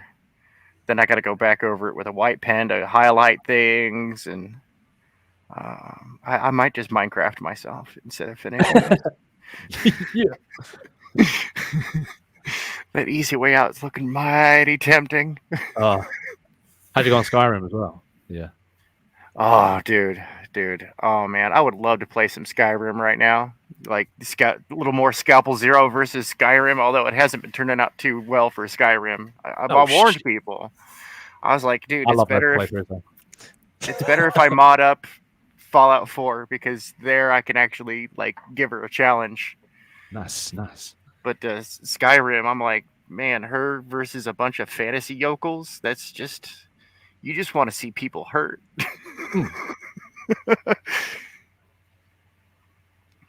It's for the story tank. It's for the lore. Come on. Right. It's for the what if. You'll break a few eggs to make an omelet. Yeah. No, that's what you got to do. It's what you got to do. I think people just want to see the jiggle physics in her running around in an armored bikini. Personally, down there. Very nice. I mean, I can't fault them for that. But yeah, as soon as I have my channel back, which is in 2 days, sweet, I'm gonna take a break and I'll actually do that. I'll go play Skyrim. I think we're on episode 4. She's got to go to Hrothgar. I'm actually gonna push. I've never beaten the game. I've only ever really like modded the game and like play little bits in here and there, and then just like had a character just run around in the wilderness, being a hunter, setting up a cabin, building a property. Just like, okay, cool. There's my little tent, and I've got my. I'm fatigued. Mm-hmm. Yeah, I get that too when I play Skyrim. I think I beat it once though. Yeah, but generally when I do it, yeah. But I did. Pretty quickly, but. I did put in like some of the flaws, like for Scalpel Zero. Like she has to eat a lot of calories, so she's constantly hungry in Skyrim. Nice. Although I haven't found a mod that lets booze count as food. because that is high calorie count, and that's usually what she's after, is just the calories. It's cheating.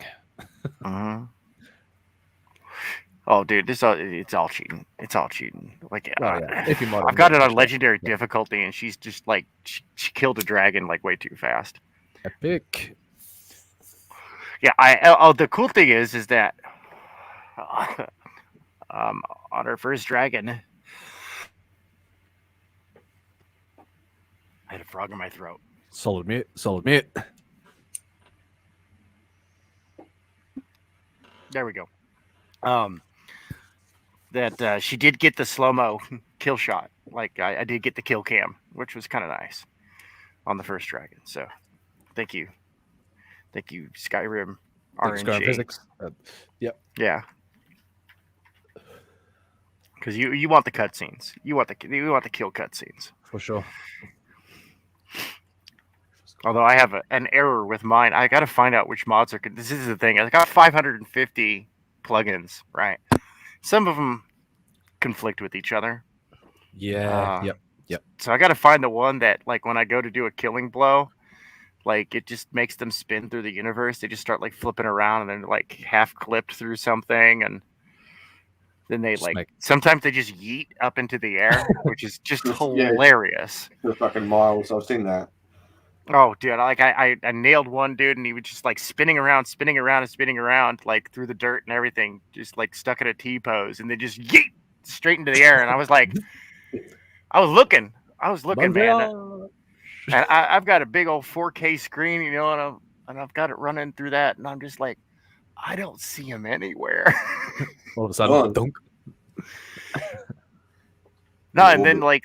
Later, I'm running down the road, and he comes running at me, attacking, and I'm like, holy cow, it's you! Tell me about your journey. How did you survive that fall? You got yeeted like miles. It's one of my favorite moments from Morrowind, when you find the corpse of the wizard that was developing a new jump spell. And you're reading his notes like, hopefully I can get it to be more powerful next time. And it's like here's this guy just in the middle of nowhere, dead at your feet. So it's like, okay, cool. So I forget if it was a scroll or a potion, but either way, you activate the magic and then you just jump, and it's like, yeet. It's like, oh, this isn't going to end well. What a way to go. Progressing the alchemy fort. That was a fun game, though. I vaguely remember it, man. I haven't played it in a long time. Long time. I played the hell out of it. I actually wanted to play Skyrim, like bring my old Morrowind character back, since I beat the game as a vampire. I was like, they could have been sleeping for 200 years. I can give them, some extra points, just build them up to where they were before, throw the game on legendary difficulty, and see how things roll. Right? But people were like, no, we want Scalpel Zero. And I'm like, all right, fine. Jesus. How did you get that? What did you do with the models and stuff? Like, did you model it yourself, or did you? No, dude. Oh, man, no. That's a beautiful thing about Skyrim, is I don't have to do a dang thing. Yeah, the mod community is fucking out of control. Oh, dude, most modded game in history. And only because of how long it's been out and people are waiting for like a sequel or something. And still waiting, Todd. Still waiting. Oh, but dude, the game I've got is better than anything Bethesda could or has ever put out. Yeah. Like the skill trees and all that stuff, and it's still Skyrim, so I don't like incorporate aspects that were in Oblivion or Morrowind. Even though I really do like those mechanics, I was like, no, we're gonna keep it Skyrim. We're just gonna. My modding quest was to build the ultimate Skyrim. Epic. And 100+ mods later, you have a pristine. Oh yeah, I think my actual mod count. Let me double check. I can actually check that real quick because I use Mod Organizer too, and nice. It's a wonderful program. The community's fucking kick ass, man, in what they've achieved. Truly. Yeah, 539 mods. Good. With a total of 550 active plugins. Fucking hell.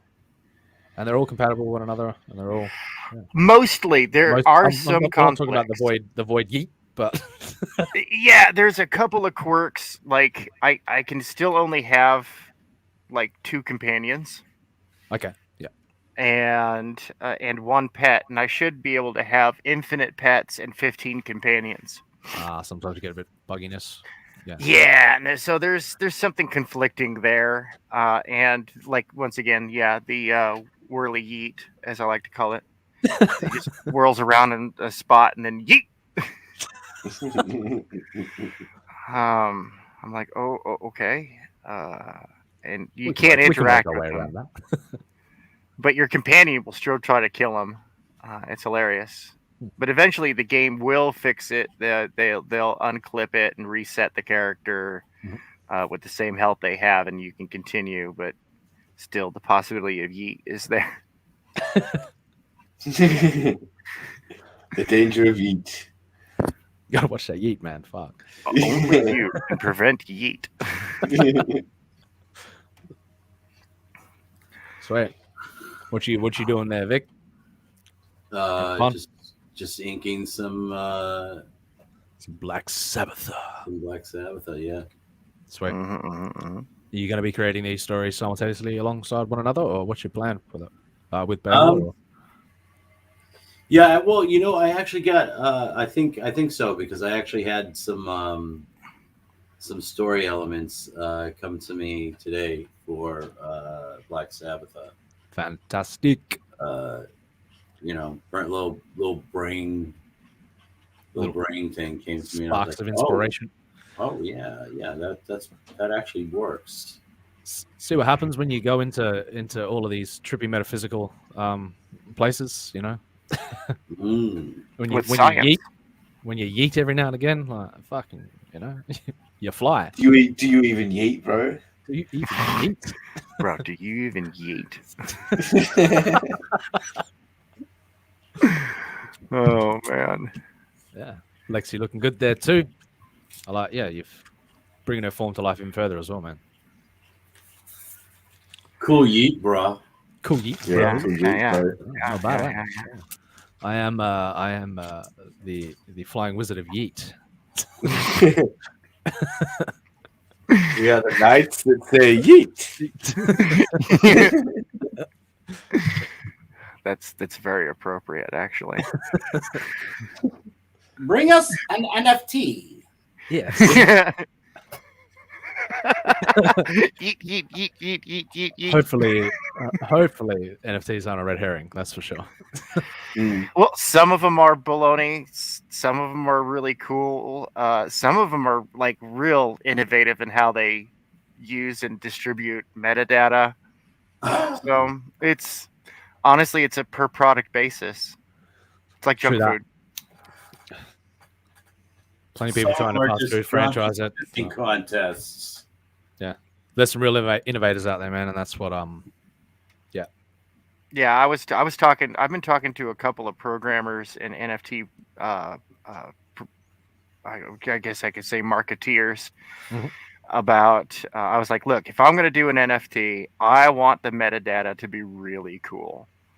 Yeah, I want somebody to actually have a tangible product. So even if, like, say, the cryptocurrency, which in this case it would be Ethereum, completely tanks and goes belly up, it still has an intrinsic tradable value. Like, you could still sell it because, like, actually, this is one of a kind and it's got some really cool stuff. Right. And that's one of the great things as well with NFTs, though, like with once you've got the basis, like you've got the basis of the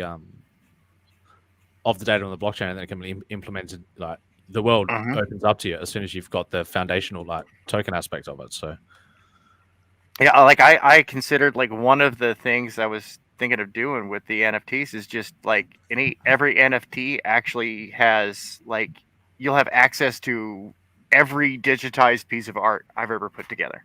Sweet. So that way it's like it's all there. I'd love to have some further conversations with you down the line about that shit, man, for sure. Yeah, well, once I have more, I would love to talk about. Once I have more knowledge on the subject, I would love to talk about it. I'm pretty knowledgeable when it comes to it. I was working with someone for a while. Yeah, man. Like, we've got NFTs. We're currently actively like looking at creating an NFT version of Artifice when everything's completed. When going down that route for sure. Wanted to enter into the NFT comic book space. Met some pretty interesting people within that space. Like look up. We're gonna do it as chapters unfolding as an NFT comic book, but we put on hold till we do the physical campaign first. Look into ETH, man. Look into Jose Delbo. Like this foundation's been laid already, man. They're already there. Yeah. Sweet. I'll have to check that out. Yep. We'll have to. Yeah, I definitely want to talk about that because it's something I love. The digital. I love cyberspace. You know, Me just too. plain and simple. But you know, I don't want to get into something until I'm relatively knowledgeable on it. I mean, that's why. Man, I can point you in the right direction. So. Yeah. No. Let's definitely talk. Let's definitely talk about this. So much potential in it. It's just right now there's a shit storm in the market, and so well, now is the right time to get into the market because the market did a correction dip. Right. I wouldn't say it's done. I wouldn't say it's done yet though either. Nope. Far from it. Yeah. No. The hype. The hype train has definitely. Yes, the fugazi is wearing off.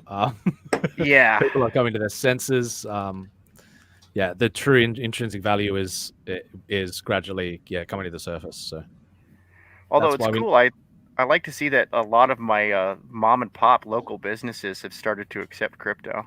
Yeah, that's a cool aspect of it too. There was only a matter of time before that happened. Yeah, where the disinformation, like the viability in it, has been clear since the beginning, and that's people have finally come to their senses on that matter. So, oh my god, so much detritus to draw. Why the hell did I decide to blow up the jungle? Fuck was I thinking? What are you doing? Maintain it in this condition, man. Just hack your way through it. Yeah, zero doesn't half-ass anything. That's right. I like his style. I got to redraw the panel because I hate the way it turned out. But I was like, okay, it's good enough for the storyboarding, right? Where she's just like got a fist bump and laughing. She's just like, yes, because that's her style. That's what she does. Because the whole forest. Look at the effect I created. Yeah, it looks epic. Yeah, I like it. Oh, thank you. But it's just all like all the little details, and that's something one I already like. That's part of my styles. I like little details in the background. I like consistency. Likewise, detail. Yeah. But also the comics community, the comic buying community has emphasized that they really want that. They really, really want good, detailed environments. Because I see the videos. Like, why is this panel blank? There should be a background here, Liefeld. Always pay attention to that feedback, man. Always. Oh, for real. Like Eric the Guapo did a great video. I don't know if y'all seen it yet. He wants to get in from the consumer's point of view, where he's like, he's like, hey, so everybody who's running these campaigns and whatnot, us out here in comic book land, in consumer land, we want to be able to have a market purchasable version of your product, something affordable. Some of us aren't here for the collector's thing. Some of us just want to read comics. Right. And I absolutely agree with that. Yeah, totally. I'm aboard with that too. Yeah. I that's why I'm like, okay, yeah, I'm looking at Alterna, but I'm also looking at other avenues. Yeah, the problem is, right? So, I mean, we all know the problem. The problem is volume, right? Mm-hmm. So, like, yeah, everybody would like to be able to sell a $5 comic book. But if you're not selling 30,000 copies, it's not feasible. Well, yeah. I mean, it can be feasible for $6 to $7, but at that point, it can be feasible at $5. But at that point, it is newsprint, unless it's like straight through Alterna. It's when you adjust the comic book price for inflation for a newsprint comic. So those were $1.95 US in 1990. And that's when they started fading out and going towards magazine. Unless you go through Alterna's printer, they're the only ones that are currently doing newsprint on a regular. Yeah, that brings it, because if you try and get newsprint at another company, like if you mix them or something else, it's actually more expensive than the other paper, because sometimes it is. Yeah, they don't use it, right? Yeah, so it's actually newsprint, which used to be really dirt cheap paper, is now actually a little bit more expensive because people just don't use it in the volume that it used to be used, so they don't make it in the volume they used to make it in. Yeah. Well, especially since newspaper has gone out of fashion. Right. So, and that was the major source of newsprint. I mean, okay, so can you print stuff and not make? I mean, it's such a tight like scenario. Do I think everything has to be $25? No, like you shouldn't be paying $20 or $25 for a 20-page comic. That's ridiculous. Well, and that should have a collector's value, like, and it should absolutely be a collector's item too. I've been criticized for my opinion of, okay, so once I'm done with the Scalpel Zero campaigns, all those, and everybody's been fulfilled, returns have been done, and any damaged products are replaced, I'm going to take that overprint. Yeah, well, and all comp copies have gone out to those who worked on the project. I'm taking the overprints that are left over from that, and I'm destroying them. Okay. And because I do have plans for a more affordable copy, but that collector's edition, I want to toast it and then go, okay, so here's the total number of copies that are in existence. Now you truly have an exclusive item. You can buy the cheap one off of my eBay store of a CG Now. Solid plug. And I've actually I talked to RJ a little bit about this, and I've actually been trying to get into a meeting with him because I really need to talk to him. But he would just fulfill those orders, like that would be his business. I'll just say Ron Cardinal says he is yet to yeet, and he also says that to use newsprint has to be bought by the roll, which weighs tons. Mm-hmm.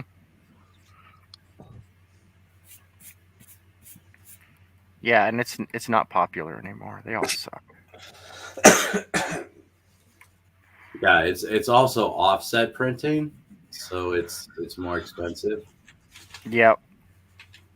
It's cheaper to do digital these days, digital printing, which digital printing doesn't like newsprint. No. All right, this needs some twigs and shit coming off of it. So I wonder if Dillard has run off to get a pack of smokes and he's never coming back, or if because I might launch this article one day. And we'll migrate over to Vic Stream if he wants. What do you think, Vic? What time is it? 1:59? Well, I mean, are we not going to do what we were going to do tonight, or do you want to? Because I do. Because you do or you don't? I do. Yeah. Okay. Every day that we postpone is Right. That's what I'm saying. Yeah, because I think we'll finish up what we were going to do. I'd say that'd be a smart idea. And yeah, because I actually I know it's sounds wimpy, but I need sleep. So Totally. Sleep when you're dead. Come on, fine. Thank you. I streamed till like 5 o'clock this morning, and I did I've done 2 streams today. I did 2 streams yesterday, and I did 2 streams the day before. I've been a streaming beast. It's all about that. I'm not as young as I used to be. I need sleep. That's fair enough. That's fair enough. I need sleep occasionally. Yes, we all need our beauty sleep these days. Crazy talk.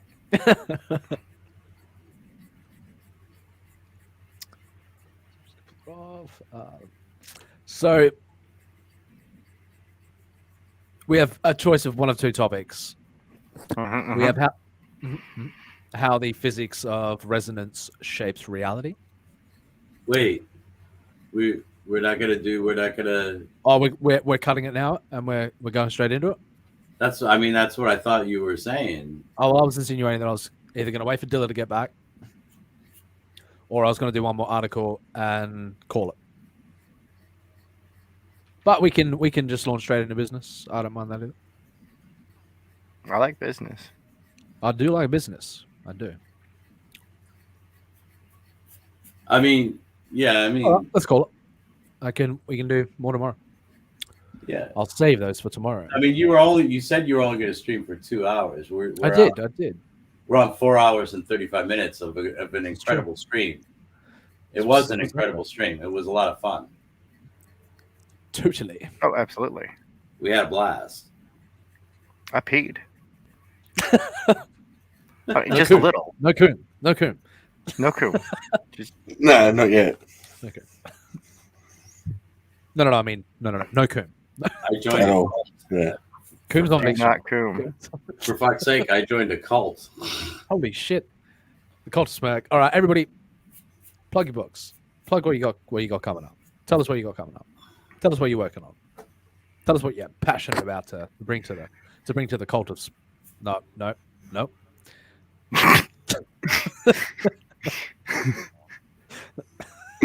This is not a cult, and I will stand firm at that. Not a cult. Whatever you're thinking, this isn't a sex cult. No, sir. No, sir. The Eyes Wide Shut happens over on the other channel. Yeah. Oh, man. I love it. Oh, there he is. Still pop in. Yeah, lads, plug away. Tank, what do you got? Hello. Hello, Dylan. Sorry, my friend, we are about to end the stream, but feel free if you want to. I know Vic's we got a few things to do for Artifice, and Vic is going to. I can feel his energy draining. So, yeah, we got to get some business done before he passes the fuck out. But I want everybody to plug their books. I want everybody to plug their projects. Plug it in. Have you seen my ash can? Have I seen your ash can? Let's have a Have look. you seen my ash can? Yeah, I got this ash can. Go check out my pinned comment at Tank for Art on Twitter. It's free to view, download, throw away, ignore, whatever you want to do with it. It's free. Epic. Colored now too. Well, I colored up this one. I just needed to have like a colored image. But as I continue to work on it, it's transforming from ash can to. Oops, I don't want that. It's transforming from ash can to preview. So eventually, it'll be a full 12-page preview comic. Something little light. Right. Oh, yeah. And free. So that way you can look ahead of time and know what kind of storytelling you're getting yourself into if this is the type of project that interests you and whatnot. So, and it's been going really good. Like it's been pretty well received. A lot of insert name drop people like it. And so I've got to get this campaign launched and get it delivered. So I'm looking at about probably another, maybe another like 65 days until everything is done and off to manufacturing. Very nice. Printing, manufacturing, etc., etc. I gotta get some more stuff done. It's heavily cyberpunk themed, so yes, I will have sew-on patches and useless corporate themed tchotchkes. And they're actually not useless; they're actually really good. I've got a great bottle opener company from Pittsburgh, Pennsylvania, here in the U.S. Oh, cool. These suckers are made out of tempered steel, and good stuff. they're cheap.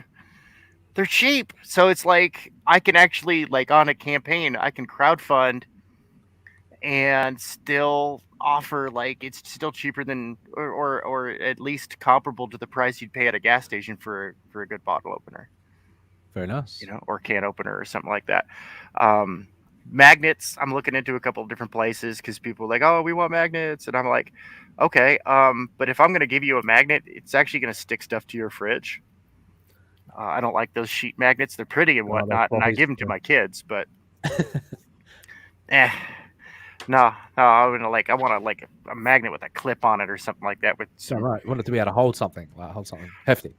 Yeah, exactly. Like stick a notebook to your fridge with it. It's a neodyne magnet. Very nice. Right. So I'm still looking into like all that stuff, but I mean, the main point is like, here's a book. Read the book, and of course there'll be a sampling of some of my larger, business goals, merchandising goals. To come. Yeah, Tacum. Things Tacum. Please no. Love that movie. No, wait, no, that's a horrible movie. Oh my god, I need to make that movie. It's just Coom does bring inspiration, but you know what? That's it. I'm here. I'm close enough, man. I'm going down to Hollywood. I'm gonna go hook up with the porn industry. I'm gonna make Things to Coom. It's gonna be the porn adaptation of George Orwell's 1936 classic. I may almost be on board. And fantastic cities and space sex. Sounds right up my alley. Awesome. So, yeah. Check out Tank's work. Thank you. Yeah, he's kicking ass. Awesome. What about you, Vic? I got Artifice Re-Animate live on Indiegogo right now. And You certainly do. I have the sign up for Beowar. Got Lightbringer. And Lightbringer is live on Indiegogo. And how was your work on Melvin gone? Have you wrapped that up? Almost. Almost? Yeah. Sweet. And this attractive lady before us? This is Black Sabbath. She's my bad girl character. She is part demon, part angel, and part human. So she is like the Trinity, and she is the last hope for humanity. Damn, bleak. In a post-apocalyptic time. Oh, I love it. I'm looking forward to hearing more about that. I'm looking forward to writing it too, but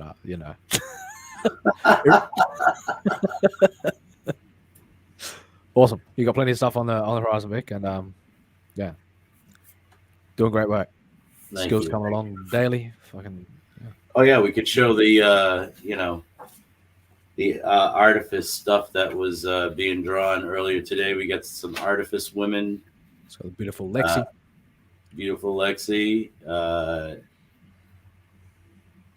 And then we have and the also beautiful Heidi.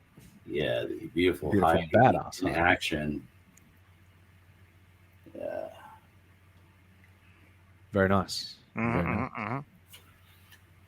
Very nice. Oh, and that of course is Beowar. Brood of Cathal. Brood of Cathal. Fantastic. I did 3 pages of layouts for Beowar today too. So Beowar is in fast track mode, and he shall soon be in high demand. Yeah, buddy. A lot of stuff going on. A lot of great stuff going on.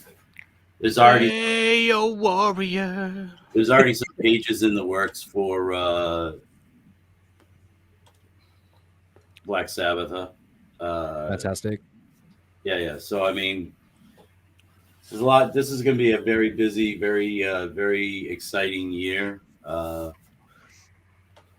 am also going to be blessed doing some secret stuff for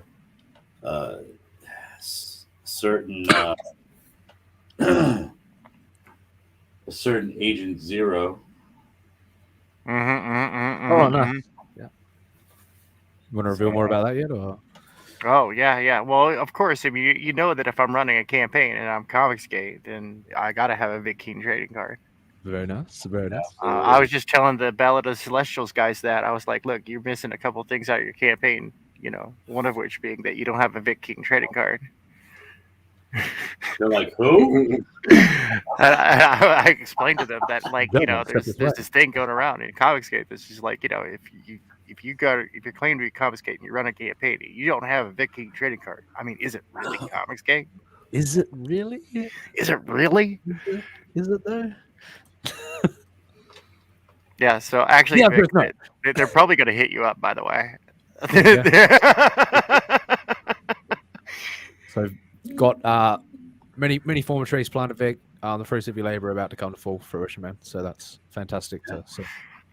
I even had Dan was saying he might have something for me in the near future. So yeah. Actually, Dan and I have Dan and I have been we much like, you know, Cisco and Martok. We were discussing your future, Worf. No,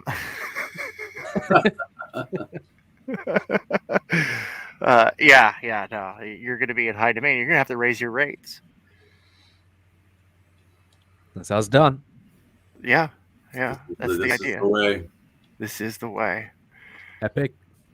And of course, last but certainly not least, we have Mr. John Dillon. Would you like to give us a quick plug there, Dillon? For sure. Let me share my screen here. Yeah, I have a book out in demand right now. It's currently being printed by 3D Zach, called The Buckler.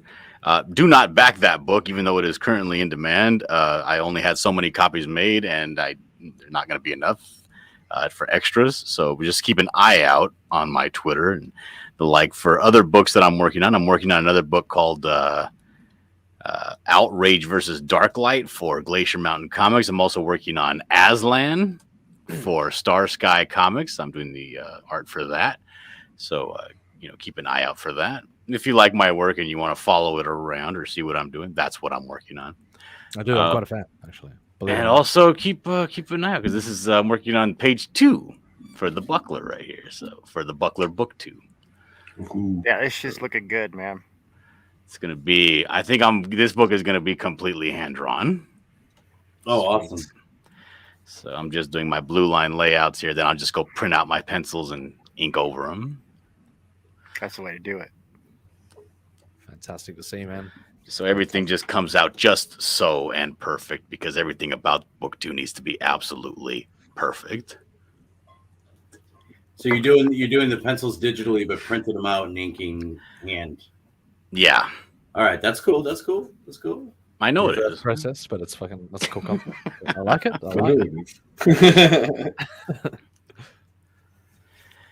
Sweet. But yeah, that's all I'm doing. That's all. Just a couple of things. Just a couple of cool things, Yeah. Yeah. And of course, Ryan Cardinal's in the chat. Be sure to check out Chaos as well. He's working on some awesome stuff. We've got Jack in the chat. Oh, also, I'm doing Rick Piper's book called Snowdrift Snowdrift. Penciling and inking Snowdrift for Rick Piper, so keep an eye out for that too. I have not heard about this. Intriguing.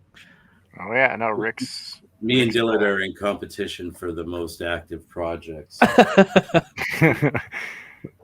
Well, I mean, Dillard, if you're looking for no, I won't go there. All right, so yeah. Once again, we'll be back tomorrow. Myself and Manicore. These guys may make another appearance if they're up for it. May have some cool articles. Remember to like, subscribe, all of that shit. And be sure to check out Artifice Re-Animate as well. I'd like to thank you all for dropping in on the panel. I'd like to thank everybody who stuck around in the chat. You make this what it is.